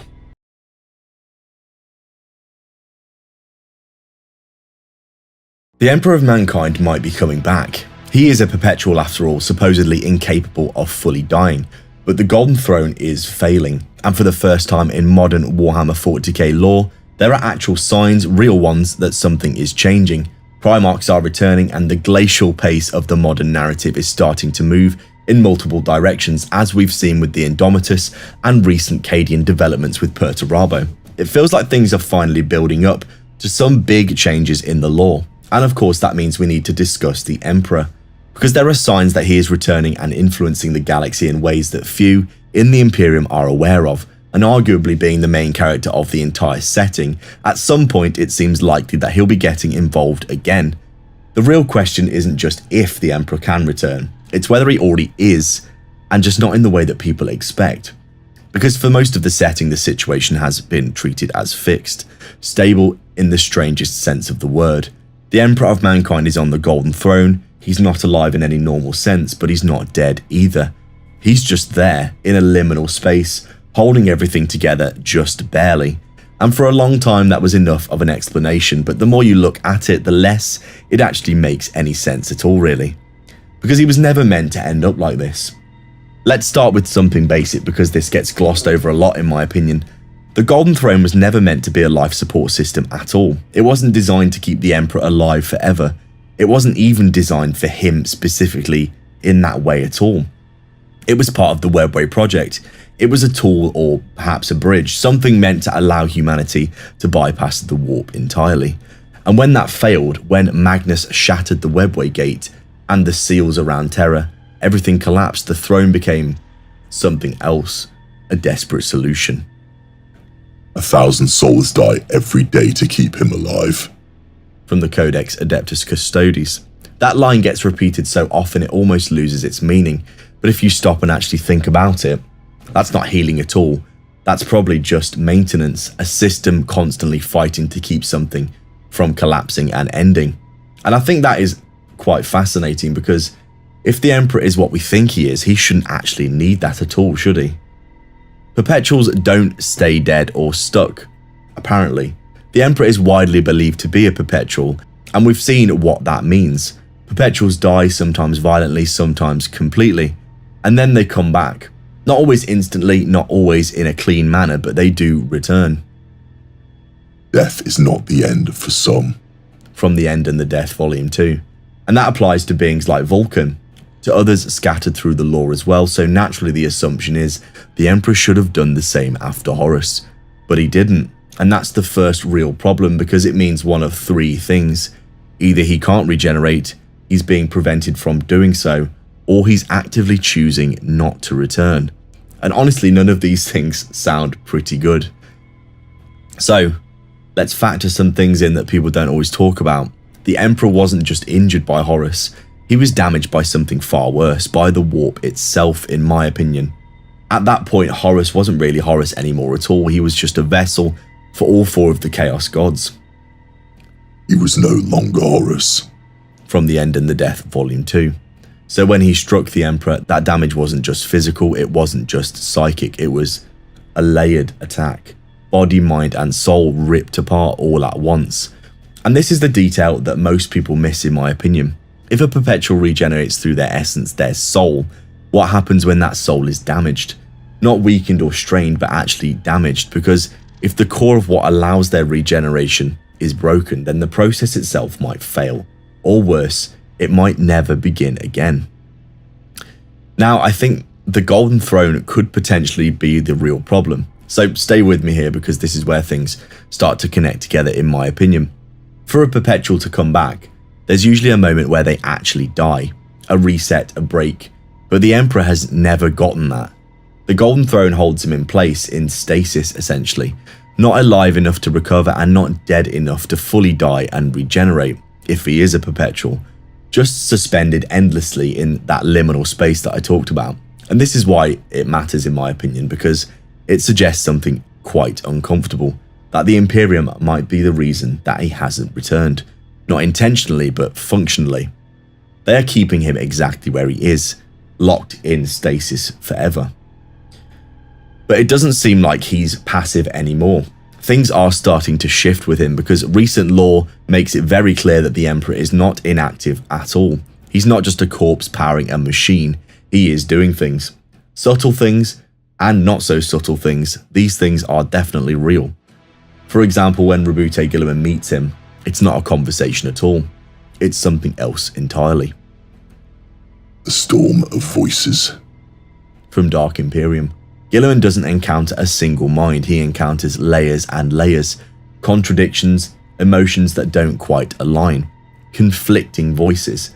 And that is an important distinction, because it suggests that the Emperor isn't quite whole at all. The Emperor might be fragmented. There's an older idea in the lore that never got fully fleshed out, but it's never gone away either. That when the Emperor was placed on the throne, his soul didn't remain intact at all. Part of it stayed bound to the throne and part of it didn't. the Star Child, a fragment of his essence growing in the warp. A new power stirs within the Immaterium. From Realm of Chaos, the Lost and the Damned. Now whether this is still fully canon or not is debatable. Many people seem to think that it isn't anymore, that it's been just quietly retconned. But the idea has never gone away, and they've never actually disavowed it either. And when you combine that with Guilliman's experience, the fragmented mind and the layered presence, it starts to make a bit more sense in my opinion. Because if the Emperor is split, then regeneration might not be possible at all for him anymore. It's not one being coming back, it's multiple parts perhaps trying to become one again. And that might not even be possible. And now of course we have to talk about the Dark King, which is the other outcome. This part is obviously the most unsettling for the Imperium, because during the Siege of Terra the Emperor became very close to becoming something else entirely. Apotheosis, turning into an actual god. Not metaphorically or symbolically, but a literal god, the Dark King. He stands upon the brink of godhood. From The End and the Death, Volume 3. He rejects it, but the potential has never disappeared. It's still there. And here's the uncomfortable thought about this. If the Emperor does return at some point, is it going to be the man that he was, or as something else entirely? Think about what's been happening to him. 10,000 years of suffering, endless worship, constant psychic strain, and the collective belief of humanity potentially powering him. Because as we know, belief in 40k is a dangerous thing. It will shape the warp. Faith is a weapon. From Dark Imperium Plague War. And humanity has been believing in the Emperor as a god for millennia. That doesn't just sit there doing nothing, it will become something. But would his return even save humanity? This is the question that a lot of people think about. This is the question that I don't think a lot of people think about. Everyone assumes the Emperor's return would fix everything, save the Imperium, restore order. But would it actually? Because the moment he leaves the throne, the Astronomicon goes out, warp travel essentially collapses instantly, the Webway breach might reopen instantly as well. Terra itself could instantly fall to a host of demons that are unstoppable. So even if he can return, the cost might be too great, and maybe he knows that. Or maybe he's already returning. And this is where the idea shifts again, because maybe his return isn't going to be a single moment, not a resurrection or a dramatic awakening, but a process, something gradual.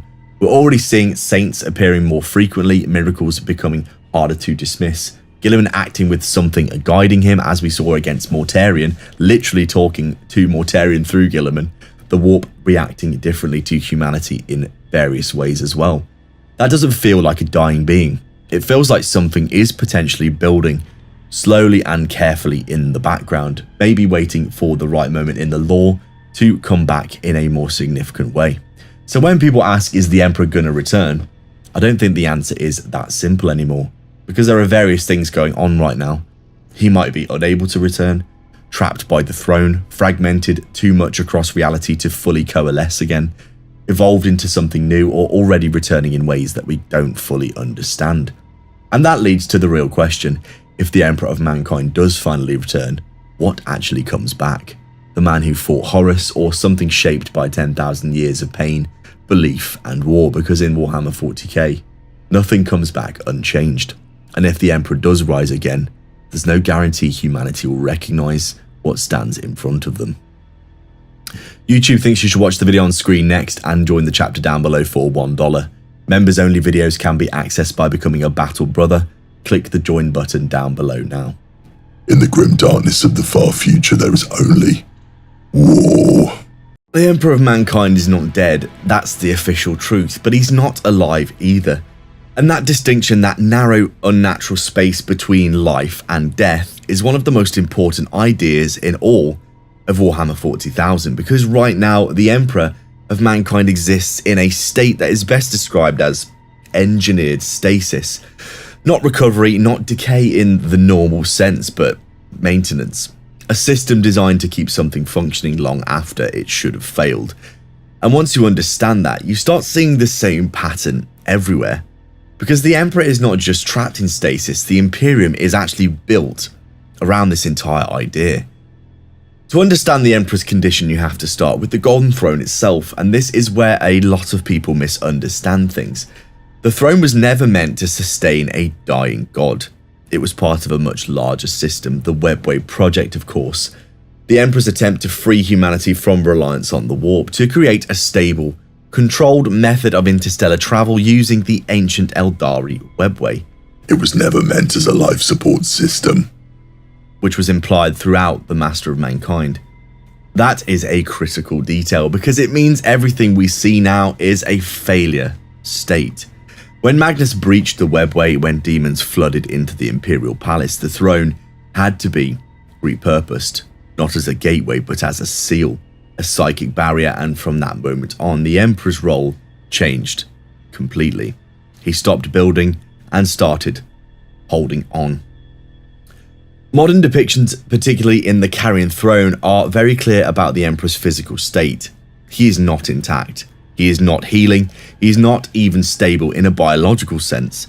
He is described as withered, skeletal, sustained by machinery wired directly into the throne. Fluids circulate through what remains of his organs. Neural interfaces connect directly into his brain. A corpse sustained by unimaginable means. From the Carrion Throne descriptions. And yet, he persists, neither alive nor dead. That phrase is not poetic, it's completely true. Biologically, he should be dead, and psychically he is more active than any being in the galaxy, you would say, which creates a paradox.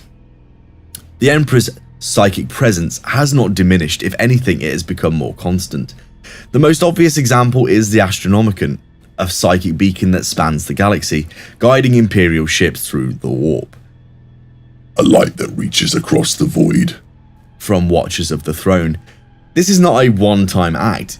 It is continuous, relentless, and it requires an enormous amount of energy, which is why every single day thousands of psykers are sacrificed, their souls consumed to sustain the Emperor's output. That's not a sign of strength, it's a sign of dependency, a system that cannot sustain itself. At the same time, the Emperor is holding shut the Webway breach. This is one of the most important and most overlooked details in the entire lore, in my opinion, because it means the Emperor is engaged in a constant psychic battle, not metaphorically, quite literally. He holds the gate closed. From the Master of Mankind. If he fails, terror falls. Not slowly, not over time. It will be instant. Demons flood into the Imperial Palace. The heart of humanity is lost, which means the Emperor cannot stop. He cannot rest. He cannot hope to recover. He must remain exactly where he is, doing exactly what he's doing, essentially forever. Now, here's where things start to connect, because the Emperor's condition is not just an isolated event, it's a pattern, a system, and that system extends outward into the entire Imperium. The Imperium is often described as stagnant, but that word doesn't quite capture it, because stagnation implies inactivity. The Imperium by no means is inactive. It is constantly fighting, constantly producing, constantly maintaining itself. But it's not evolving. Forget the promise of progress. From the opening text of Warhammer 40,000, and I think that line defines the entire setting. There is no progress, only continuation, and this shows up everywhere. The Adeptus Mechanicus do not innovate. They preserve. STC fragments are treated as sacred relics. Machines are maintained through ritual, not through understanding. To innovate is to invite heresy. From the Mechanicus doctrine. It creates a system where technology does not improve, knowledge does not expand, systems do not evolve. Exactly like, you would say, the Emperor. Bureaucracy is also part of this. The Administratum is vast. So vast that it cannot respond quickly to change at all. Decisions take years, sometimes decades. Records are lost, duplicated, contradicted. The system functions, but inefficiently, again, not progressing, just continuing. The return of figures like Roboute Guilliman introduces something new, the possibility of change. Guilliman attempts reform. He reorganizes the Imperium, reforms logistics, attempts to modernize systems. And what happens? He gets met with massive resistance. Institutional, religious, cultural, because the Imperium is not built to adapt. It's been in stasis for 10,000 years. It's built to endure. There's also the moment when Guilliman encounters the Emperor. He does not speak to a single unified consciousness at all. He experiences layers, conflicting emotions, overlapping thoughts.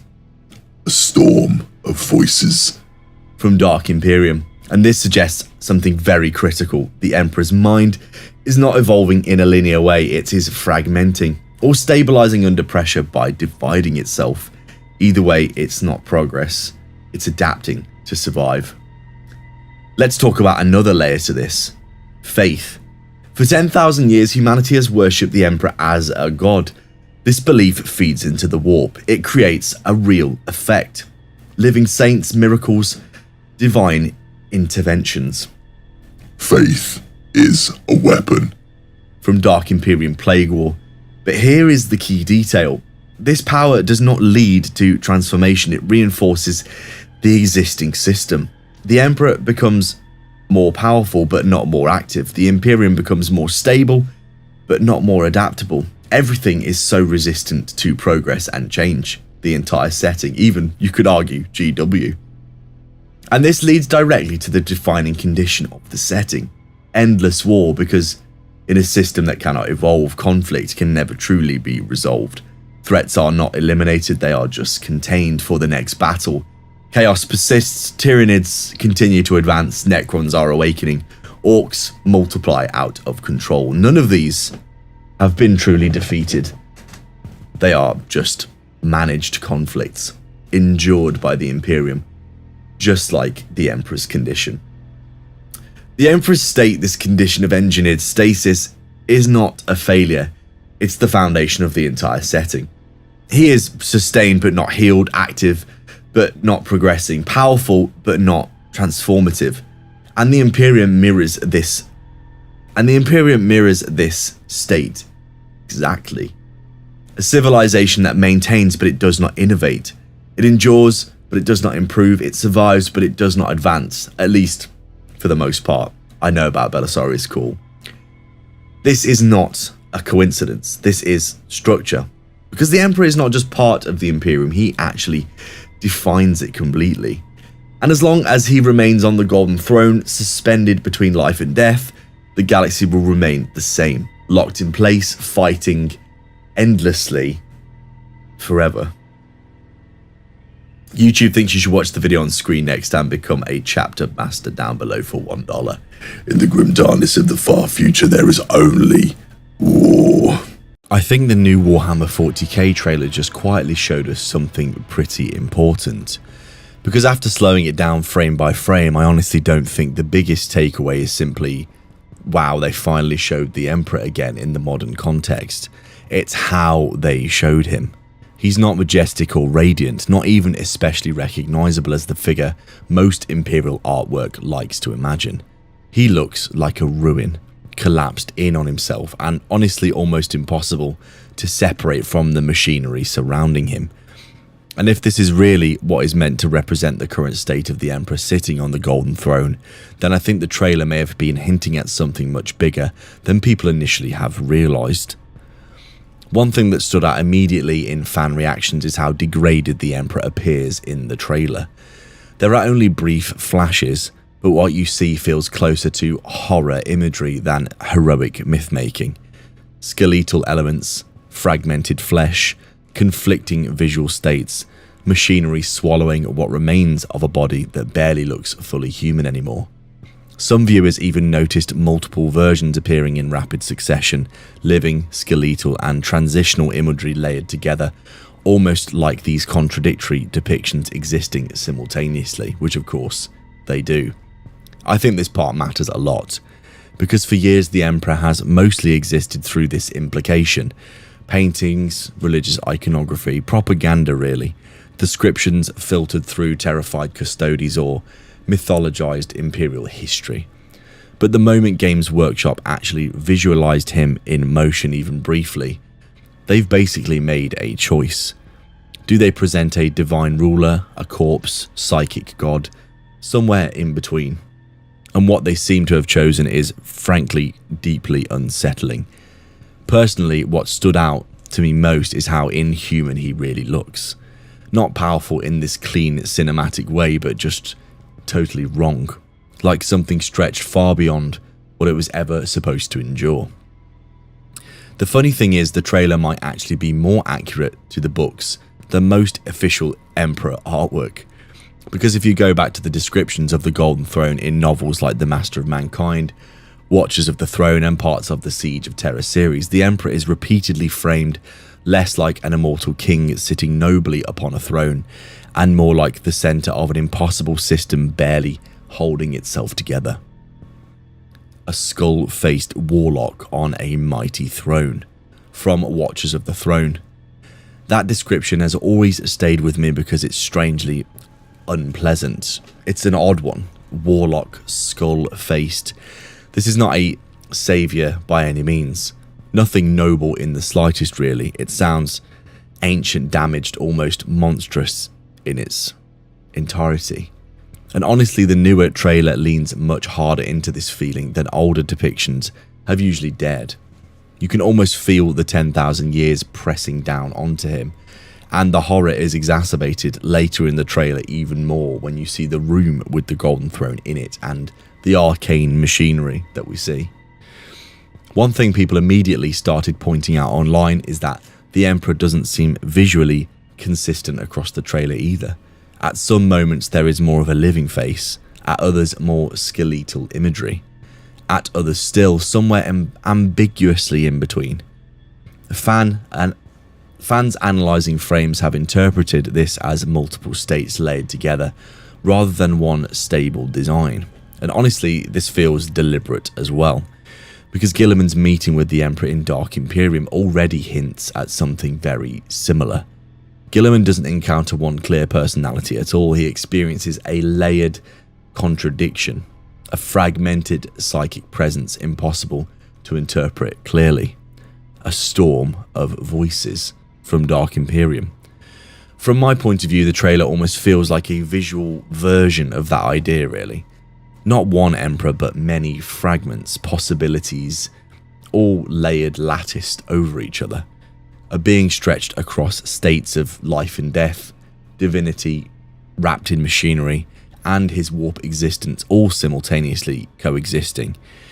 And if that interpretation is even partly right, then the Emperor's eventual return becomes much stranger than any kind of simple resurrection.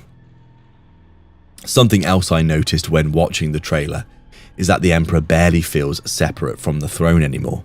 You almost stop thinking of him as someone sitting inside a machine and start thinking of him as someone fused into it, mostly more machine than man really, consumed and held inside of it, which honestly fits modern lore very well in my opinion. The throne sustains, but it does not heal, from the Master of Mankind. That line becomes more disturbing the longer modern 40k goes on, because sustaining something and healing something are completely opposing ideas really in 40k.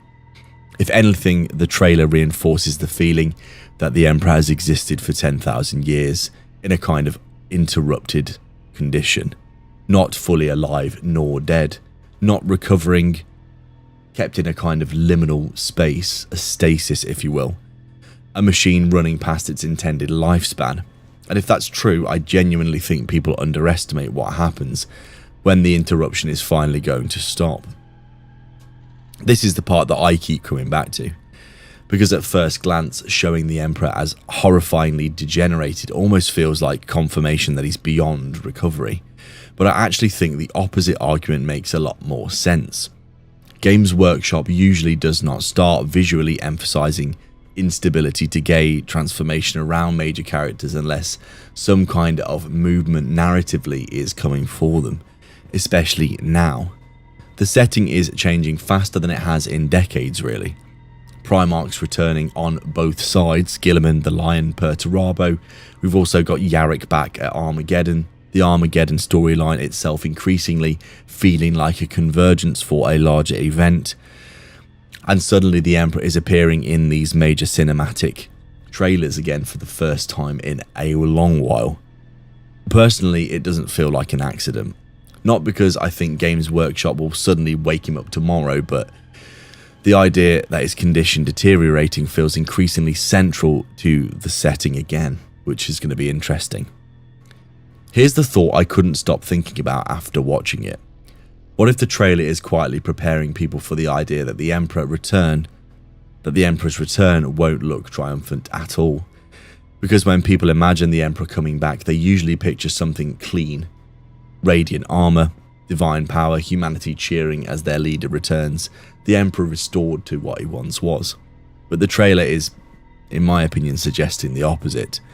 Something ancient, damaged, potentially unstable, fractured, and physically completely destroyed.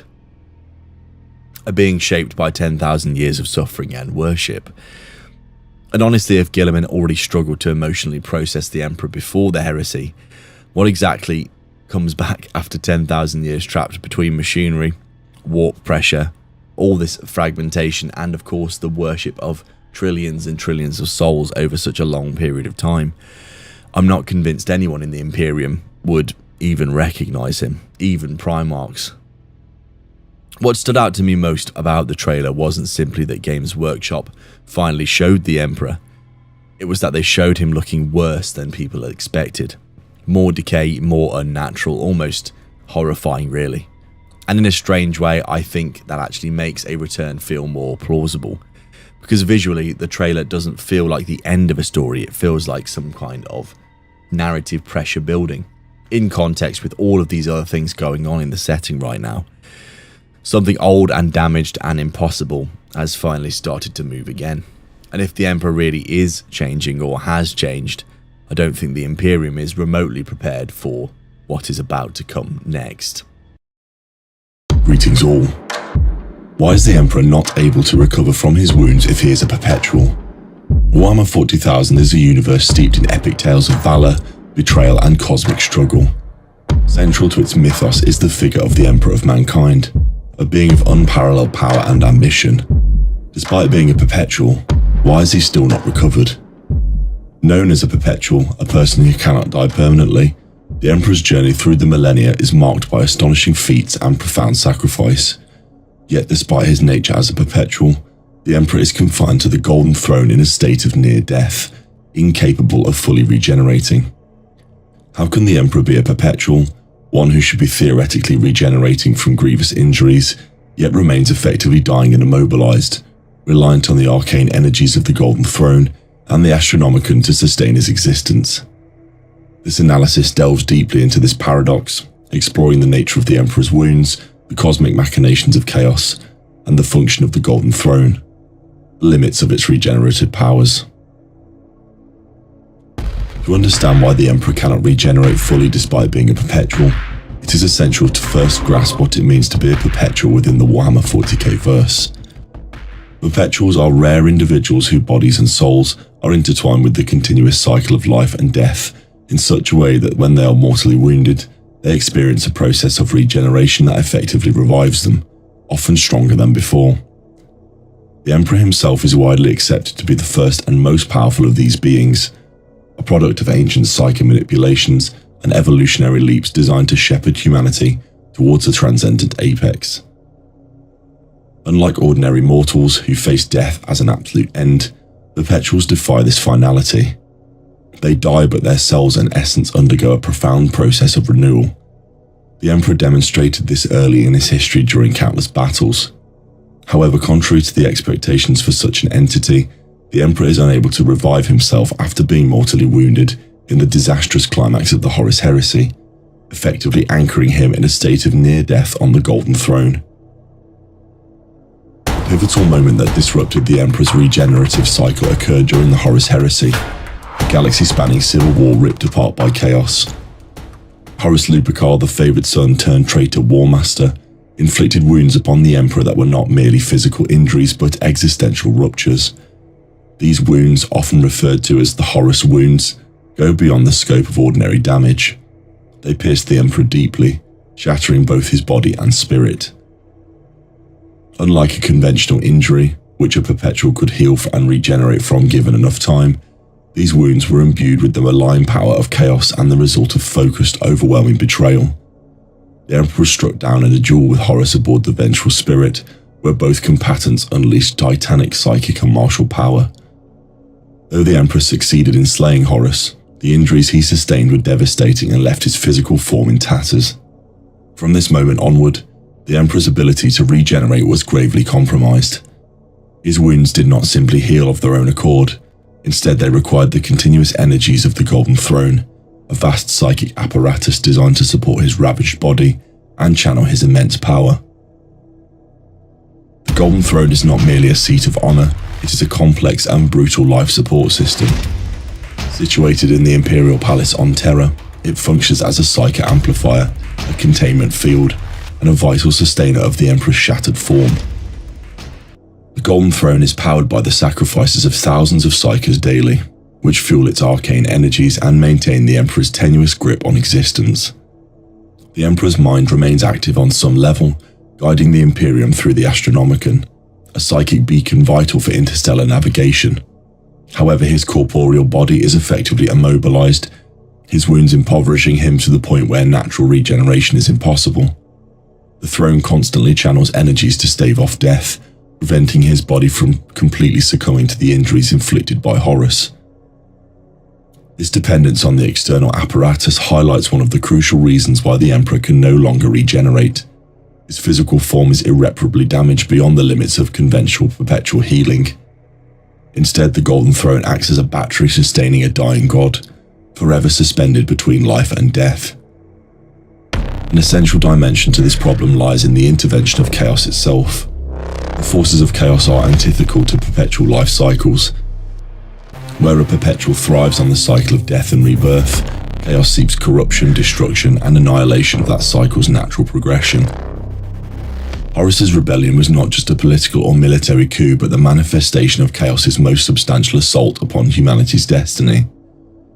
Through the concentrated influence of the chaos gods and their agents, the Emperor was not just physically wounded, but spiritually and metaphysically shattered. This kind of damage disrupts the very foundation of his perpetual nature. His soul and life force were rent away in a way that normal perpetual regenerative abilities could not heal. Moreover, the unending psychic onslaught and ceaseless assaults from the warp create a hostile environment that prevents restoration. The constant struggle against the destructive influence of chaos further impedes any natural healing, funneling the Emperor's remaining power into maintaining the Astronomicon and stabilizing the Imperium rather than allowing regeneration and physical restoration. While perpetuals generally can die and regenerate, the Emperor's condition reflects a unique, singular case given his cosmic role and the nature of his wounds. The regenerative ability of perpetuals is often a relatively stable life force and soul integrity. The Emperor's injuries are complicated by his psychic burden. His near godlike mind channels the Astronomicon and holds the Imperial Psycho network together. One may conceptualize the Emperor's current state as akin to a form of suspended animation, or perhaps more accurately, a liminal state between life and death. His body is too damaged for natural healing, but his mind and soul are too critical to be extinguished. The Golden Throne provides a bridge to sustain this condition. Furthermore, the warp and the entities dwelling within it mean his existence is perpetually under siege. He cannot afford the time and peace necessary for natural perpetual regeneration. Each moment of survival is brought by sacrifice and psychic effort. Additionally, if the Emperor were to fully regenerate or revive, it might carry catastrophic consequences. His resurrection could disrupt the balance the Imperium currently maintains through the Golden Throne and the Astronomicon.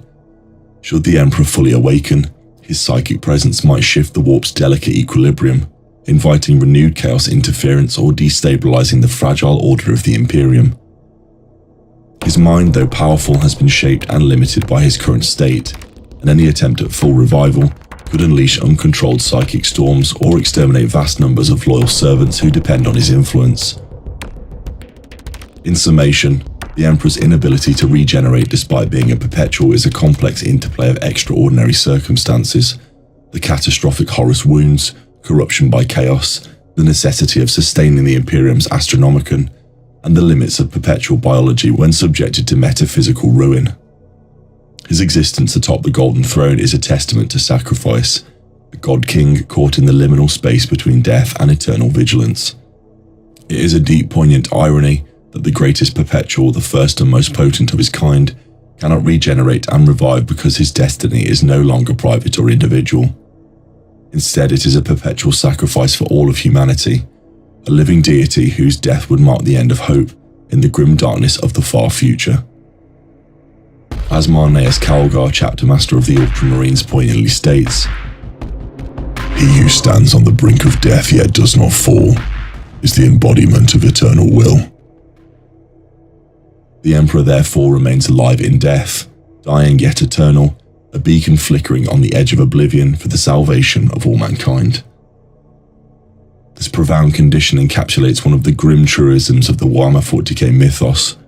In a universe where war is eternal, even immortality is bound by sacrifice and the corrosive effects of cosmic malevolence.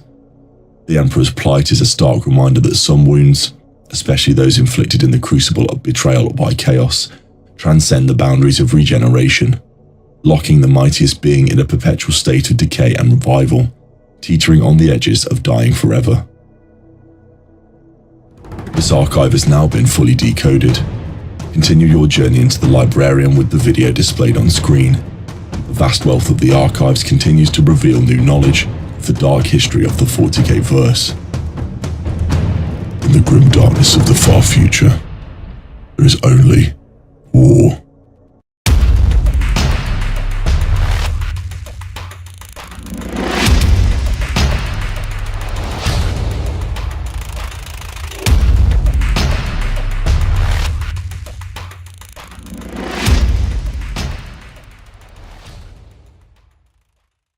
There is a theory about the Emperor that I keep coming back to.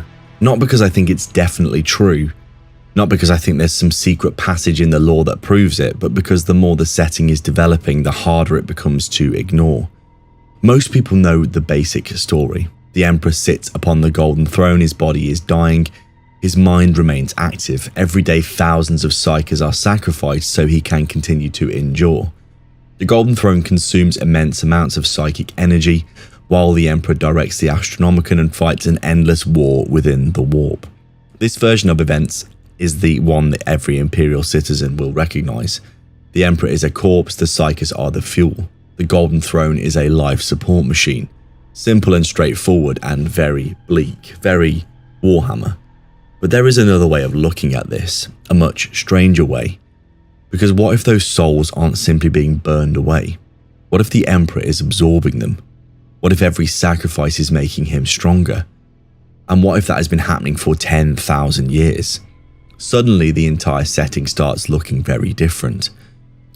To understand why people even ask this question, we need to start with one of the oldest pieces of Emperor lore ever written, the old Shaman origin story. Now, before somebody rushes into the comments, yes, we should be clear about something. The Shaman story occupies a slightly awkward place in the modern lore. Games Workshop has never completely erased it, but neither have they repeated it very often in recent years. As things stand, it remains one possible explanation for the Emperor's origins rather than an absolutely confirmed fact. Even so, it remains enormously influential. The story goes that thousands of ancient human shamans foresaw the growing threat of chaos. These powerful Psykers collectively sacrificed themselves, allowing their souls to merge and eventually reincarnate into a single being, the Emperor of mankind. In other words, the Emperor may have begun his existence as many souls, becoming one. Keep this idea in the back of your mind because it's important later. Very important. Fast forward tens of thousands of years, the Emperor defeats Horus, he's mortally wounded, placed on the Golden Throne. And suddenly something extraordinary begins. The sacrifice of Psykers. Not for a few years or centuries, but for 10,000 years. The Imperium feeds him an endless stream of psychic souls. Thousands die every day to sustain the throne, maintain the Astronomicon and preserve the Emperor's existence. Most people assume those souls simply vanish, that are consumed or destroyed, gone. But here's the thing, the lore doesn't always describe the process that neatly really. Again and again we see references to life force being drained, souls being consumed, psychic energy being taken in to the Emperor. But it raises the question, where does all that energy go? Think about the scale that's involved here. Even if we use the conservative figure of 1,000 psykers every day, it's an absurd number. Over 10,000 years, you're talking literally billions and billions of souls, billions. A number so large it almost stops meaning anything really. No one can really comprehend a billion, can you? The Imperium has effectively been pouring psychic energy into a single being for over 100 centuries. And we're supposed to believe that nothing has changed, that all that power is simply disappearing. Maybe, but I'm not entirely convinced. Because the Emperor of the 41st millennium doesn't seem weaker at all than the Emperor of the Great Crusade. If anything, he seems stronger, much stronger. This is one of the strangest developments in the modern lore. His body is effectively dead. His physical form is little more than a ruined corpse sustained by machinery. Yet his influence appears greater than ever really. Saints performing miracles, demons fearing his presence. The Astronomicon shines across the galaxy. Guilliman has witnessed manifestations that would have been almost unthinkable during the Great Crusade. The Emperor's power seems to reach further than it once did, and it should be impossible. His body has been decaying for 10,000 years. He should be fading. Instead, he appears to be becoming something else, something more. And that's where the theory starts becoming interesting. Because perhaps the Golden Throne isn't preserving the Emperor, maybe it's transforming him or amplifying what he is becoming. Imagine for a moment that the ancient shaman story is true and still canon, not retconned. Imagine the Emperor really was born through the merging of thousands of psychic souls. What would happen if he fed that being billions more souls over the next 10,000 years? Not energy, not this fuel, this electricity, but actual souls. Would they simply vanish, or would they become part of him? It sounds like a ridiculous idea at first, but then you remember what the setting is that we're talking about, which is Warhammer. The warp literally runs on belief, emotions, and souls. The laws of physics stop being helpful. The laws of physics really stopped being helpful about 20,000 years ago, and suddenly the theory doesn't seem quite so ridiculous to me. In fact, it seems to have its own strange logic. The Emperor may already be the largest collection of human souls ever assembled. What if that collection is still growing every day? What if every sacrifice adds another drop to the ocean that has been expanding for 10,000 years? It would explain a lot, really. It would explain why the Emperor appears increasingly godlike. It would explain why miracles seem more common. It would explain why his influence in the warp appears to have grown so dramatically. More importantly, it would explain why Chaos is becoming nervous and moving more aggressively. Because one thing often gets overlooked in discussions about the Emperor. The Chaos Gods are not fighting a dying man, they're fighting whatever the Emperor is now becoming. And those might not be the same thing. There's another piece of lore that always catches my attention. The Imperial Creed teaches that the Emperor's spirit transcended the limitations of flesh after his enthronement. What was once a man became something vastly larger and more powerful than the warp. Now obviously Imperial theology isn't exactly a reliable historical source, I am aware of that. The Imperium also thinks every problem can be solved by adding more skulls to it. We should be careful here, but sometimes myths contain fragments of truth, and perhaps this one does. Perhaps the Emperor really is transcending humanity, not because people worship him, not solely because of faith, but because he has been absorbing unimaginable quantities of psychic energy for 10,000 years. There is also the perpetual problem. Literally, the Emperor is a perpetual, a being who should return from death, a being who should not remain trapped in a half-dead state forever. There's always been a strange part of his story here that hasn't been explained. Why hasn't he regenerated? Why hasn't he come back? Perhaps because the Golden Throne won't let him, or perhaps because something bigger could be happening. Maybe the Emperor isn't trying to regenerate, maybe he has outgrown the need. Think about this for a second. What if the corpse on the throne is no longer the important part? What if it's simply the anchor, a final connection to reality, the thing keeping an increasingly vast warp entity tied to the material universe. Lexicanum even describes the Emperor's remaining physical form as an anchor for his spirit, which now extends across the Imperium. An anchor is a fascinating word for me. Ships use anchors because they don't want to drift away. What if the corpse isn't the Emperor anymore? What if it's simply the thing stopping him from drifting completely into godhood? We are getting into dangerous territory now, I understand that, the sort of theory that would make an Inquisitor very nervous. Because if that's true, then the Emperor isn't dying.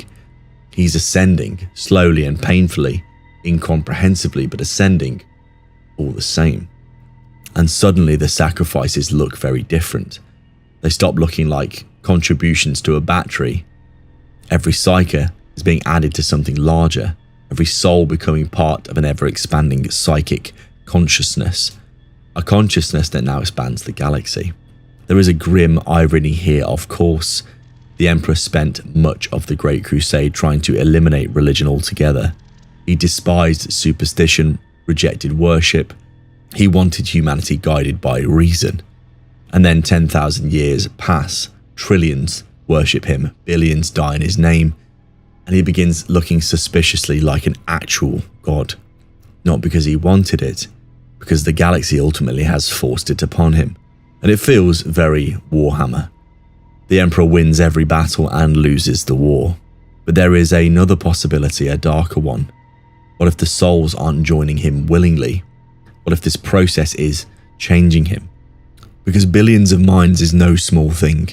Billions of emotions, billions of fears, memories. If those souls are becoming part of the Emperor, then perhaps the Emperor is also becoming part of them.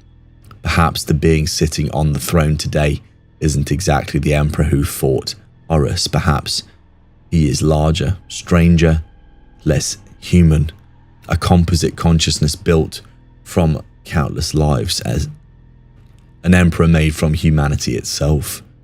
In a strange way, that would complete the cycle. This theory ends with one becoming many. The Emperor starts as a fusion of humanity's greatest psykers. 10,000 years later, he becomes a fusion of humanity itself. It's a remarkable symmetry, which is precisely why I find it quite compelling. Not because it's proven, because ultimately it fits. It feels like the sort of tragic, grand, and slightly horrifying idea that Warhammer so loves. And then we arrive at the final question, the obvious question. What happens if the Golden Throne fails? Most discussions assume disaster. The talisman of the severed hammers, the webway breach, terror exploding, demons pouring into reality, the end of the Imperium, all these possibilities are very real. But what if there is another outcome? What if the Emperor is no longer trapped by the throne? What if the thing keeping him alive is also the thing keeping him contained? Imagine 10,000 years of accumulated psychic power suddenly released. Not a dying man standing up. That's the version people often imagine. The Emperor dusting himself off and walking away. I don't think that's what's going to happen. I think if the Emperor returns, it will be something far stranger. Something closer to a warp god than a man. A being carrying the weight of 10,000 years of worship, 10,000 years of sacrifice, and billions upon billions of souls. The Chaos Gods would not be facing the Emperor of the Great Crusade, far from it. They would be facing whatever emerged from 10,000 years on the Golden Throne. And perhaps that's what they've feared all along. Perhaps the greatest irony in the setting is that Chaos helped create its own worst enemy.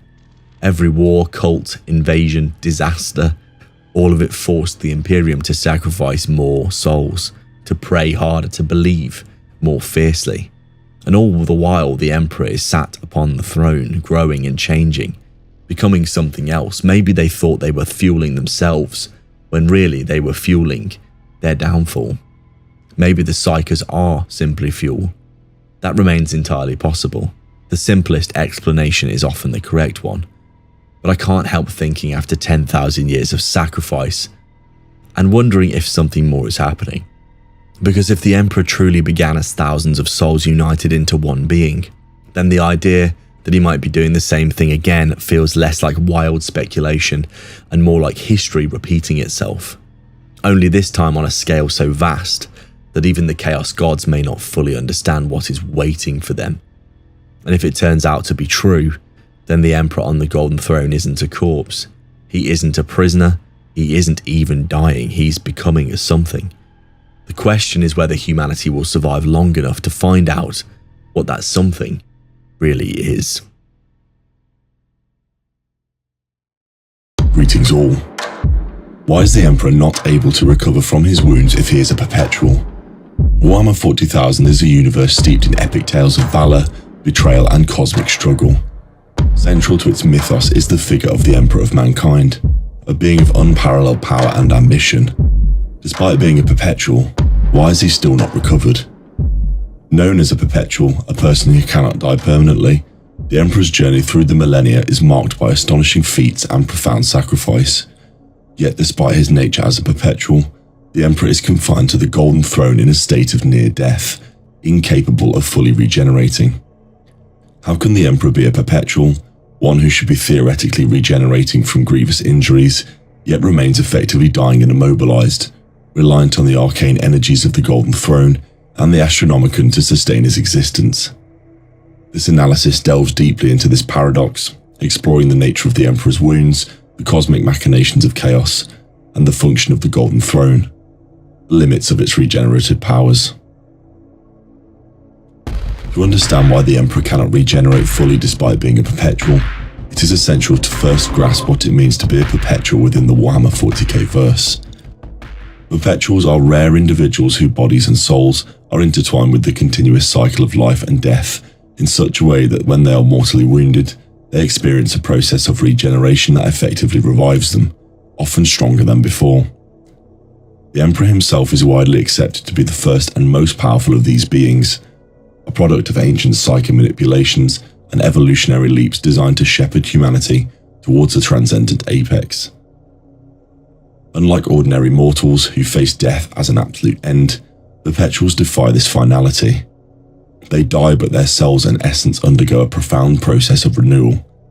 The Emperor demonstrated this early in his history during countless battles. However, contrary to the expectations for such an entity, the Emperor is unable to revive himself after being mortally wounded in the disastrous climax of the Horus Heresy, effectively anchoring him in a state of near death on the Golden Throne. The pivotal moment that disrupted the Emperor's regenerative cycle occurred during the Horus Heresy, a galaxy-spanning civil war ripped apart by chaos. Horus Lupercal, the favoured son turned traitor Warmaster, inflicted wounds upon the Emperor that were not merely physical injuries but existential ruptures. These wounds, often referred to as the Horus wounds, go beyond the scope of ordinary damage. They pierced the Emperor deeply, shattering both his body and spirit. Unlike a conventional injury, which a perpetual could heal and regenerate from given enough time, these wounds were imbued with the malign power of chaos and the result of focused, overwhelming betrayal. The Emperor was struck down in a duel with Horus aboard the Vengeful Spirit, where both combatants unleashed titanic psychic and martial power. Though the Emperor succeeded in slaying Horus, the injuries he sustained were devastating and left his physical form in tatters. From this moment onward, the Emperor's ability to regenerate was gravely compromised. His wounds did not simply heal of their own accord. Instead, they required the continuous energies of the Golden Throne, a vast psychic apparatus designed to support his ravaged body and channel his immense power. The Golden Throne is not merely a seat of honor, it is a complex and brutal life support system. Situated in the Imperial Palace on Terra, it functions as a psychic amplifier, a containment field, and a vital sustainer of the Emperor's shattered form. The Golden Throne is powered by the sacrifices of thousands of psykers daily, which fuel its arcane energies and maintain the Emperor's tenuous grip on existence. The Emperor's mind remains active on some level, guiding the Imperium through the Astronomicon, a psychic beacon vital for interstellar navigation. However, his corporeal body is effectively immobilized, his wounds impoverishing him to the point where natural regeneration is impossible. The throne constantly channels energies to stave off death, preventing his body from completely succumbing to the injuries inflicted by Horus. This dependence on the external apparatus highlights one of the crucial reasons why the Emperor can no longer regenerate. His physical form is irreparably damaged beyond the limits of conventional perpetual healing. Instead, the Golden Throne acts as a battery sustaining a dying god, forever suspended between life and death. An essential dimension to this problem lies in the intervention of chaos itself. The forces of chaos are antithetical to perpetual life cycles. Where a perpetual thrives on the cycle of death and rebirth, chaos seeks corruption, destruction, and annihilation of that cycle's natural progression. Horus's rebellion was not just a political or military coup, but the manifestation of chaos's most substantial assault upon humanity's destiny. Through the concentrated influence of the chaos gods and their agents, the Emperor was not just physically wounded, but spiritually and metaphysically shattered. This kind of damage disrupts the very foundation of his perpetual nature. His soul and life force were rent away in a way that normal perpetual regenerative abilities could not heal. Moreover, the unending psychic onslaught and ceaseless assaults from the warp create a hostile environment that prevents restoration. The constant struggle against the destructive influence of chaos further impedes any natural healing, funneling the Emperor's remaining power into maintaining the Astronomicon and stabilizing the Imperium rather than allowing regeneration and physical restoration. While perpetuals generally can die and regenerate, the Emperor's condition reflects a unique, singular case given his cosmic role and the nature of his wounds. The regenerative ability of perpetuals is often a relatively stable life force and soul integrity. The Emperor's injuries are complicated by his psychic burden. His near godlike mind channels the Astronomicon and holds the Imperial Psycho network together. One may conceptualize the Emperor's current state as akin to a form of suspended animation, or perhaps more accurately, a liminal state between life and death. His body is too damaged for natural healing, but his mind and soul are too critical to be extinguished. The Golden Throne provides a bridge to sustain this condition. Furthermore, the warp and the entities dwelling within it mean his existence is perpetually under siege. He cannot afford the time and peace necessary for natural perpetual regeneration. Each moment of survival is brought by sacrifice and psychic effort. Additionally, if the Emperor were to fully regenerate or revive, it might carry catastrophic consequences. His resurrection could disrupt the balance the Imperium currently maintains through the Golden Throne and the Astronomicon.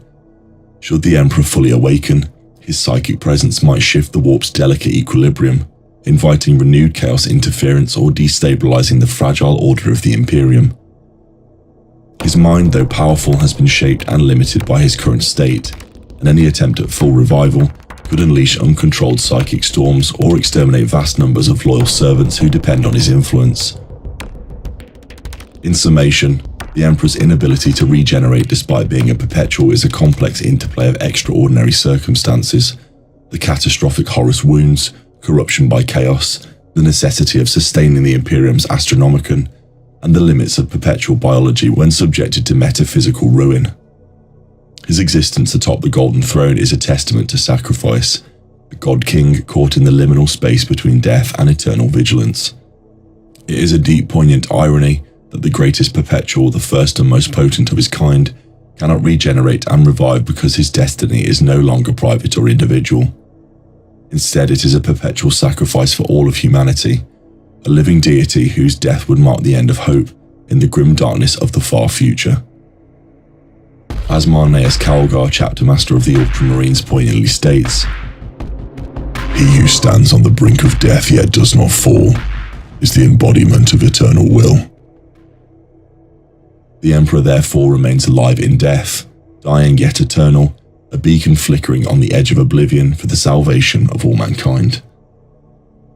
This profound condition encapsulates one of the grim truisms of the Warhammer 40k mythos.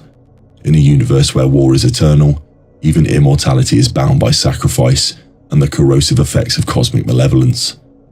The Emperor's plight is a stark reminder that some wounds, especially those inflicted in the crucible of betrayal by chaos, transcend the boundaries of regeneration, locking the mightiest being in a perpetual state of decay and revival, teetering on the edges of dying forever.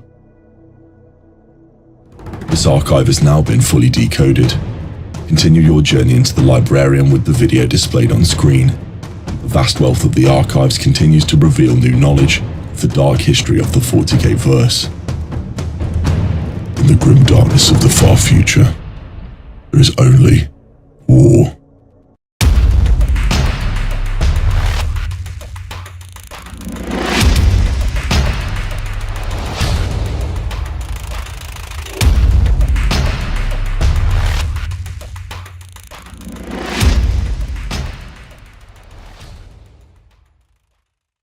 There is a strange thing about the Emperor of Mankind. The more that you learn about him, the harder it becomes to decide whether he was a genius or an absolute disaster. And I don't mean that as a joke, because the Emperor was right about a lot of things. He was right that humanity was facing threats most ordinary people could not comprehend. He was right that the warp was dangerous. He was right that uncontrolled psychic development could become catastrophic. And he was right that chaos could not simply be ignored.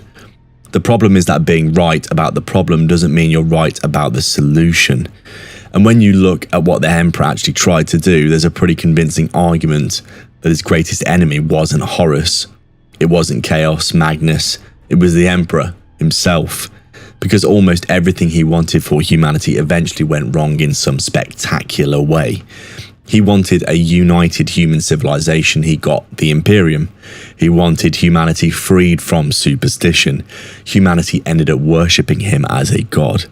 He wanted to guide mankind into becoming a psychic species without allowing it, the catastrophe of the Eldari. Instead, the Imperium became dependent on psychers, sacrifices, and the very warp that he had hoped to escape. He wanted to remove humanity's dependence on warp travel. The Webway project failed, and now the Golden Throne, which was supposed to be the gateway to humanity's future, is effectively the mechanism keeping him alive. And then there are his sons. The Primarchs were supposed to be the greatest weapons humanity ever created. 9 eventually turned against him. One of them nearly killed him, and the other surviving loyalists spent 10,000 years trying to hold together the wreckage of the civilization their father had built. So the question isn't really whether the Emperor's plan failed. It obviously did. The more interesting question is whether that failure was ultimately his fault. And I think the answer is probably yes, at least in part. But it's not as simple as saying the Emperor was stupid, because he wasn't. That's what makes the story work, of course. The Emperor was probably one of the most intelligent beings humanity had ever produced. He had millennia of experience. He had seen human civilizations rise and collapse. He understood the warp better than almost anyone alive during the Great Crusade. And he still got it catastrophically wrong. It's much more interesting than simply making him the incomplete, incompetent tyrant, really. Because the Emperor's plan actually made a really good amount of sense. Humanity had been through the old night. The age of strife had shattered human civilization, worlds isolated, warp storms cut off entire systems, alien species preying on human settlements. Terra itself had collapsed into barbarism and warlordism before the Emperor began the process of unifying it. The Emperor looked at all of this and came to a conclusion. Humanity could not be allowed to remain divided. So he conquered Terra, built the Great Crusade, the Space Marines conquered worlds, the Primarchs led their legions across the galaxy. Human colonies were brought back into the Imperium, sometimes peacefully, although rather more often the distinction between joining and being conquered was largely academic. The scale of it was enormous, and for a while, of course, it worked. The Imperium did expand at a ridiculous rate. Humanity was reunited with lost worlds. The Emperor's armies destroyed threats that had been preying on mankind for generations. This wasn't some mad scheme that collapsed immediately. The Emperor actually achieved an extraordinary amount. And then he made one of his most important decisions. To leave, of course. At the height of the Great Crusade, after the victory on Ulanor, the Emperor appointed Horus as War Master and returned to Terra. Horus was given responsibility for continuing the crusade, while the Emperor concentrated on a secret project within the Imperial Palace, and that project was the Webway. And this is where I think the Emperor's real plan becomes much cleaner and much clearer. He wasn't simply trying to conquer the galaxy. The conquest was just the first part. The actual goal was much bigger, that humanity was becoming psychic, and the Emperor knew this. He understood that psychic development was going to become more and more important as humanity evolved, but he also understood the dangers. The Eldari had already demonstrated what happened when a psychic species became powerful without controlling itself. Their civilization collapsed. Their excess created Slaanesh. Their empire was destroyed, and the warp became an even more dangerous place. The Emperor did not want humanity to follow the same path. His answer was the Webway. The Imperial Webway project was intended to give humanity a way of travelling and communicating without relying so heavily on the warp. The larger plan was tied to humanity's psychic evolution, allowing mankind to develop without being as exposed to the dangers that had destroyed the Eldari. Honestly, it sounds like a great plan. If you take chaos seriously, it's probably one of the best plans available, really. Don't destroy the warp because you probably can't. Don't pretend it doesn't exist. That's obviously stupid. Instead, reduce humanity's dependence on it. Give humanity another way to move through the galaxy. Control the development of Psychers. Build stable civilization. And then eventually humanity can grow into what it's becoming without repeating the Eldari catastrophe. The Emperor wasn't trying to stop humanity becoming psychic, he was trying to make sure humanity survived the process.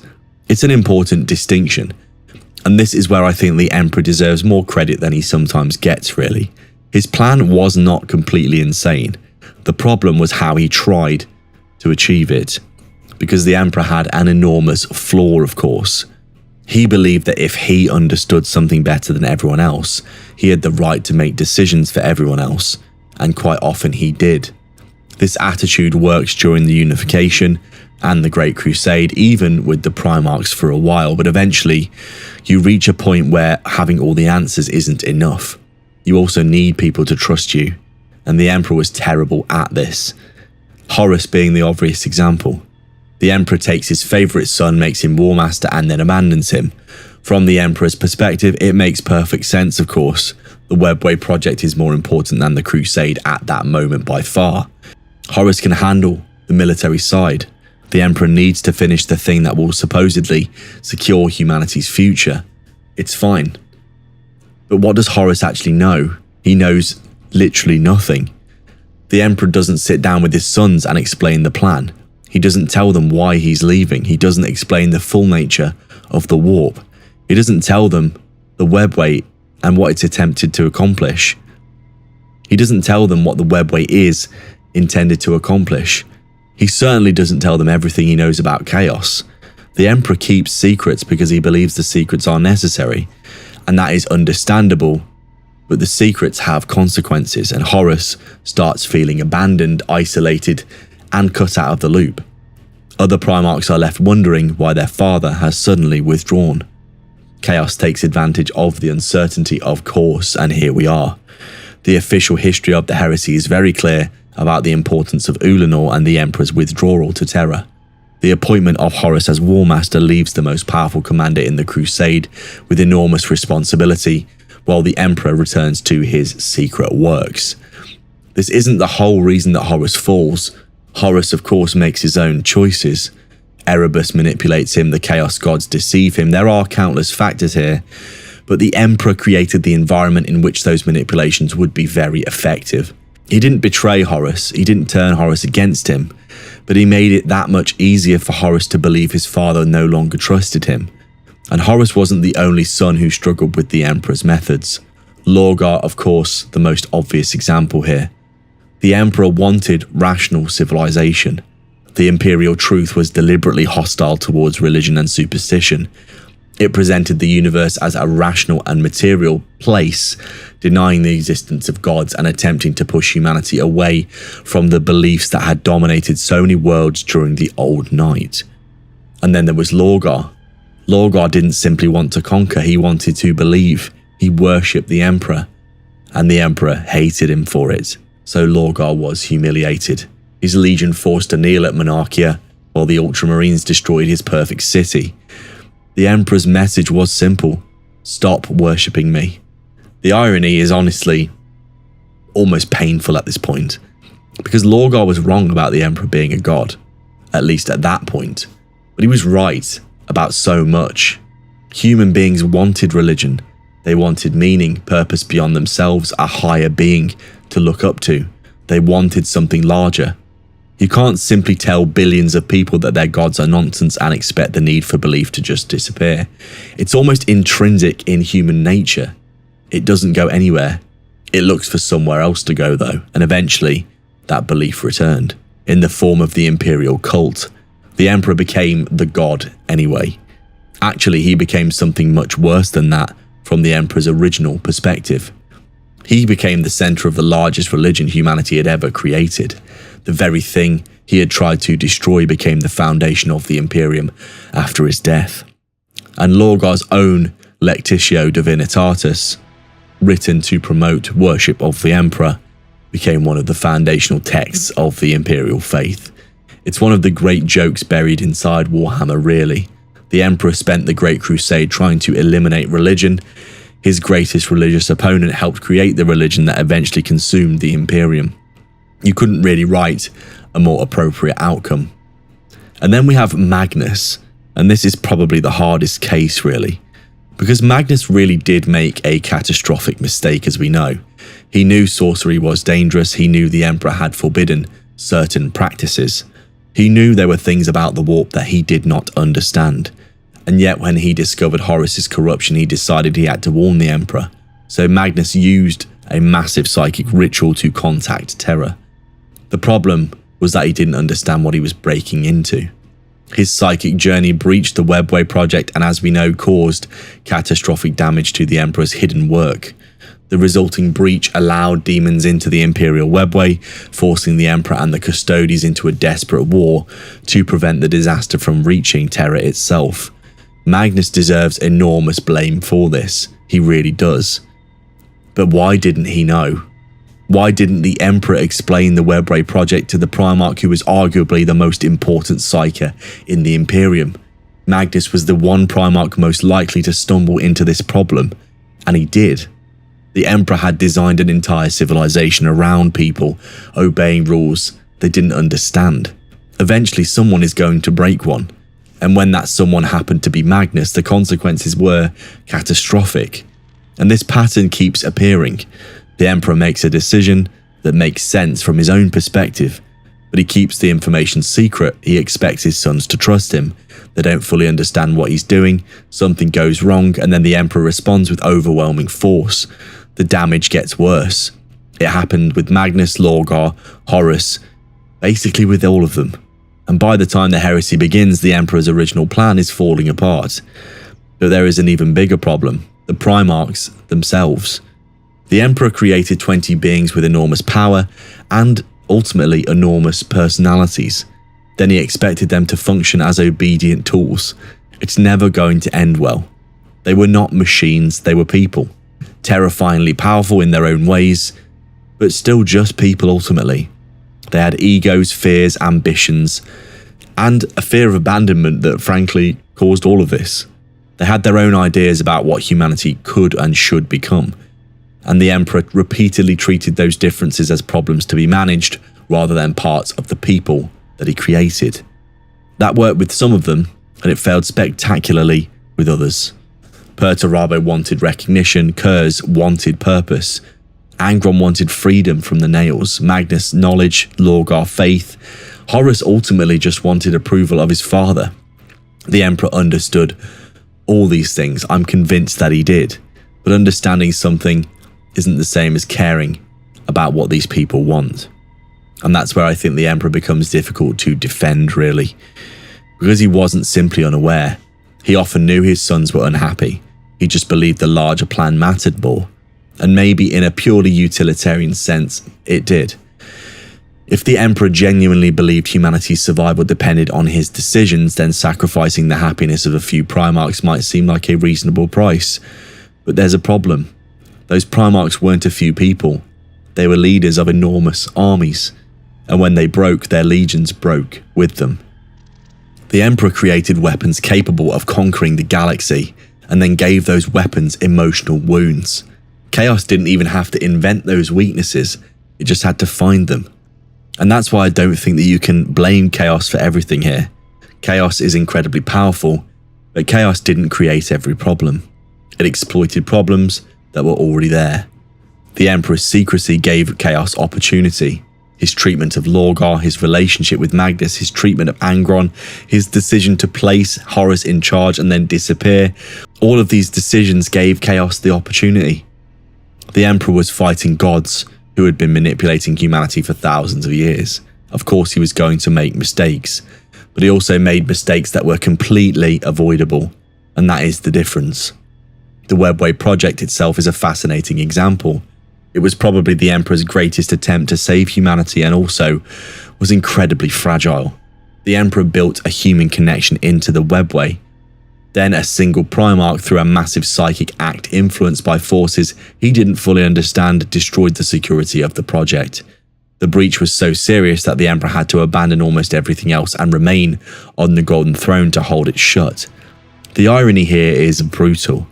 The machine that was supposed to free humanity from the warp becomes the machine that imprisoned the Emperor. The Golden Throne was meant to be a gateway, instead it became his prison. The Emperor was meant to lead humanity into a new age.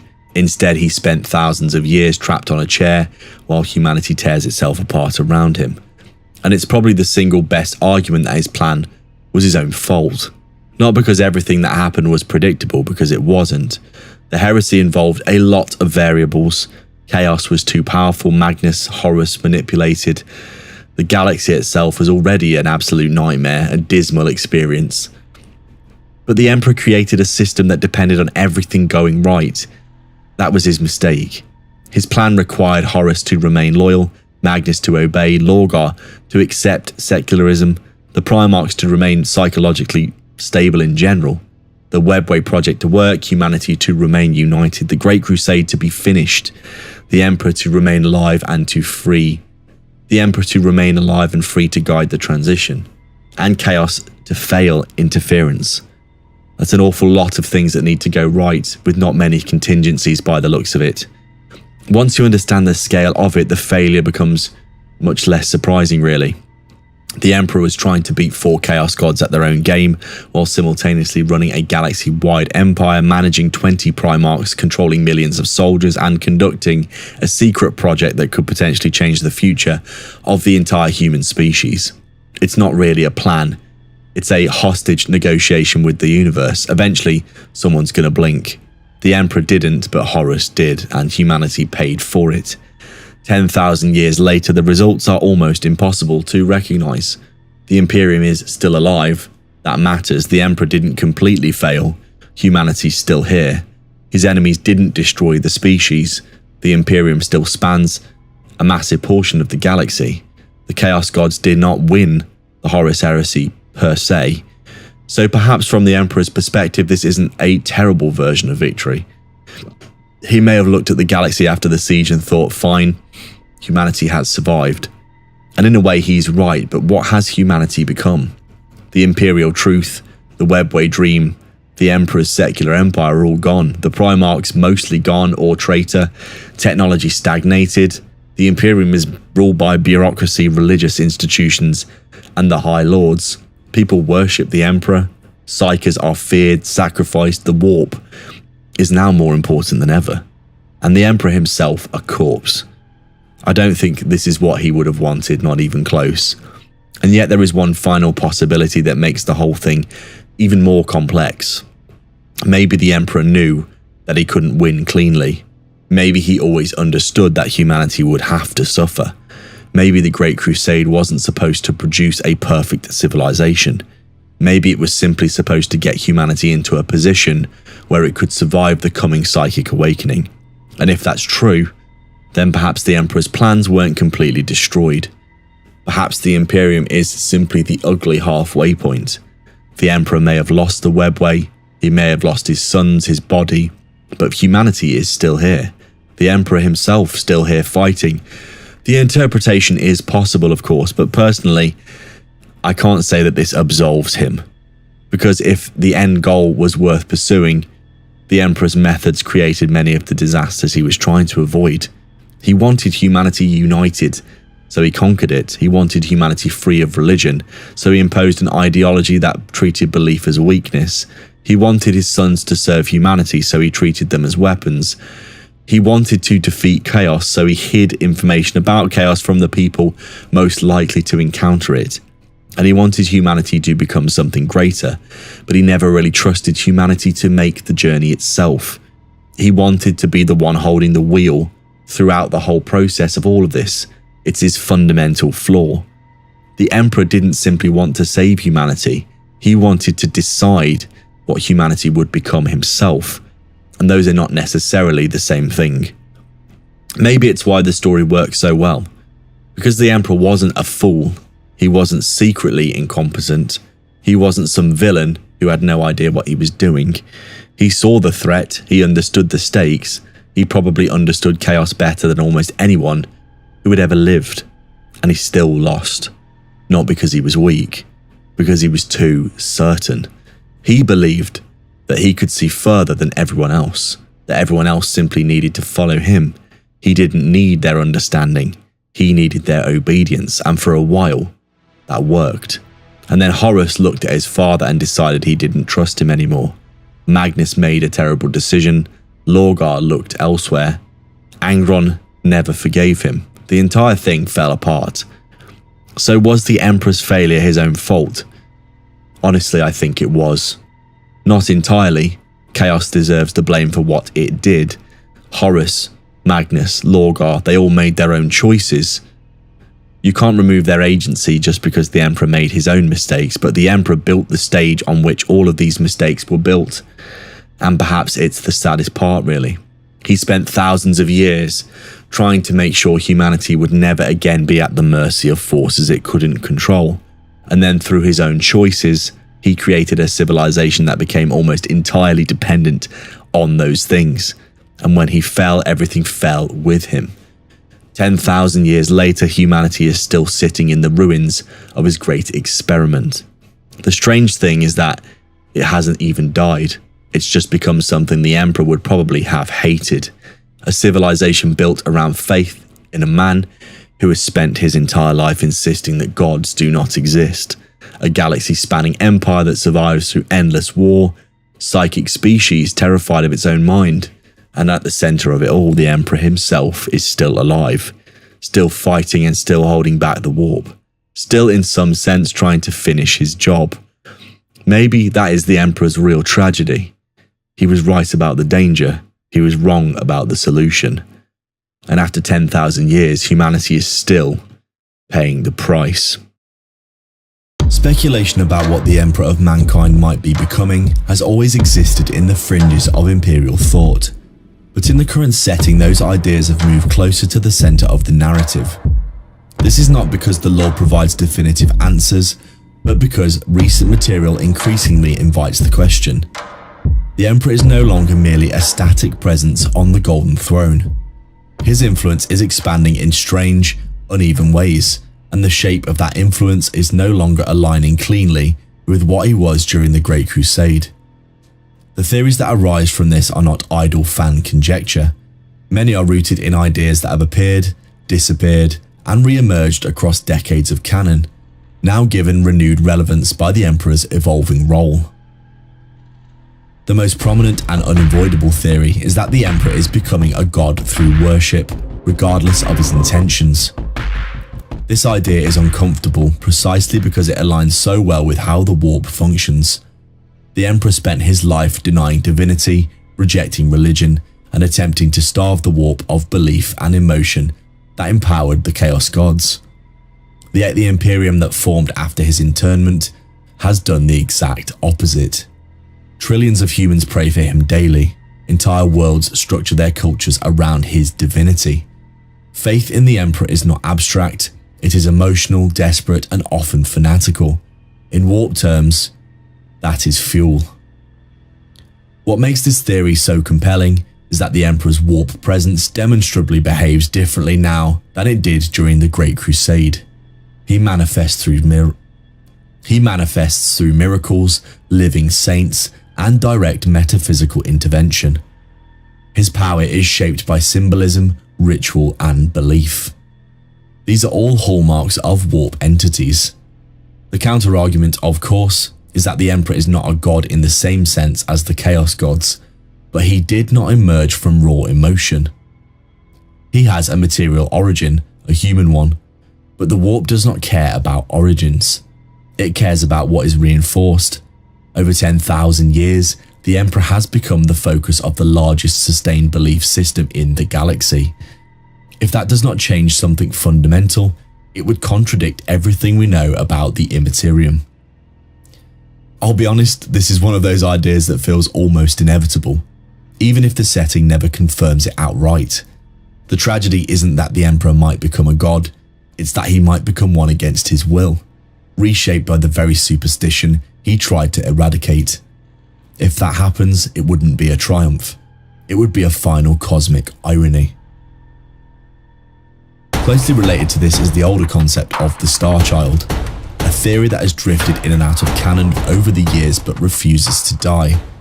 In its original form, the Star Child was described as a psychic fragment of the Emperor, cast into the warp at the moment of his near death, carrying his compassion, hope, and potential for rebirth. While much of the early material surrounding the Star Child is no longer foregrounded, modern depictions of the Emperor's fractured consciousness make the idea feel quite relevant. The Emperor we see now is cold, distant, and ruthlessly utilitarian. If he was ever compassionate, that aspect is difficult to find. The question naturally arises, did something get left behind? Recent lore stops well short of confirming the Star Child as an active entity, but it does support the underlying premise that the Emperor is no longer psychologically whole. His mind is divided across countless tasks, perceptions, and pressures. When Guilliman encounters him, he does not speak of a unified personality. He experiences a storm of impressions, some contradictory, some alien. It is not unreasonable within that context to imagine that certain aspects of the Emperor's psyche could exist semi-independently, particularly within the warp. Whether that takes the form of a discrete being, like the Star Child, or something more abstract, remains deliberately unresolved. And then there is of course the Dark King, a concept introduced during the Siege of Terra that fundamentally reframes how dangerous the Emperor's power actually is. The Dark King is not a being the Emperor becomes, but a being he might have become under slightly different circumstances. During the final stages of the heresy, the Emperor stands on the brink of ascension, not as a saviour but as a catastrophic warp god born of domination, control, and absolute order. The Dark King represents the Emperor fully embracing godhood within the warp, but doing so in a way that would annihilate humanity rather than save it. What makes this concept so important is that it establishes godhood as a genuine temptation and a genuine risk. The Emperor does not reject the Dark King because he cannot achieve it. He rejects it because the cost is unacceptable. That choice defines his final act during the heresy and contextualizes everything that follows. The Emperor on the Golden Throne is, in a sense, the Emperor that refused to become the Dark King. But refusal does not erase possibility. It merely delays it. In the current setting with belief, suffering, and psychic pressure all magnified, the conditions that once threatened to create the Dark King are resurfacing in altered form. I find this idea deeply unsettling because it reframes the Emperor's current restraint as an ongoing act of resistance rather than a settled outcome. He is not safely past the danger of godhood. He is actively holding himself against it. Even as the Imperium pushes him closer, every miracle, every act of divine intervention, every prayer answered brings him closer to the edge he once stepped away from. There are also theories that the Emperor is becoming something entirely unprecedented, neither god nor man, but a stabilizing anomaly within the warp itself. This idea draws heavily on the concept of the Emperor as the anathema. Chaos recoils from him not because he is stronger in a conventional sense, but because his nature contradicts the warp's feedback loops. He imposes structure where none should exist. Over time, this has turned him into a kind of psychic dead zone, an area of enforced order within a medium defined by instability. The burning of Nurgle's garden supports this interpretation. The Emperor does not corrupt or dominate Nurgle's domain. He erases it, temporarily forcing meaninglessness onto something sustained by excess and decay. If this is the case, then the Emperor's evolution is not towards godhood, but towards functionality. He becomes a corrective force, a cosmic counterweight rather than a personality. That interpretation aligns disturbingly well with how he is portrayed now, less communicative, less relational, more abstract. He does not rule, he reacts. He does not inspire, he enforces. I think there's a strong argument that the Golden Throne is not preserving the Emperor's humanity at all, but burning it away, leaving only sole purpose. Another persistent idea is that the Emperor's ultimate fate may involve apotheosis through death rather than survival. This theory holds that the Emperor cannot fully transform while bound to the Golden Throne, and that his current state is a kind of arrested transition. In this view, the throne is not just a life support system, but a limiter, preventing the Emperor from collapsing into the warp entirely. Should the throne fail, the Emperor's death could trigger a catastrophic but transformative event, birthing a new warp entity shaped by humanity's belief and sacrifice. Whether that entity would be a savior, a tyrant, or something unrecognizable is left intentionally vague. I have some mixed feelings about this theory. On one hand, it fits the setting's love of apocalyptic transformation, but on the other it risks resolving the Emperor's story too cleanly. Warhammer thrives on stagnation, on problems that persist rather than conclude. The Emperor's eternal suffering is more thematically consistent than any form of release, I would say. There are also smaller, stranger theories as well. Some suggest the Emperor is slowly merging with Terra itself, his presence bleeding into the planet's infrastructure, institutions, and psychic geography. Others propose that the Emperor exists simultaneously across multiple timelines due to warp distortion, acting differently in each without full awareness. These ideas are less supported, but they speak to the same underlying truth. The Emperor is no longer confined to a single, stable definition. What all of these theories share is a rejection of stasis. The Emperor is changing. The setting goes out of its way to show that. What it refuses to do is tell us what that change will ultimately produce. God, weapon, anomaly, catastrophe, or something entirely new. Personally, this is where I'll allow myself one last moment of informality. I don't think the Emperor gets a clean ending. I think whatever he is becoming will get as compromised, contradictory, and burdened as everything else in the Imperium. That feels right for the setting. Not resolution, not salvation, but continuation on increasingly impossible and insurmountable odds. The Emperor was never meant to be eternal. He was meant to lead humanity through a transition and then step aside. Every theory about what he might become is really a reflection of that failure. He did not step aside because he could not. And now the galaxy has to live with the consequences of a being who refuses to die, refuses to ascend, and refuses to let go, even as the universe reshapes him into something that he never intended to be. This archive has now been fully decoded. Continue your journey with the video displayed on screen. The vast wealth of the archives continues to reveal new knowledge of the dark history of the 40k verse. In the grimdark of the far future, there is only war.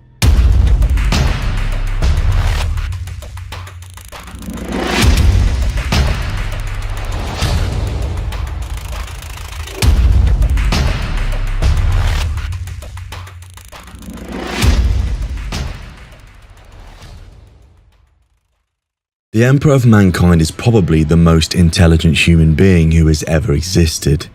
He united Terra, conquered the solar system, built the Imperium, created the Primarchs, and nearly conquered the entire galaxy. And yet, despite all of that, despite possessing intelligence so far beyond ordinary humans that he might as well have belonged to a different species entirely, he somehow made a mistake that countless ordinary fathers have made throughout history. He overlooked his children. Now, admittedly, most fathers who make this mistake don't accidentally trigger a galactic civil war involving billions of deaths. The scale here is somewhat different, the principle, however, remarkably similar. Because when people discuss the Horus Heresy, there is a tendency to focus on chaos, Erebus, the warp, ruinous powers, dark gods manipulating events from behind the scenes.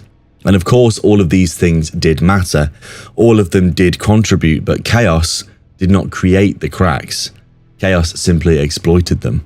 And many of those cracks existed before the Emperor fundamentally misunderstood the very people that he created. This is perhaps the greatest irony in all of Warhammer, really. The Emperor could understand entire civilizations. He could understand history, genetics, politics, warfare, psychology, the warp itself.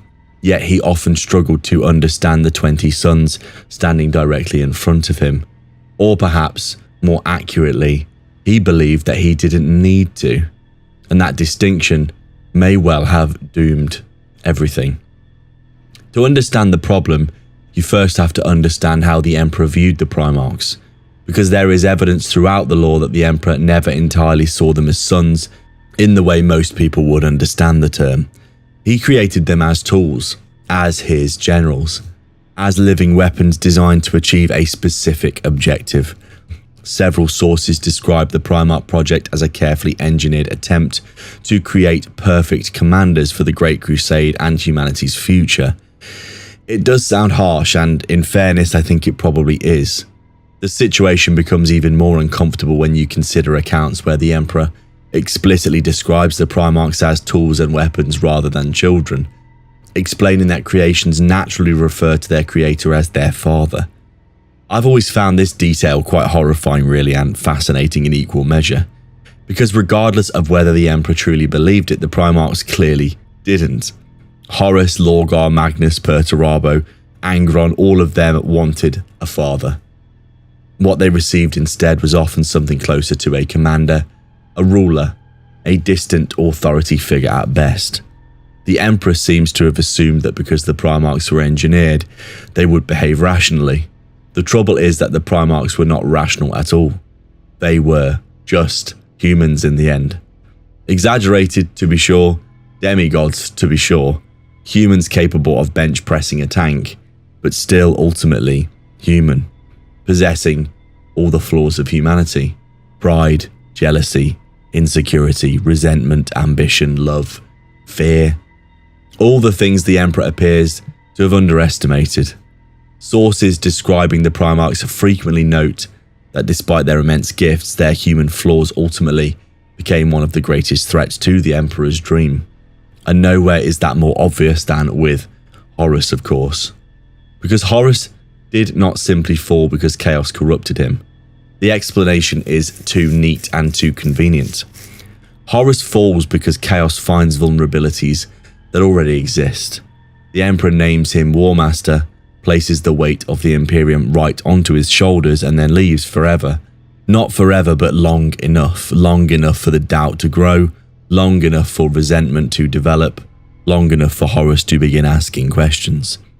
Questions that never received satisfactory answers. What was the Emperor doing on Terra? Why was everything so secretive? Why was humanity suddenly being governed by bureaucrats rather than the warriors who built the Imperium? Why did it increasingly feel like the Primarchs were becoming less important? Growing tensions around the Council of Terra and the future role of the Primarchs became a significant source of dissatisfaction among several legions during the later Great Crusade. The tragedy is that many of these concerns could probably have been addressed through a simple bit of communication. Not solved, but certainly addressed. Instead, secrecy became the default response. Nowhere is this more apparent than with Magnus, of course. Magnus the Red is one of the most frustrating characters in all of fiction, really, because he is simultaneously brilliant and also catastrophically stupid. Yet for all of his flaws, Magnus was genuinely trying to understand the warp. The Emperor knew that the warp was dangerous, and he knew that chaos existed. He knew humanity's psychic future would force confrontation with these realities eventually. Yet he never fully explained the threat to his sons. I've often thought about how absurd this situation really is. Imagine knowing sharks exist, imagine knowing they are dangerous, then dropping 20 children into the ocean, bleeding, and simply telling them not to swim too far. At some point, somebody is going to ask for more information about what's going on, and Magnus was that somebody. The Emperor's answer was usually some variation of, "Trust me, bro." History suggests this was insufficient. And then Lorgar, another great example. Honestly, I think Lorgar may be the single greatest example, in fact, of the Emperor's failure to understand people fundamentally. Because Lorgar practically had his motivations written on his forehead, literally.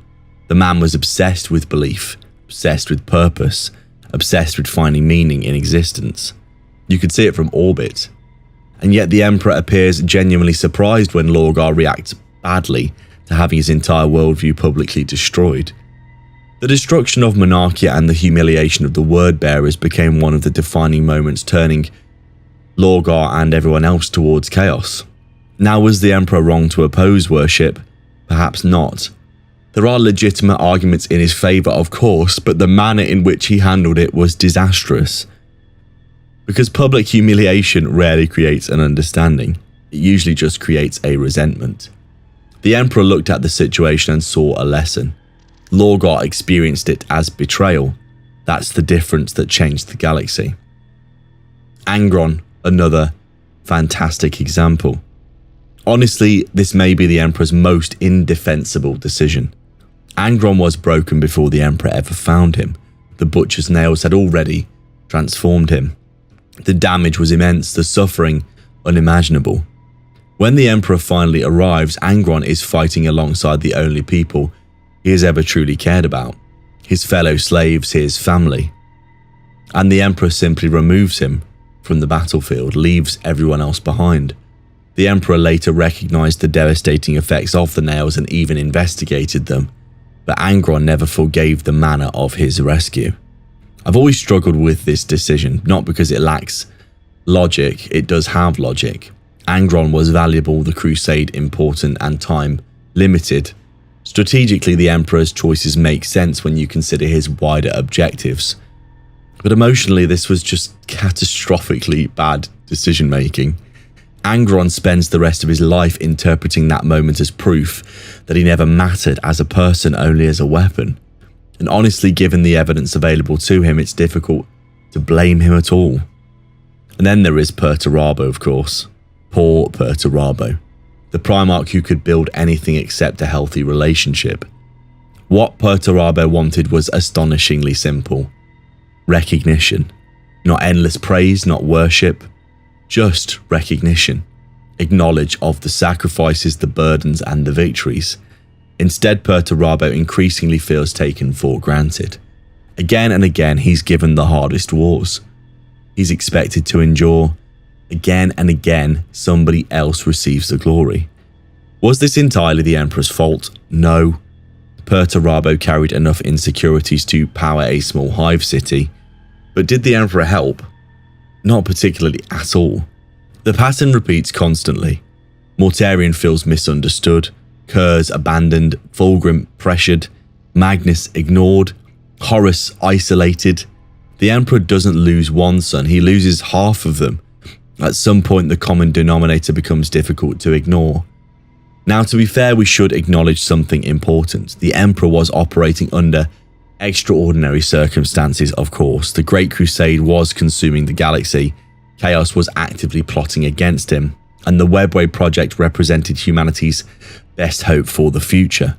He was managing responsibilities beyond anything a normal person could comprehend, of course. Perhaps expecting him to be an attentive father to 20 genetically engineered demigods was unrealistic. It's a reasonable argument, I guess. The problem is that reality doesn't particularly care about reasonable arguments. The Primarchs still needed guidance, still needed understanding, still needed someone capable of recognizing their flaws before those flaws became a catastrophe.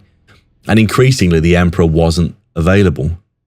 Perhaps the most tragic aspect of the entire story is that the Emperor may have realized this far too late, because despite all the evidence suggesting emotional distance, there are also moments suggesting genuine affection, moments where the mask does slip, moments where the creator briefly appears to become the father. Some accounts even note the Emperor referring to the Primarchs as his sons in ways that surprise those closest to him, which makes the whole thing even more sad. Not better, just sadder. Because it suggests the relationship might have worked under different circumstances, that the Emperor wasn't incapable of caring, simply incapable of expressing it in an effective manner. And perhaps that brings us to the central tragedy of the whole Horus Heresy, really. The Emperor's greatest weakness was not arrogance or ignorance, it was his certainty. Certainty that he understood everything, his son's humanity, certainty that his plans were too important to explain, and that everything would ultimately work out. For thousands of years, that certainty had been rewarded, but then it wasn't. The Emperor could defeat alien empires, conquer worlds, master science, challenge the gods themselves. What he could not do was recognize that even demigods sometimes need a father more than a commander. And in the end, the oversight cost him basically everything. The Imperium burned, the Primarchs shattered, the dream died. Humanity has certainly survived, but at what cost?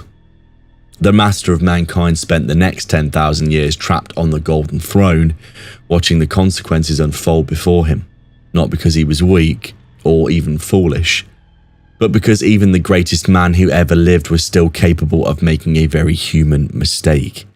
He assumed being right was enough, but history suggests otherwise.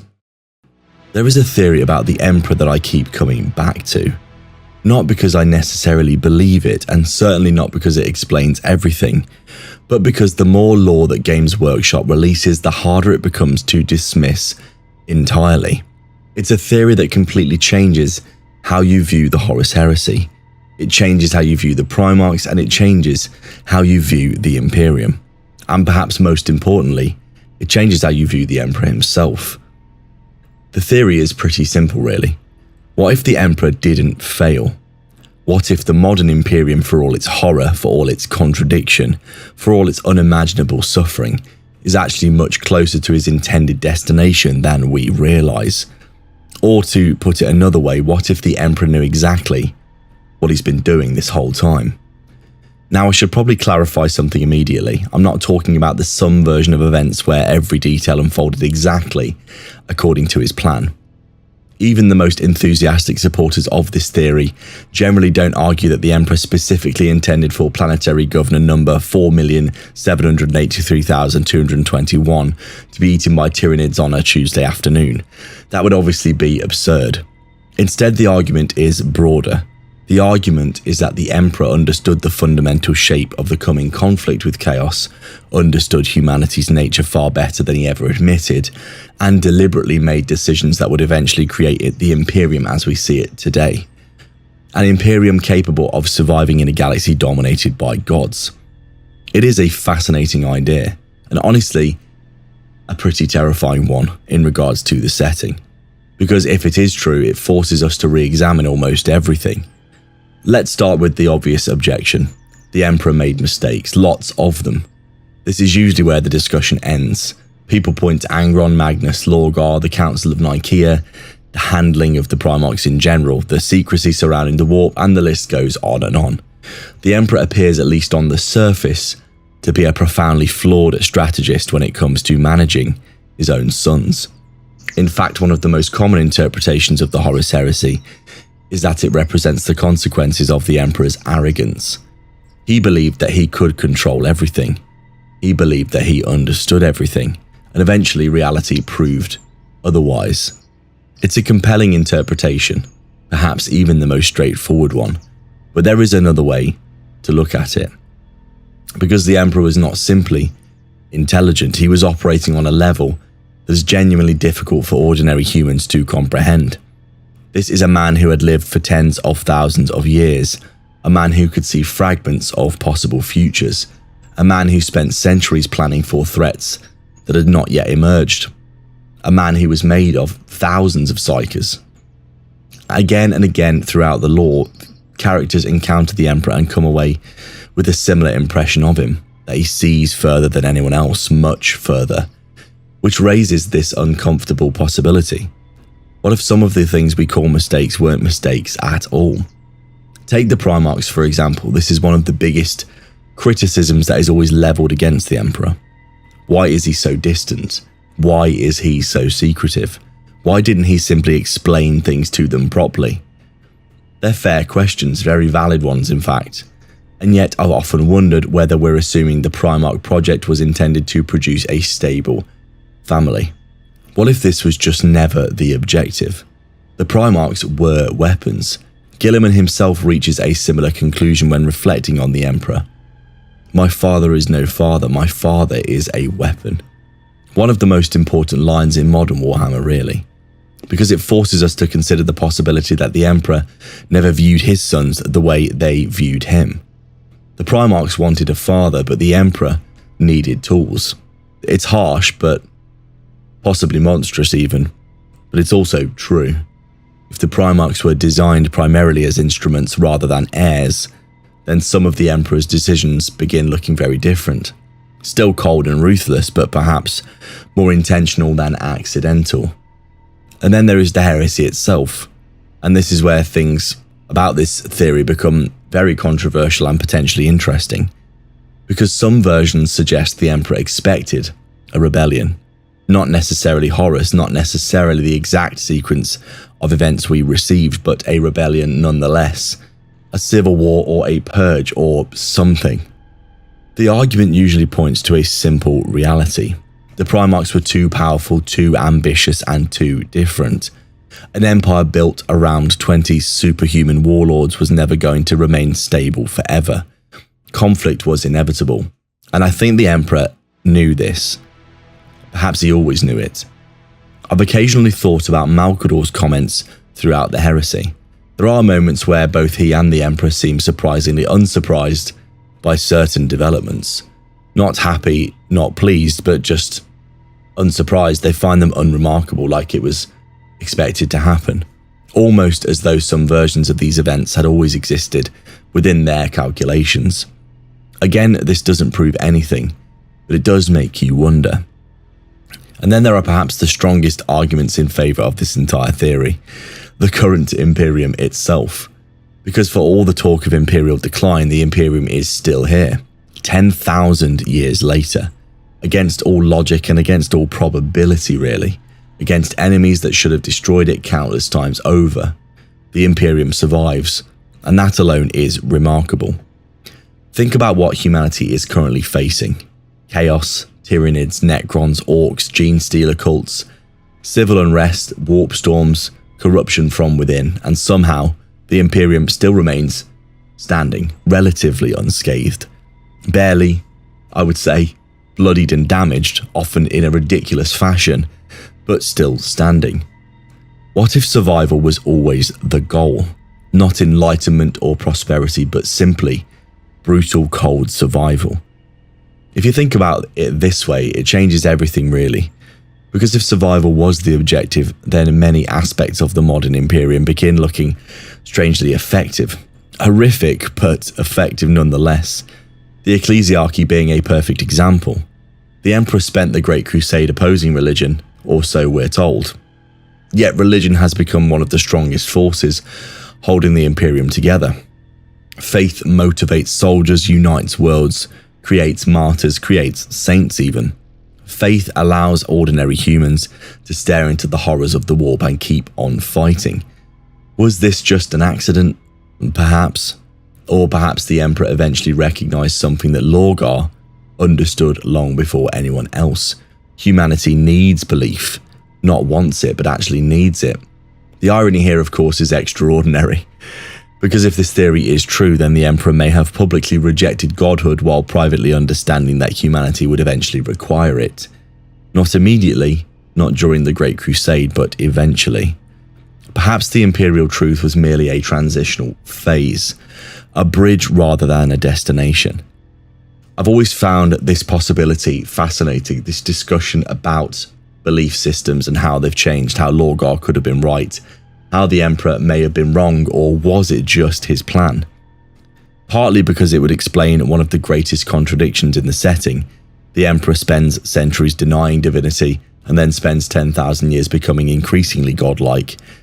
If that wasn't intentional, it was astonishing coincidence. And Warhammer generally isn't built around coincidences. And then there is the Golden Throne itself, the single greatest symbol of Imperial stagnation, or perhaps the single greatest symbol of Imperial victory, depending on how you interpret it. Most people view the Emperor's interment upon the throne as a catastrophe, a defeat or a disaster. The moment humanity lost its future. And maybe that's true. But what if the throne achieved something the Emperor could never have achieved while walking among mere mortals? What if becoming a static figure of worship made him more powerful than remaining a ruler ever could? It is a disturbing thought, but you can't deny that that is what's happening. The modern lore increasingly supports the idea that the Emperor's influence is expanding. We've seen it all.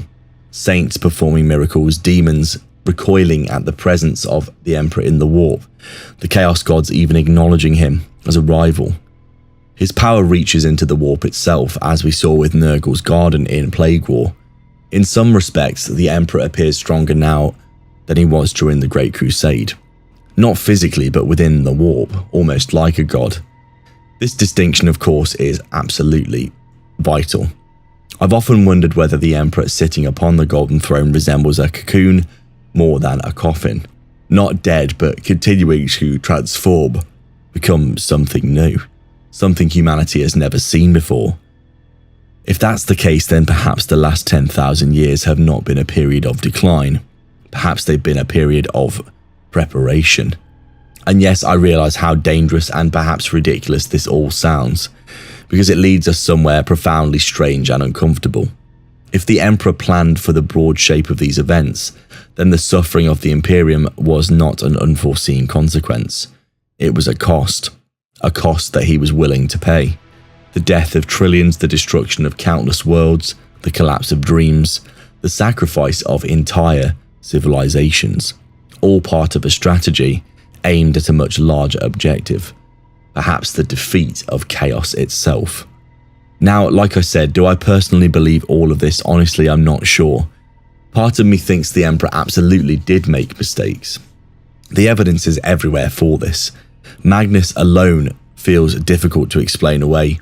Angron, Lorgar, they all feel difficult to just explain away like this. There are too many moments where human error appears almost obvious.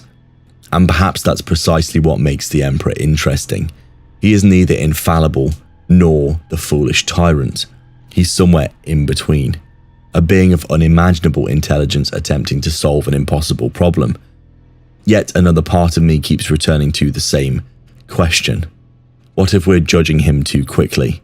What if we're standing halfway through the story? History is full of plans that appear disastrous until they succeed, and full of successes that later become a disaster. Perspective matters and time matters, and we know the Emperor has always operated on a time scale that ordinary people can not comprehend, let's face it.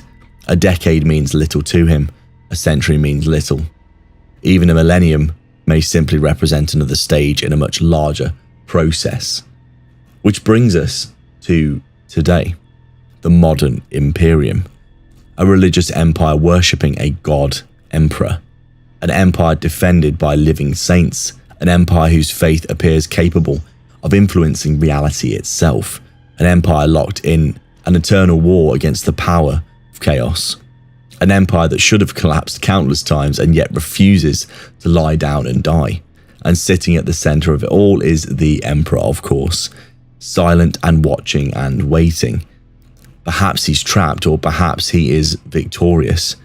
Perhaps becoming something greater than he ever intended, or perhaps exactly how he envisioned things.